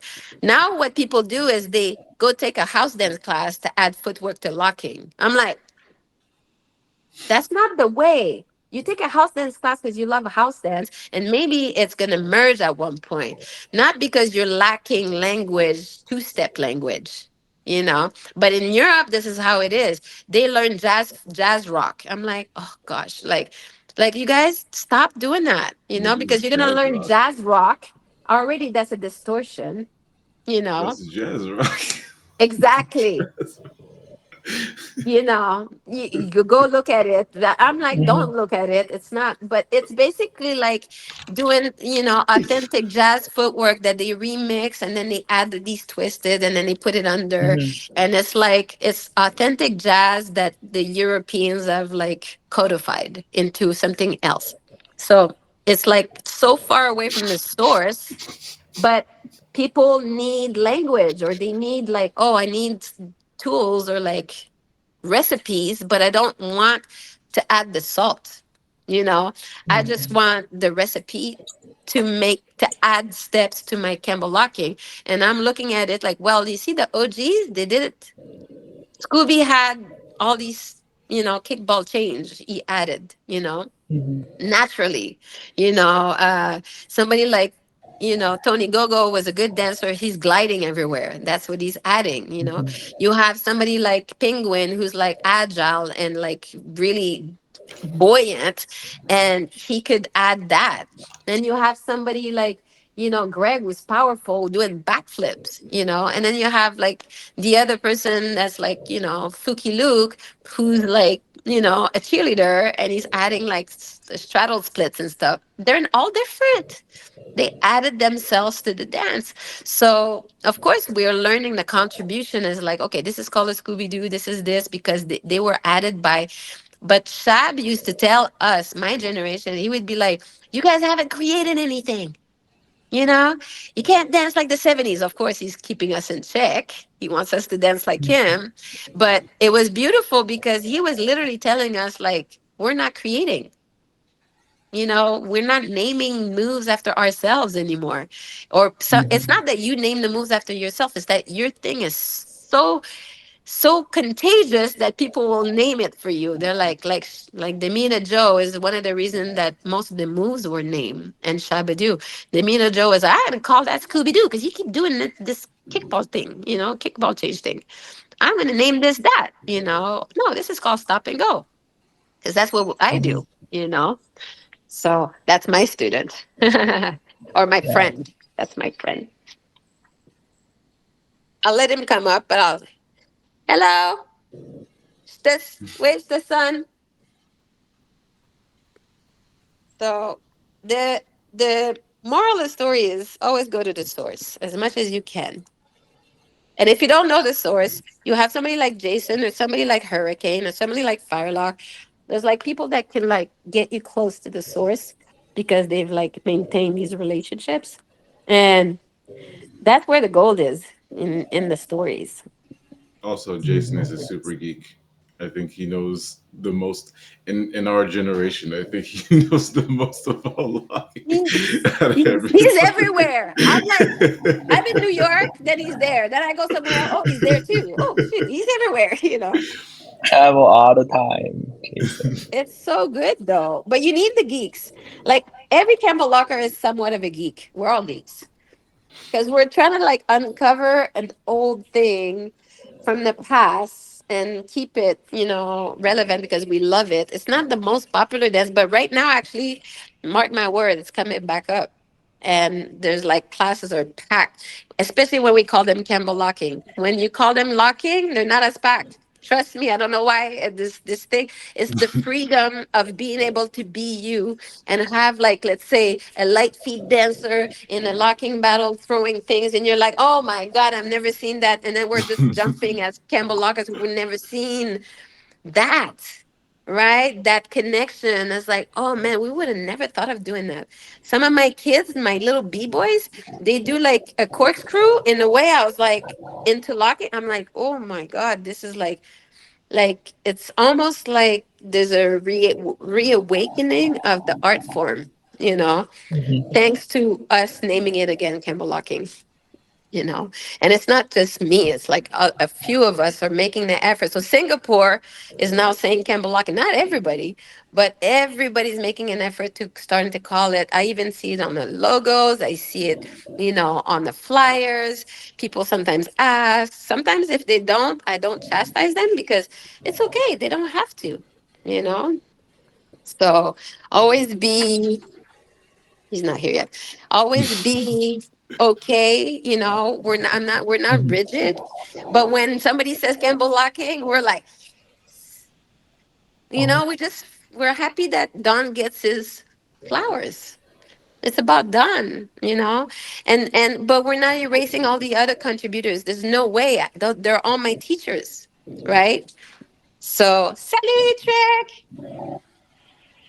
I thought I'm gonna introduce you guys to Trek. Wait, Trek. Trek. This is Trek. This guy Trek. Oh, hey guys. hey. Trek clock. Yeah, tu peux les mettre là. So j'ai fini là. Okay. You know me when I talk. He Trek knows. Oh,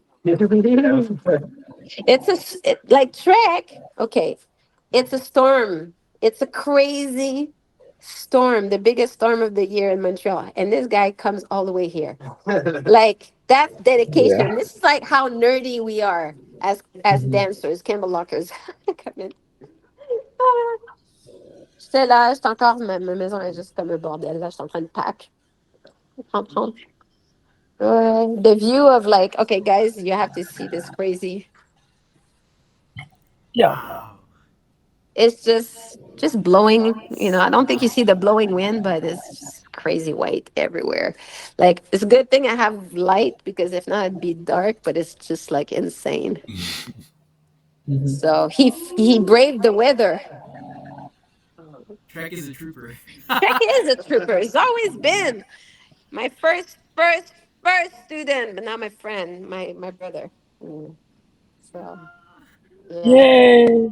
Correct. Well, like there was Spicy and Cindy also, they were, but he was like the one, like the nerd. Like he started, like he used to make these little like stick Stick figures. figurine and show me all the different position that you can, and it was amazing.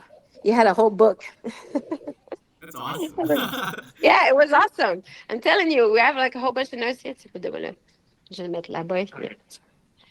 So, but anyways, I have to go because I have my guest and I'm leaving for I'm leaving for Jakarta on Tuesday. So, Safe travels. yeah, Safe thank travel. you. Thank you. Thank you, Tosh, for See joining you, us, for Tash. letting us take your time, and for extending that. Yeah, I'm glad. I'm glad. Thank you for the Thank questions. you. Great question. I really enjoyed our conversation with you, Yeah. and we'll do it. Hopefully, when I know things are coming up, being pretty busy pretty soon, so we'll connect with you again once your things calm down. Yeah, and if you have any questions, like you can take them down. I'm gonna hang up, but you guys can stay and like write them down and send them to me. Yes, All right. will do. Thank you. Yeah. Thank See you, you. Tash. See Bye. you. See you, Shrek. Oh shoot. Bye. Bye, Tosh. See you. Bye. Love you. Bye. Love See you. you. Bye. Keep Campbellocking. All right. Well, thanks, y'all. Appreciate you joining the call. It's Yes, good to sir. have y'all on. Thanks Yeah. for sharing and for being able to exchange with the different stuff that y'all brought into the conversation and Tosh was kind of bouncing back and forth with us. I know we kind of really didn't have any structure going in, so really appreciate y'all just bringing in and like whatever came to mind. Yeah, it's good to hear those stories. Mm. It's like never heard of them before. I kind of wish I was earlier. It's really interesting. I was I know, definitely asleep. Did you guys talk? So for what? what is it, for like Foolish Fam and like a lot of like I know like even Hurricane and Firelock and a lot of us like Tosh was like a big inspo for like a lot of our journeys, so being able to kind of bring her on and like share with you all too was one of the things that we really want to do, so that like she was saying, like if you can get someone as close to the source as possible, or like someone who knew Don and was like very familial with Don and a lot of the different elders, like you get it the most from the source that you can, right? Versus like, I mean, yes, it's important to get from folks our perspective, but like, yeah, it's always nice to also get the original context and the original point of view. So as much as you can. But were there any like I guess thoughts that y'all had like as a wrap up or like as a takeaway? I really enjoyed Yeah, today's quiet. conversation. Actually. I But about the handshake and how it was like a woman's thing, or like it was just with them, and then she was like, yeah, I just don't want to cause any like tension with them later on, so like sure, let them have it. And I wish I kind of got like more of those like nuggets, but it was really great. mhm. And no worries, I know some of y'all joined a little later. I recorded the whole thing, so I'm gonna post this on our Get it. Foolish Funketeers YouTube. So if you wanna like scroll through later on and just whenever you're free, or like you're in the evening time and you just have like a little bit of free time, have it on in the background, like you're welcome to do that, right? Hopefully it'll be stuff that you can take away too, and just like it's good to always have these. Like I know Little B also has his like Let's Talk Locking podcasts. Those are always pretty cool. Like I usually keep those on in the background as well. So if you haven't checked those out, they have like a lot of it's a wealth of knowledge there too. So, but yeah, no, and same thing with the like Christina was saying with the handshake. Yeah, it's like the what is it, patty cake, right? Like Tosh was saying. So being able to put the locking techniques with the patty cake and like how that became like an official thing is kind of funny. But now for those of you who didn't know, like Christina was part of the group that went to Boston and we learned with Scooby Doo, and we recently did like a video to kind of like I guess like celebrate that we did that, and then like as a wrap up. So be on the lookout for that video. And Christina was the big inspiration for making sure that we actually were able to go through with it, because it was back in when did we went in October, right? So we finally just recorded something, and it's quite a few months later. So I also had Scooby Doo's workshop in Boston. It's like the year before last year. yeah. Yeah. I think you went Yeah, with it's the with Yeah, Flower Boogies, like when she won, right? yeah, she won. Yeah, yeah, Yeah, yeah. When they had like the tournament and stuff. Yeah, but the yeah, battle is really fun. It's not traditional battle. It's yeah. like Mm, it's really good. I love I love that match. that's awesome. So we need you to come back to New York City sometime. And like for those of you who don't know, Bolin I, his locker name I'm is going Word to Bro. 36 Chambers Spring. Oh, you are? Okay. So Yeah. nice. You'll be coming So soon. He's from Buffalo, so he's not too far, but he is like not here in the city with us. That's So what do you mean yeah, I'm not not in too the far? city. That is as I'm in far New as York State. But it's like relative. 1 hour flight, so not a big deal. yeah, 1 hour flight. That's like a 5 or 6 hour drive. Yeah, it's like 5 or 6. well, Because New York is too expensive. yeah.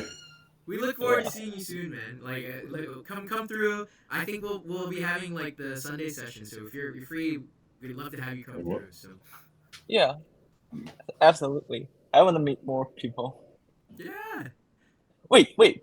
Did you know Jadu also went New York like 2 weeks ago? It's called Jadu. J Lu? JJ. Jadu. J-Du. I don't know if I'm acquainted with J-Du. I think he met David. But Oh, like, really? yeah. Maybe I can't speak for David though. But yeah, maybe. I don't know. This guy. J-Du. Oh, yeah, I don't Is he I'm Korean? not too familiar, but I've been in hibernation mode, so maybe that's Would- why. is he African? No, he's in Rochester right now. Oh. Cause we had battled together before, but like Mm. one day he went to New York and he was in the session, but now he's coming back. So Oh. that's why I learned from his Instagram, so I know he went there okay. and yeah. Nice. But I'll be in the 36 Chambers Spring, and I might be in the summer, but it depends on my schedule. Because I usually plan out travel before going to somewhere. Mm. Well, fingers crossed it works out. And what weekend is the 36 Chambers Spring thing? I haven't been I keeping think up with it's it. Should be like next it month, maybe, Yeah. or no, April. it's April. Yeah, April. I think it's April. So I know they have April 17th to 20. their first program graduation is March 1st, Oh. and then they reset. So yeah, April makes sense. That's like 6 weeks. Yeah, like middle of April, Mm-hmm. end of April. Mm-hmm. Yeah, Okay. Middle. that makes sense. So we'll be seeing Bird Bro in 2 months, is what I You'll be seeing a lot of international students in the bus. That's right. That's right. Maybe we can. What is it, Tunji? We can bring back the Funky NY session that we used to do. Yeah. Hopefully, we'll see. I wanted to start throwing I started teaching middle school, and then some of the other people that are there also like used to be dancers. So some of them used to be flexors and stuff, and then they were like, they didn't. Some did go to XPG. So some of them were like, yeah, I haven't like sessions since like 2016 or something. They're like, that's fucking insane to not dance with other people since like 2016. And then other people are kind of like me, like I like going to Bodega sometimes, but like it's not the same vibe as XPG to me. Because it's like I don't know, like Yeah, Tash XPG said, is like pure. it was yeah, it's like Yeah. it's a very it's a very it's a very circulatory way of improving. So it's like you kind of just like lab by yourself in the corner, and then you go just like partner dance with somebody else. Usually for me, it was like Takushi, Rice Ball, or Hurricane, Yeah. like one of the actual OGs for me in the corner. And then I just go back to like my peer group, and then we'd have a cipher session. And then it's like the same cycle around the room of just individual duo or trio cipher circle individual like that, and it was a really good combination. But like in Bodega, no offense if anyone really likes Bodega, it honestly sometimes kind of just feels like people are kind of just staring to take stuff, and not in the spirit of I want to grow with you. It's just like, oh yeah, that looks cool, I'm gonna steal that, bye. That's kind of what it feels like to me sometimes, and I don't really enjoy that vibe. And then all of the other places that seem to be really dope are like super far, like in Brooklyn. I'm not driving to Brooklyn because it's like I don't know. It's like an hour or something drive for me. Like I stopped taking the train a while ago. Like I drive places now, so it's like even on the train, and the train is worse. It's like 2 hours on the Yeah, train. the I'm not trying to be on the train for 2 hours, and I'm not trying to ride my motorcycle for like an hour 15 minutes. It's like Mhm. because like in my head, I'm thinking about going home. I have to go home afterwards. If I go session for like 3 hours and then I'm just like dead, there's no way I'm going.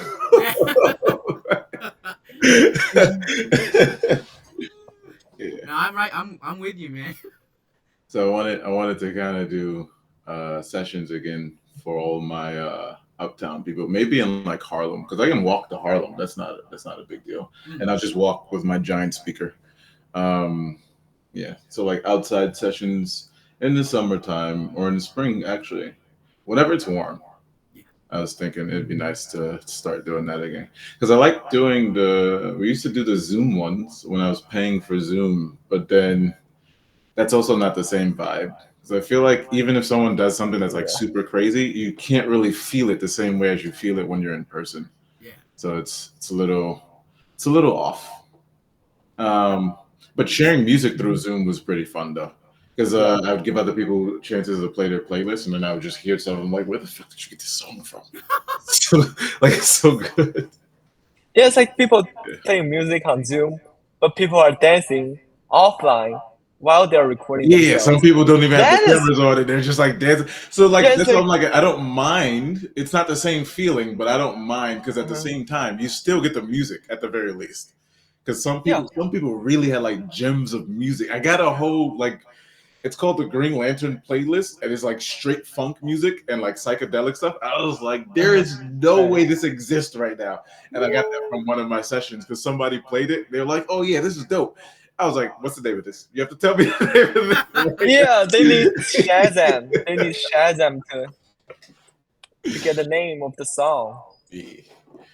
No, but yeah, man. I mean, just let us know. Like, I think a lot of the folks that joined the call, like, they were either folks who you met at Get Lifted, or like there are a lot of like the new like Foolish Funketeers, which are like a lot of like the new folks who have been trying to get into Campbellocking, and they've been like interested in getting deeper and like learning more about it. So like if you're interested in like sharing it with the group, like would love to. Like I know we have like the NYC like Campbellockers group chat too. So whatever you feel like fits the vibe for the session that you're looking for, like we're happy to be a part of it if that's Everyone what you're is envisioning. everyone is welcome. You already know I don't claim a specific style. I like dance in general. So, Mhm. if it allows me to see some cool shit, come. Come. Is there a Get Like this year?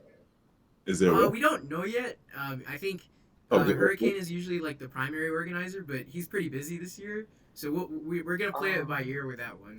Yeah, he's still doing his performances, his Oh, I large see. stage performances. Because last year it was right on my final exam. Oh So dang. I really cannot come. If I It have was time, pretty I will good too. come. Like a lot of people, like way more people showed up than I thought. I thought it was gonna be like a room of like 20 people. There was like almost 100 something. I was like, what the hell is happening? Oh, by the way, Jason, I just know Brandon is a roommate, right? He Oh was a yeah, roommate. yeah. For y'all who don't know, Brendan is one of the lockers on the West Coast. He's from the Seattle Yeah, he's in Lockers Seattle. Collective. Yeah. But yeah, he's my roommate. We I went went to to Seattle and he uni. told me that you are his roommate. Oh yeah, yeah. And He's I was he's like, really. Wait, are you He in and I Seattle learned right from now? Trouble Lock. So You in Seattle we're right both now, part of. Jason? Oh, what is it? Are you in Seattle right me? now? Oh no, right now I'm here in the city. Oh, okay. But Yeah, he's in the like my city. roommate's over there. I've Okay. just been coming in and Ah. out. That's why I haven't been able to come through to a lot of stuff. But I'm hoping to get down with you again soon, bro. You see. But we were talking about Get Lifted, and I know Bird Bro, you came in for a second, but I wanted to brag on Tunji because he was killing it in both categories at Get Lifted, bro. Both the primary and the general. So primary is where like it's like your primary practice of like our art form is Campbellocking, and then like the general is where like a lot of folks like they just like they're incorporating Campbellocking, but Tunji was killing it in both, man. Yeah. Woo! Fire. Wait, so you can join both the general one and the So big. for the locking only one, I was only locking, and then for the general one, I put restrictions on myself because I technically do every style, but I don't do every style proficiently. So I'll whatever feels like the most fun for me at the time, I'll use that to practice more. So during the time frame of the Get Lifted, I was doing a lot of popping stuff like animations and robotics with Justin.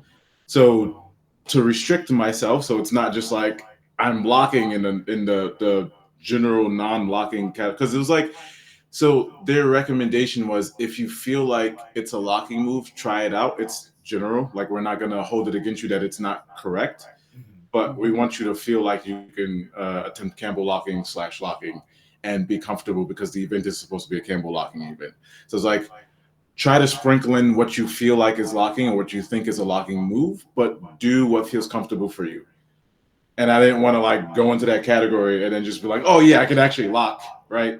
So I was like, my restriction will be I'll primarily do robotics, animation, and popping stuff. And then I'll throw in like locking moves every like couple counts. And then, you know, it worked out pretty good. Except for one round. One round, the music was just too good. And then like I shut off my brain. I just did like pure house for the whole But yeah, I was trying to like straight do popping and stuff.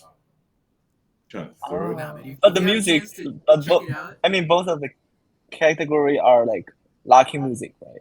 Yeah, it was like it's like both are locking. Oh, okay, that makes sense. If you have a chance to check out those rounds of my boy, he would kill it. It was fire. I only see like the second prelim round where there are only like 10 people doing. Second. Is that the second prelim?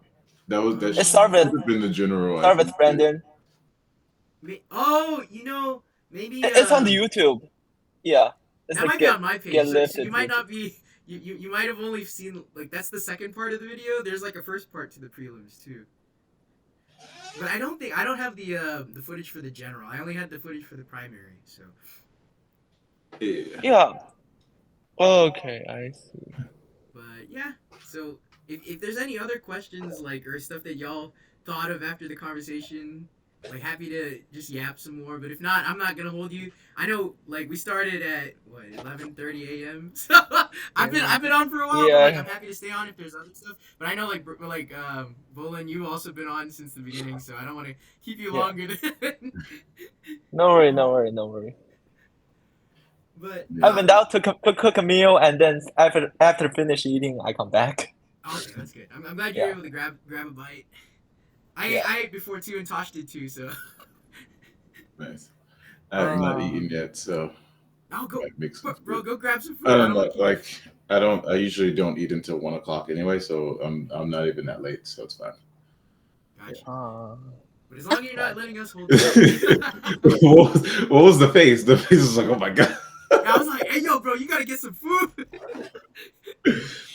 Like I usually do like a 8-hour window of eating. So like whenever I start, like I only have 8 hours to eat, and then I don't eat for the rest of the day. So it's all good. Yeah, it's part of that holistic portion where she's like, yeah, sleep is important. I was like, sleep is the most important thing for any human being ever. Yeah. Life and dance, because dance is a celebration of life. You can't have celebration of life if there is no life. just your body in general, like literally how you digest changes depending on how much sleep you get.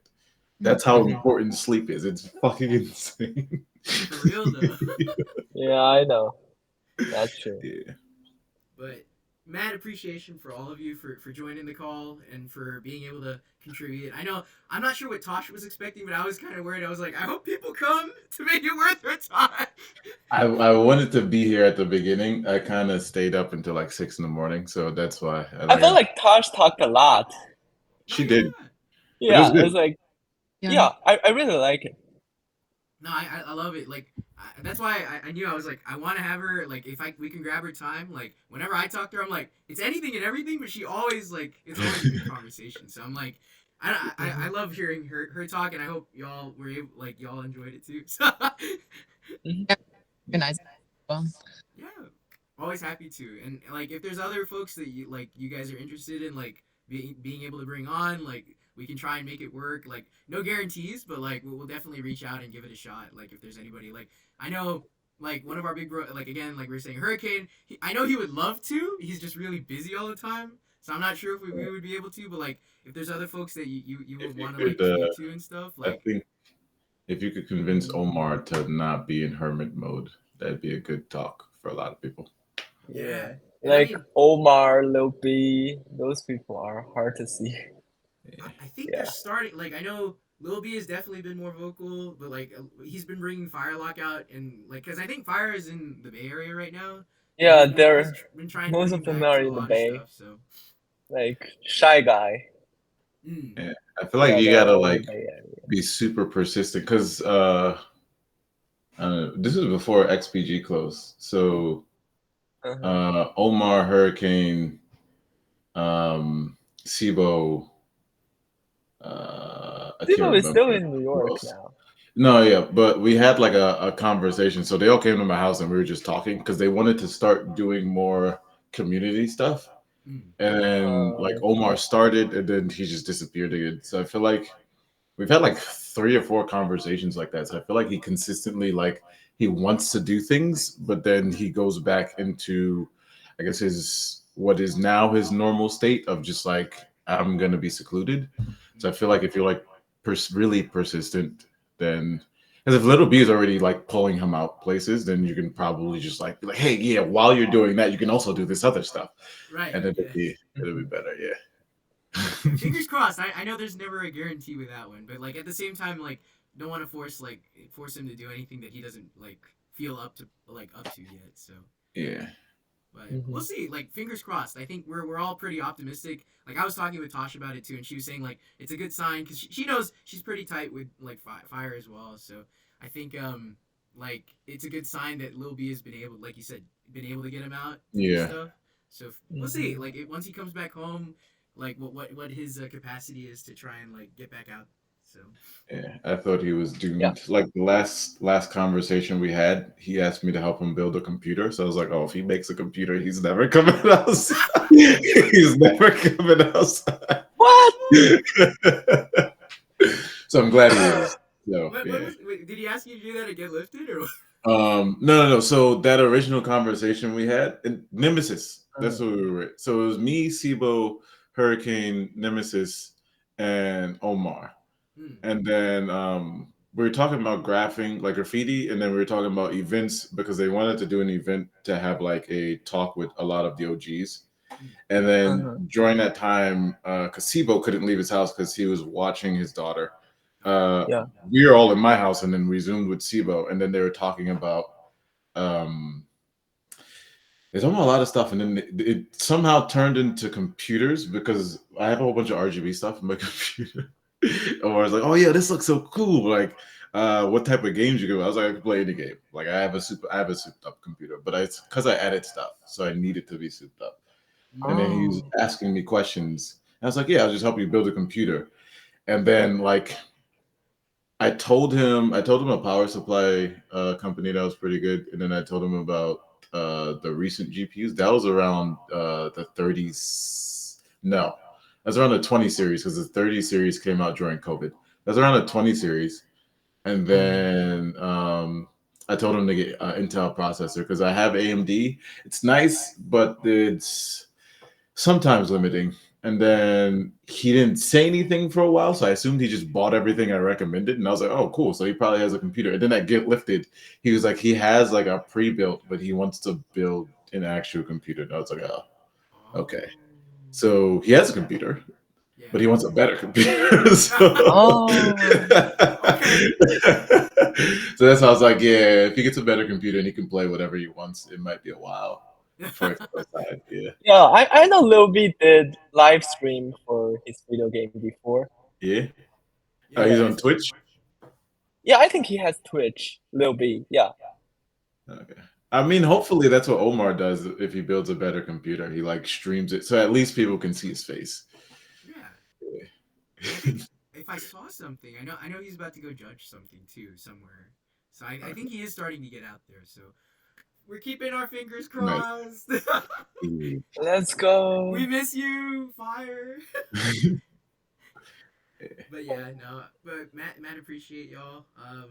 And like I know like Tunji's also been outside like with Full Circle and stuff, but there's a lot of folks who are still trying to bring it back. Like with Cam, like we were saying with Tosh, like it's here. It's like even though like there wasn't a lot to begin with, but like now it's like it's here. Like Yeah. we're going up. There are way more lockers though now than I feel like even like 4 years ago or 3. Like even at the beginning of COVID, I feel like there's way more because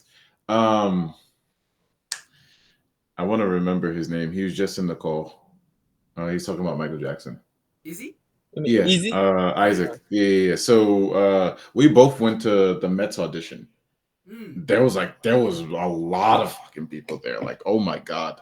So like, there was only like 3 people that popped. So it was me and then 2 other people. Oh.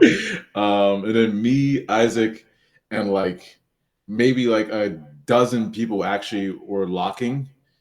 Majority of the people were cheerleaders, like non-New York cheerleaders. I was like, where are you all coming from? And then those there's cheerleaders doing locking. no, there's like cheerleaders, just cheerleaders. Like I was I was looking at the different genres that were at the audition. That's why. So it's like there was like a lot of cheerleaders. There was like maybe like a dozen light feet heads. They were like, that's normal. Really good. Yeah, that's oh my normal. god. Then there was almost like the entire like side section of flexing. So I know there's like 4 or 5 main people. So there's like Kwame, there's like Shim, there's the people in Harlem, and then there's like 2 other people that I don't really know.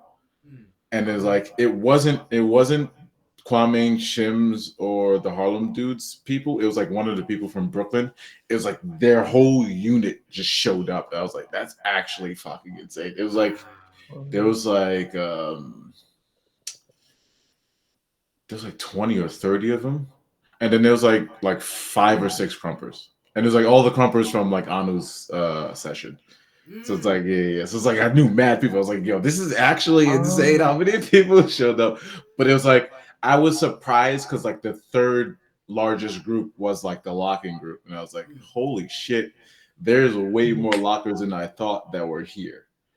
And it's like a lot of them were actually in the city. It's just like, because when we were talking, a lot of people just kept saying, yeah, I want to go to these sessions, but I'm always busy. And I was like, that makes sense.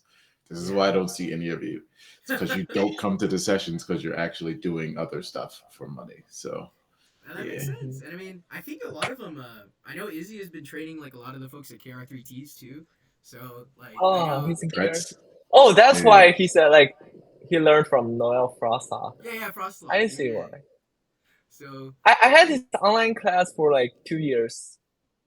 Yeah, it's like I called him directly because his website did not like refresh for a while. So I called his phone number. I asked like whether he's still holding online class, and at that time he's still holding online class. So we did like once a week, but like it's more likely to be once a month because he sometimes would have something to do or like. Yeah, because he has to take care of his daughter. I can't. It is a girl, right? Yeah, okay.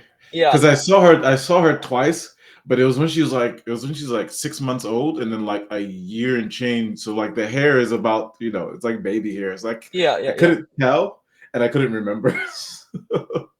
Yeah, but like he has to take care of his daughter. He went to the British, but I don't know it's England or Europe. Somewhere else. Yeah, he's in the British. The British. Yeah, it's England. Kingdom, London. Yeah, United Kingdom. UK. Okay. Yeah, UK. Yeah, he went there. Oh, so there's the time zone difference also. Yeah, I know. Yeah. He's been holding Like, it down though. He's been holding a lot of locking classes over there, and I'm like, yeah, let's go, Frost. I didn't realize he left. Like, oh, I saw him. The last time I saw him was just after we both joined. The full circle. full circle. Yeah, bro, my Yeah. brain is like on fog mode right now. Nice. So just La after we Rockefeller joined is Full with her, Circle, right? like I literally saw him like maybe Uh-huh. like 2 weeks or a month after we joined. For that was the last time I saw him in person. Yeah, I think. Oh. Yeah, that was this year, right? Or like last year. Last year. That was yeah, last year, like a year and change. That was yeah. Oh. So, Yeah. yeah. So I didn't know he left. And then he's I also know. still on schedule for Perry Dance. So I also like I really didn't know he left. Oh, Yeah. paradise. Wait, Yeah. La Rockefeller is one of the Yeah. guy in the full circle, right? Yeah, Rockefeller and Quick made Uh-huh. Full Circle. Oh, Yeah. got They're it. really cool. So. See, yeah, she was the judge of Inspire Jam, I think, last year, Dope. and I went there, got the top 4 of 2 versus 2. Nice. Yeah. Yeah, good job, man. I see you putting in that work. Love to see it, man. Hmm. We all out here. We all training. We're putting in that work. So Yeah. now, I'm not sure. Like, maybe you all know each other, but yeah, Christina is one of the Foolish Funketeers. Bird Bro, he comes like to New York a lot, and then Tunji is one of the New York folks who hold it down. So and I'm just here. I'm around. You are the creator of Foolish Funketeers. You are glue. You are the good creator. sir. You are the You're actual glue. you're the head. I'm paid it I forward. feel like you hold a lot of stuff together. I'm Like just the you hold a messenger, bro. lot of stuff together. You're Yeah. glue, good sir. You're definitely glue. Thank you all, though. He's like, I'm just here. You're definitely glue, sir. I mean, without Jason Lockform, there won't be any chances for us to meet Sikaj, I think. You see, Hurricane can be the glue. I'll just be. I'm happy to be back in the background. I don't need to be the glue, bro.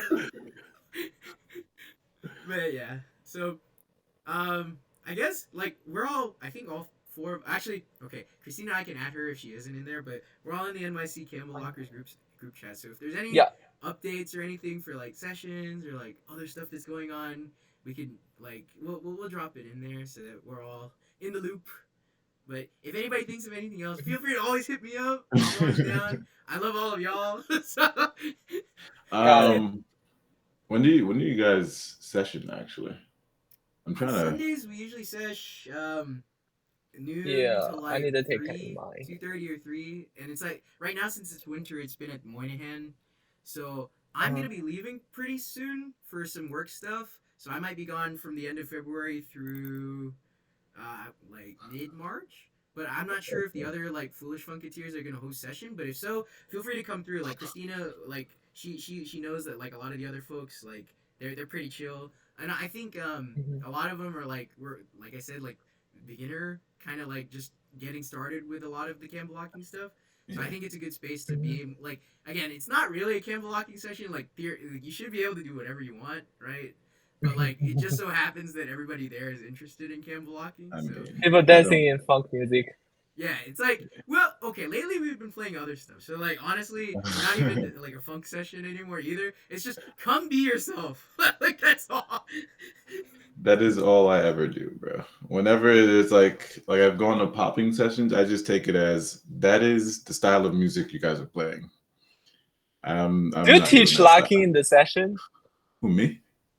No, I mean Jason. If people are interested, then I'll go over like fundamentals and stuff. But like not like really like it just depends. Like if people want to do that stuff, then sure. But if not, like just be free, dude. That's the whole reason why like we have a logo with like the playground slide. I want people to like you shouldn't. There's no rules here. We're the opposite of all the other locking like sessions. There shouldn't be any rules.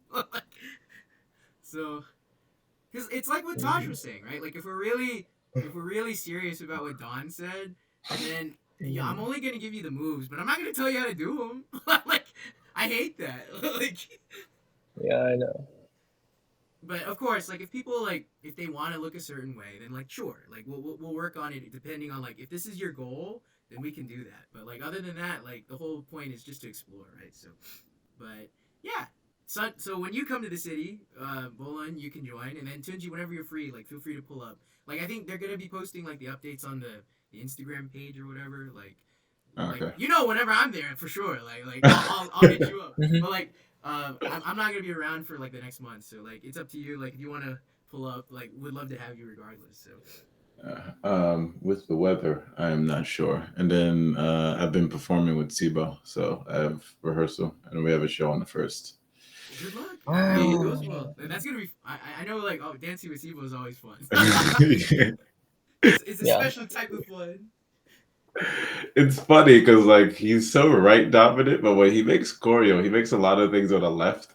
Yeah. He's like, if I don't make it on the left when we perform, I'm just gonna look so different from everybody. I'm like, what are you talking about? He's like, because I'm gonna look so much stronger than everybody. I was like, Yeah. you might actually look so Yeah. much. I had his class before. He was so good.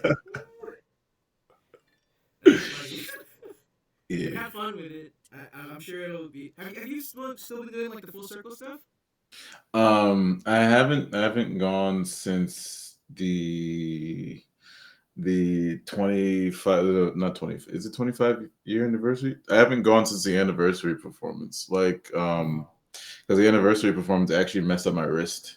Oh no. Yeah, so Oh. when I did my solo portion, I didn't do what I was practicing, because what I was practicing was like it had floor work in it. Yeah. So it's like a whole house section, and I added floor work that I learned from Hero. Yeah. But Oh. Quick and Frank added some alterations to make it a little bit more crowd pleasing than like organic house. So like the way I was doing it was like exactly how Hero taught me, but like how I wanted to do it. So it was like literally organic, just like this is a house move, this is a house move. Yeah. And then they like added some spice ingredients to make it less of a house move and more of a like this is house, so that everybody can experience it and see it, like even if they're all the way in the back row. So make it more like explosive and dynamic. And as I was practicing it, because speed was added to that, I kind of fucked up my wrist. And I fucked up my wrist the day of in the dress rehearsal is when I fucked up my wrist. Yeah, so I was like, fuck. So in the back, I'm just like, okay, my wrist is messed up. Let me make something to do, because I literally can't do that shit on stage now. So I made a whole different thing, but my wrist was fucked up from that day, and it was actually like swollen, and I literally couldn't turn it this way. Like I couldn't do that. So I couldn't even lock from the So I couldn't do That's anything with bad. my right hand for like maybe a month and a half, 2 months. So I was chilling, just doing like rehabilitation stuff for my hand. Yeah. And then let's see. When was that? That was Glad your wrist is looking better now though. Oh yeah, I'm chilling. Uh-huh. Yeah, so like I started doing more of my regular stuff, so like my photo stuff and video stuff. Oh. And then I kind of was just like busy editing for a large chunk of time. I only just finished editing almost. Like I have less than 500 photos left.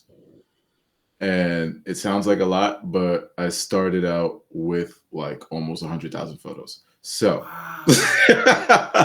Wow. I was just like an editing gulag, basically. Props to you.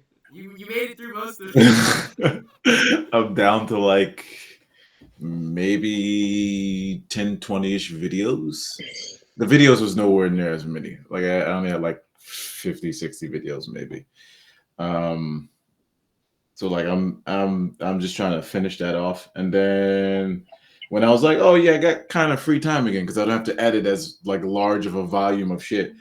That was when Sibo was like, I know, because I also wanted to make a group, because I want to just make videos. I don't really care for like trying to get people to pay us for performances, blah blah. I would like to perform places, but like I just want to create things, and I feel like it's hard to create when I'm by myself. And then there's also certain people I realize I can't create with as much as I feel like we mesh well. Like there's some people like I feel like I can't create with. Like I can't create with Will. Like we did a combo class before, and it turned out really good. It's just like the process we took to create everything just it felt more draining than I feel like it needed to be, and that was because we were both so passionate about having our ideas inside the choreo that it ended up being like we consistently overwrote each other, which I feel like shouldn't be the process. It should be like, oh, this is cool, let's evolve it, and not like this is cool, but I don't like it as much as what I wanted to do, so let's do my thing instead. So that's what I feel like we kept doing. Um, which in the long run, I don't think we would have a healthy friendship if we continued to like make classes together. So we did it twice, and then that was it. But I wanna like make things with other people, and I want it to be organically made and not like kind of like with Sibo right now.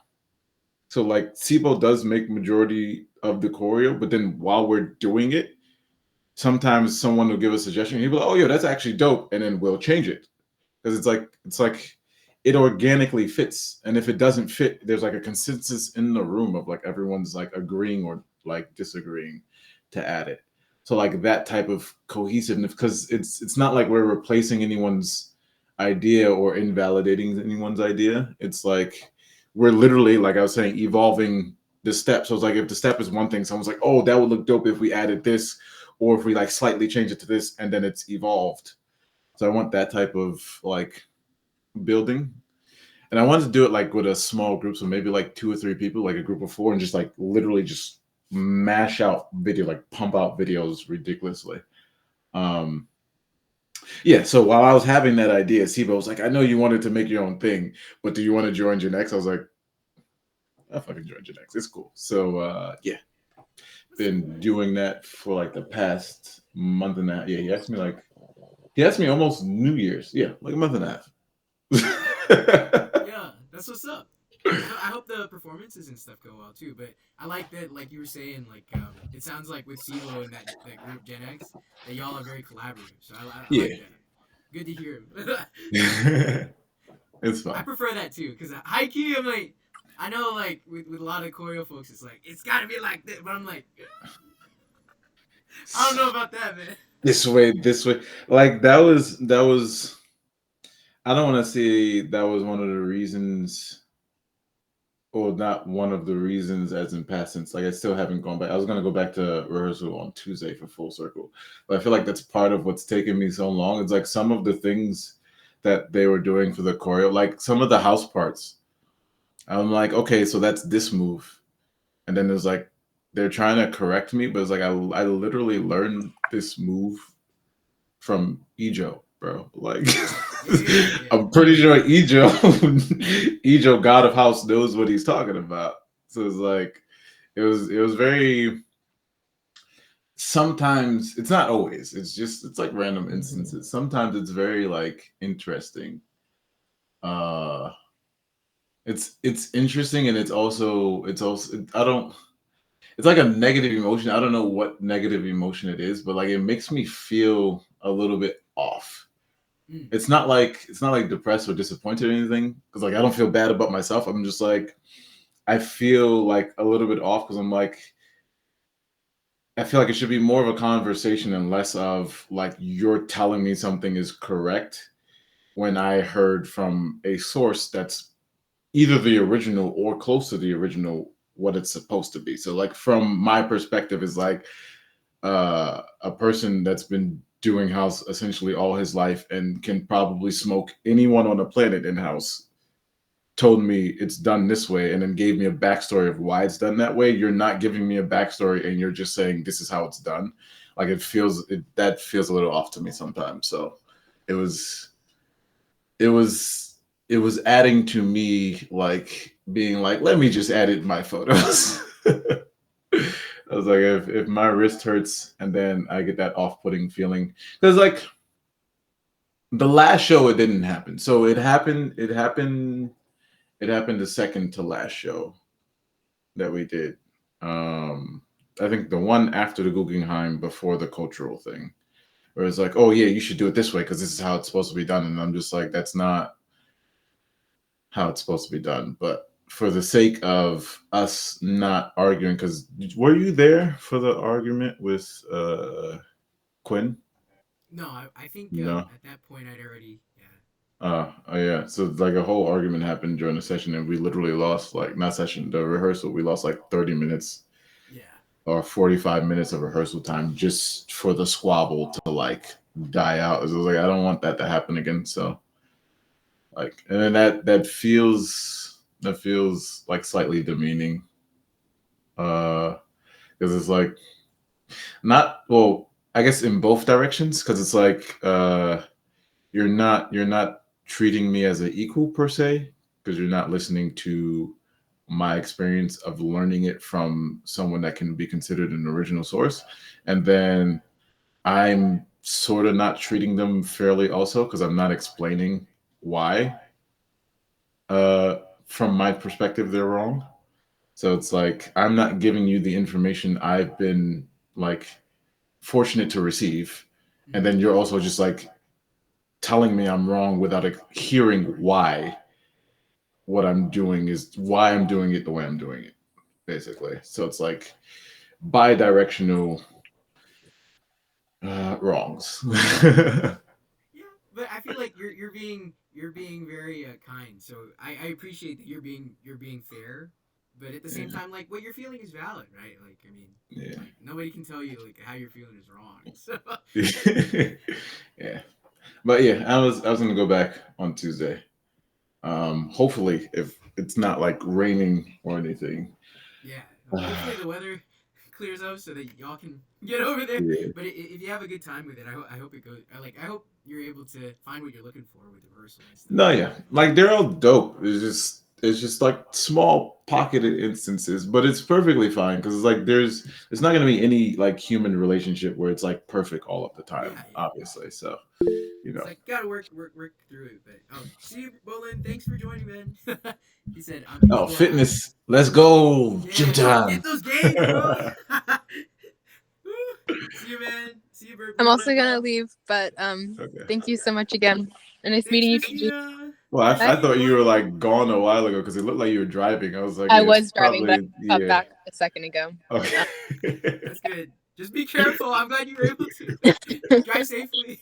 But I enjoyed the conversation.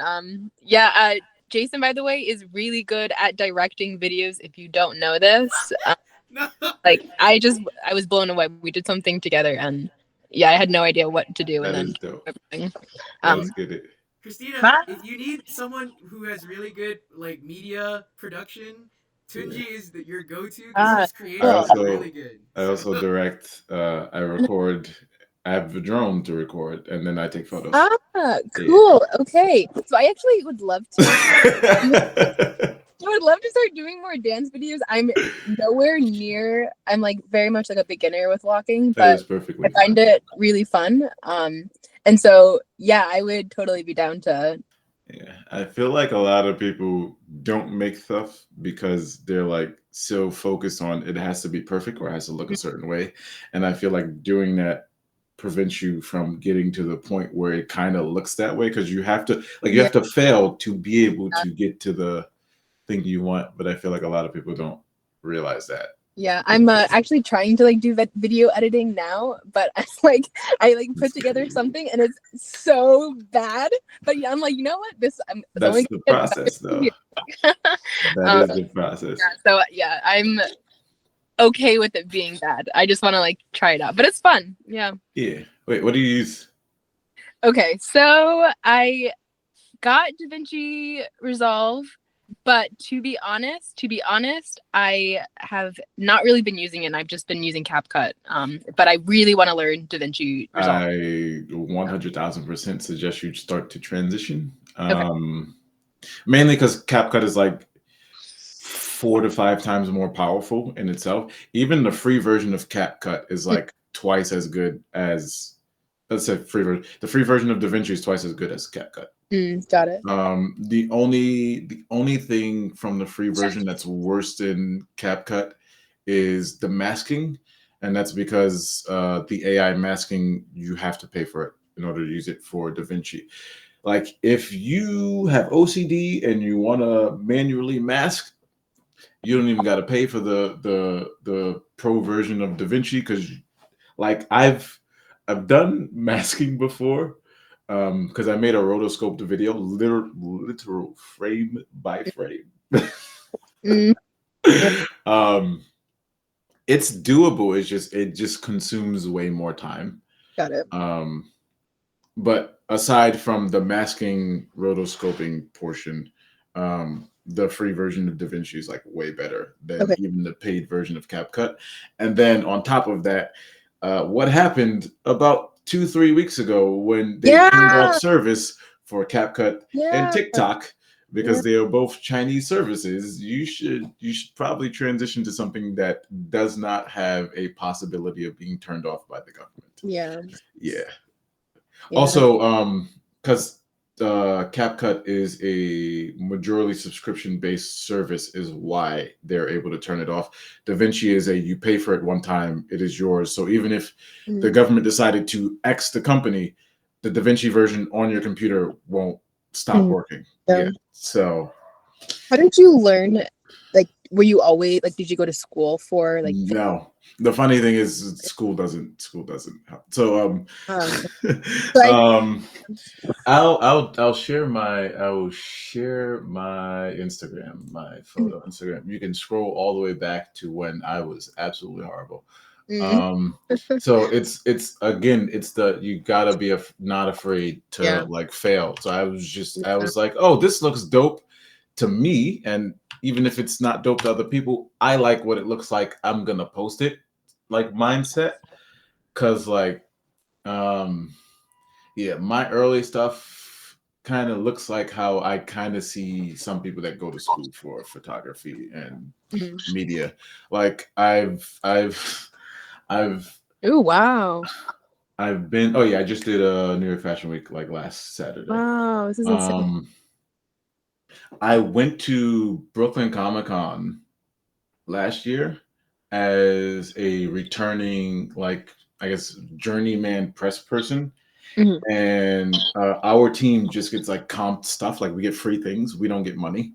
But another team was getting paid, and then we exchange information. Like I exchanged information with like a bunch of people, because what I've started to do as of 2024 is like I started to network more with people that are horizontal to me, as opposed to trying to get people that are vertical to me to like, reach down and be like, hey, I'm going to lift you up. I'm trying to just like rise up with people horizontal now. I'm just like, if you're already ahead of me, like not fuck you, but fuck you. Cause like, I want to start doing things on my own. So I'm going to grab the people horizontal to me. We're all going to go up together. Yeah. I don't want to hand out at this point. I'm like, I feel like I can like kind of do things on my own. So I've been networking with people, and then I like look at other people's stuff, and I'm just like, no. But like not even to be mean, but I've come to the realization that schools teach you how to do a very specific thing, and it kind of ends up being like, because I'm also a software engineer, it kind of ends up being like some of the people in the engineering world. So I used to work at Bloomberg. A lot of the incoming people only knew how to program certain things because they kind of like, it's like memorizing facts. They kind of just memorized certain things from textbooks and from like Stack Overflow, and then they just use that, as opposed to just understanding the concept and then free flowing with whatever is in your environment.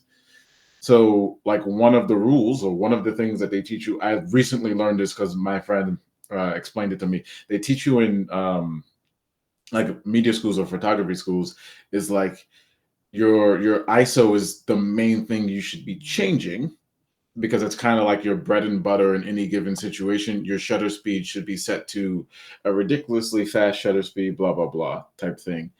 And it's like, I'll see people's photos And after hearing that information, I realized why a lot of them look the same is because they all went to, like, I didn't go to school. They all went to school. And like, that's the information they were given. And then they're like, from what I see, they're the type of people that's like, once I get this information, this is how it works. Got it. Yeah, there's no like free flowing of, this is why I love dance so much. It's like, I got the information. It's not how it works for the rest of my life. It's just, I got the information now. Now I can transform it to how I want to do it. So that's how I feel about with like the photos and the videos. It's like, I looked up what ISO means. I looked up what the shutter speed does. I looked up what the aperture does. I looked up literally every individual function one by one. And I was like, okay, this works in terms of this dimension. This works in terms of this dimension. This works in terms of this dimension. This is how they work as a triangle. Because it's usually three things when you're trying to fix like the light or the color in a photo, particularly. And from the school, everyone just adjusts the ISO, which ends up with like these super like white noise, grainy photos that are like overexposed or underexposed or just look horrible because it's in a range that's not optimal for the camera itself. That's the other thing, is understanding your equipment, which a lot of people don't do. So it's like, I got to a point where I was just testing stuff. So like, if you look at the very first photo I posted, I think it's Chainsaw Man. It's like super fucking grainy. It's like super fucking grainy because the first thing I learned about was the ISO, and I was like, let me just raise the ISO so that it's like bright enough for me to take the photo. Not knowing it was already bright enough. Just my camera's screen at the time, I've had two different cameras since that point. So at that point, I had a 6400 Sony. The camera screen on that particularly is super dark. So because it's super dark, when your photo is actually correct, it doesn't look correct on the screen. I didn't know that. So I'm like trying to make it look correct on the screen by turning the ISO all the way up, which is why the photo looks super green. Yeah, and then like after that, I'm like, why does it look like this? And then I started realizing, oh, the screen isn't supposed to be this bright. It just looks this dark because of X, Y, and Z. Like I think there wasn't enough lumens in the screen itself, so like the brightest it can go is not what the actual photo is going to look like. So I just started shooting a little bit darker, and then the photos started looking a little bit better. And then I'd start to get blurriness in my photos. It's like, how do I fix the blurriness? I started adjusting the shutter speed, and when I adjusted the shutter speed, the photos got darker. So I was like, how do I make it brighter with the higher shutter speed? Change the ISO, so I started changing two things. And then I started getting the graininess back. And I'm like, why is it grainy again? So I started looking at what can I do to make it brighter without having it be grainy from the ISO. So I started adjusting the aperture. It's like I started testing things out, and then I was like, yeah, how do I get this formula to work in this particular situation? And then that's what I've just started doing. And then I started doing it to a better degree. And then I started messing with like the white balance and all this other stuff that I used to only have on auto. Like I slowly built things in after failing and then posting my failures, and then people being like, oh yeah, that looks kind of good, but like, why does it look like this? And then I'm like, okay, why does it look like that? That is a good point. Let me look up what adjusts this. And then I'd learn new stuff from doing that. And I feel like a lot of people are just like, I'm going to post this. This is how they taught me to do it in school. So this is how I'm going to do it. And I'm like, this is why after 4 years, your photos look exactly the same. So it's like, it's, yeah, I went off on a tangent. Sorry, but no. I mean, I have been. There's like a online course I was thinking of taking, but I feel like with this self-paced stuff, I'm like, I kind of want to like get into it and like play around with it, but I also don't know what I'm doing, and so like just to even like know like the ice like this stuff is all new to me, and so like to like know like basics. I think just like sitting through like a course might at least like get me familiar with like terminology a little bit, and then from there I can play around some more.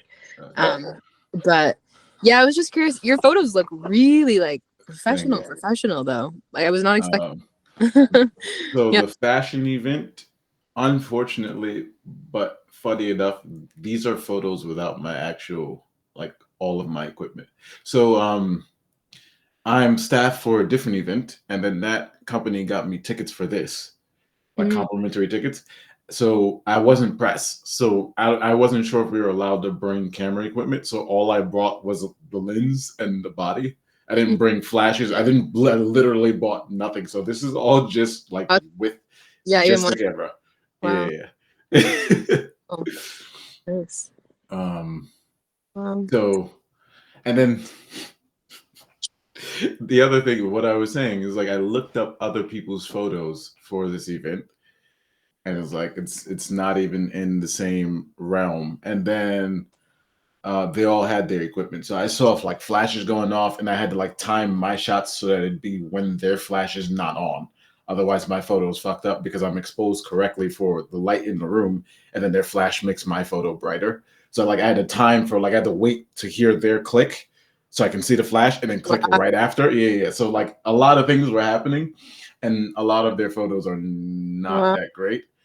To the point where the organization actually messaged me. It was like, "Can you send us all your stuff?" So I emailed them yesterday to see if I can get a contract for when they do their fashion show in the wintertime, the November one. Yeah. The fits are cool. So I'm like, hey, yo, so I'm seeing other people's work and you're clearly talking to me. I'm on a different level. Can we work out some type of contract right now? Yeah. Oh, nice. Yeah. But like, I would definitely just say on the right thing, don't like, at least for me, it's really hard for me to do like school things because I need someone to hold me accountable for the lesson itself. So like I pick things up fairly quickly, but it's much easier when I'm learning by myself if I just do the thing. Like a classroom makes it like adds an extra step, and then my brain just because I also have like hard ADHD. So like while Tash was talking, I don't know if you could. I was doing like micro movies because I like songs just kept playing in my head as she was talking. So it's just like. I kept doing like micro movements and trying not to be like too big so that the camera doesn't see me because I didn't want to turn the camera off. And that's like a lot of things were happening in my brain. But like when I add extra layers to get the type of knowledge I want, it just my brain makes it so much harder for me to do this stuff. So to eliminate it, for me, it's easier if I just like I go from this is what I want to do. How do I do it? Let me do it. Like that's it. So when you add like school or some other layer on top of it, I feel like I need someone to hold me accountable, to question me, be like, hey, did you do today's work? Because in my brain, I'll be like, oh shit, I have a deadline. And then I'll go into like I feel like it's a PTSD thing from college where it's like, you know, you have an assignment and you don't want to drop out of college. So you're like, shit, it's due tomorrow. Let me just like do everything right now. So when I have someone to hold me accountable, I feel like my brain just goes back to that shit, it's due tomorrow. Let me do everything right now mode. If I don't want someone to hold me accountable, I almost like never do schoolwork stuff. So like paying for classes is literally like throwing my money into a fire pit. Yeah. So I think for now, at least, if you decide you want to change your mind later, but for now, at least, I think learning things like for free off of YouTube and just like searching things, because like this is why I appreciate people like Jason, like people that are like super geeked out about certain things. Is like he's like super geeked out about like locking. So it's like if I feel like, hey, I want to know this one random thing, it's like you, Sam, or Hurricane. I know I can ask any of you three something, and it's like I'm probably gonna get an answer. And if I don't, then I have two other people. It's like because you're so like versed in that particular thing that it just makes sense. Reddit has a lot of like camera. Like I really like cameras and I like creating content, but there are people that like really like it to a point where like, so I'm doing calculations in my head for like certain scenarios, but like these people are doing calculations on it's like I'm doing like I'm doing like I don't know, like college level math, and then they're doing like quantum physics. Like it's just like a whole different ball game of like understanding a camera. And it's like I want to get there someday, but I don't. I at this very moment I don't have the capacity to just be like that. So they'll break down the minute details of why certain ISO range don't work on certain cameras. So if you have any type of question at all, if you just type it and then click whatever is the first Reddit link, there's almost guaranteed 9.5 times out of 10 somebody in there that explains exactly why, when it was discovered, and then what you could do to remedy the situation for any camera at any given moment. This is how like geeked out people are at like certain camera things. And it makes sense because once you start getting into like camera stuff, you realize how expensive it is. And if you're willing to shell out that much money, you should be willing to take the actual time to learn what you're paying for. So it makes sense. Which is why I said I'm getting to that path, but at this very moment right now, my brain cannot do that. So yeah. What camera do you have? Right now I have a Sony A7R5. This is a destructive beast of a camera for photos. You can see that. Yeah. This way. There you go. Got it. Cool. Thanks. Yeah. This has a ridiculous amount of megapixels, so which is why when you see my photos, I can retain so much more quality. So if I have like this is a 24, I have also all of the GM lenses, which are much better quality lenses. So if I have this or my 16-35 and I'm shooting something relatively far away, I can crop in and it kind of looks like I was standing pretty close because I have a large amount of megapixels. And then if I'm shooting something that's like ridiculously far away and I have my 70-200 and it's still like not enough distance, I can crop that in also. That's what the if you see the runway photos, that's literally what that is. So the runway photos, I was like in the back. I was in the back because I was trying not to get caught because again, I wasn't sure if I was supposed to have my camera. So I was like in the back with a 200mm lens, just like trying to zoom in as far as I possibly could. And then when I went to edit it, I just cropped everything in. Wow. Yeah, I feel like these photos get more and more impressive. Cool. Thank you. I appreciate it. Yeah. Okay. I'm gonna go eat. I'm also gonna go make food. But appreciate you all. Appreciate it too. If you guys want to shoot anything or any of that stuff, I'm still doing like I didn't post it yet. I'm gonna post it soon. I'm doing like discounted headshots and stuff for February for Black people. Sorry, Jason. And then I'm doing like discounted stuff for like the dance community in terms of like video and photos. So I know like dance is a struggle. Like if I wasn't an engineer, I don't know how I would have been dancing for this long because like the amount of money you can get in dance is like small, so small. And like I know people don't have money, so I don't want to like for the dance community particularly, I try not to charge a ridiculous amount. So like you've seen me doing Step Your Game Up the live stream and stuff. Like I don't ever charge Stretch a ridiculous amount of money. Like they had someone doing that for the Fashion Week thing. This dude got like a couple $10,000. I don't even charge Stretch $1,000, bro. Like I'm not trying to. I know dancers is broke, so I'm not trying to like So discounts for dancers, and then for the month. Normally, what is $400 is $20 for anyone that has melanin. Yeah, I just have to post it because I want to do it for like where's my calendar? Pop up, please. Calendar is not popping up. Okay, got to go to calendar on my phone. 1 second. I wanted to do it for. When you have all the details, like send it over. I'll share it with all the folks that I know who so you can get some clientele in there. Yeah. 17 to 21, and then so Monday to Friday, basically, for the next 2 weeks. So the rest of Black History Month. So I should probably post that today. Yeah. Yeah, I would definitely be interested. So I'll be hitting you up. And then I was going to say, if you wanted to get any more information about cameras, ask me anything. Even if I don't know, I will go research it because I was suggested to by another staff member for the con that I work at to make videos for incoming new press members.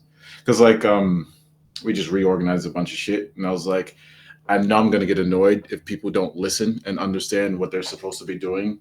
Because that's basically what happens when we have staff meetings. People will be like, "Oh yeah, I get it, because they think it's like a different event that they did, and it's like, no, this is the next level up. This is a new ball game. Please pay attention." But they usually don't. But he was suggesting that I make videos, and then I was thinking about it, and I was like, tutorial videos for cameras would actually be good because it would help me, and also it would be different than because my feed is so curated for, because I have multiple accounts for different things. My feed is very curated for my photography account to just have like photography and art stuff, and then I literally see it's basically like copy and paste tutorials. Like people will take the same exact format, the same shots, the same frames. It'd be like close up, far away, body shot, zoomed into the eyes, the phone, a screenshot. Like there's literally like frame for frame. It's the same thing. They just put themselves in it, and then they'll say basically the same exact words for their tutorials. And like these tutorials don't explain shit like at all. It's like a generic explanation, and I'm just like, this is such a horrible tutorial. So, because I've seen so many of those, I would just make it with the mindset of like, what happens if you know absolutely zero about a camera? What would you need to know to understand this one? And I would do one topic at a time. So they're all doing like, if you want to frame this like this, and then they just show a bunch of settings that mean absolutely nothing to someone that doesn't understand even what aperture means. So it's like they literally just have the F for f-stop, F like 2.8. If you don't know what aperture means, you don't understand that the F is for the aperture. So you're going to be like, okay, what is this F thing? Where does this go on the camera? And then you're screenshotting a bunch of settings that make absolutely no sense to you. So one thing at a time, and in actual depth. And then I would probably use my iPad to draw examples of what they actually mean. Because like even my group shots, that was the other disappointing thing for myself, because I already understand what I'm supposed to do for those scenarios, but I was in such a rush I didn't actually do it. So for the group shots, I was supposed to adjust the aperture to be wider open, so that I can capture everyone's face in like crystal clear clarity. But I left it pretty close because I was rushing, and I just adjusted other settings so I could take the picture and then move to the next group. So I ended up having to stitch some photos together in Photoshop. So like the faces of one photo where it's like super clean, and then the other one is blurry, and then I like so I mean the photo still came out good. It's just I took extra time when I didn't need to, basically. Yeah. So just a lot of things would be very so yeah. If you ask me questions, then from your perspective, like you're learning right now, it would actually be good for me, because then I can make videos for the new staff members that make more sense. Because now it's not from like I know what I'm doing. It's from you ask me a question, they probably have that same question. Cool. Yeah. Okay. Yeah, definitely. That's awesome. Thank you for already doing it. See, an exchange. The exchange kept going. We love that. But, all right, well, y'all are in touch, right? Like you have his Instagram. I have your Instagram now. Yeah. Cool. So I'll be. Very good. I didn't want to close the line until y'all have the appropriate channel. Okay. And now it's food time, because now it's been 4 hours after I was supposed to eat breakfast. So yes. Yeah. Let's all go grub and keep going. But thank you again. I'll see y'all soon. Peace. Later. See you. Bye.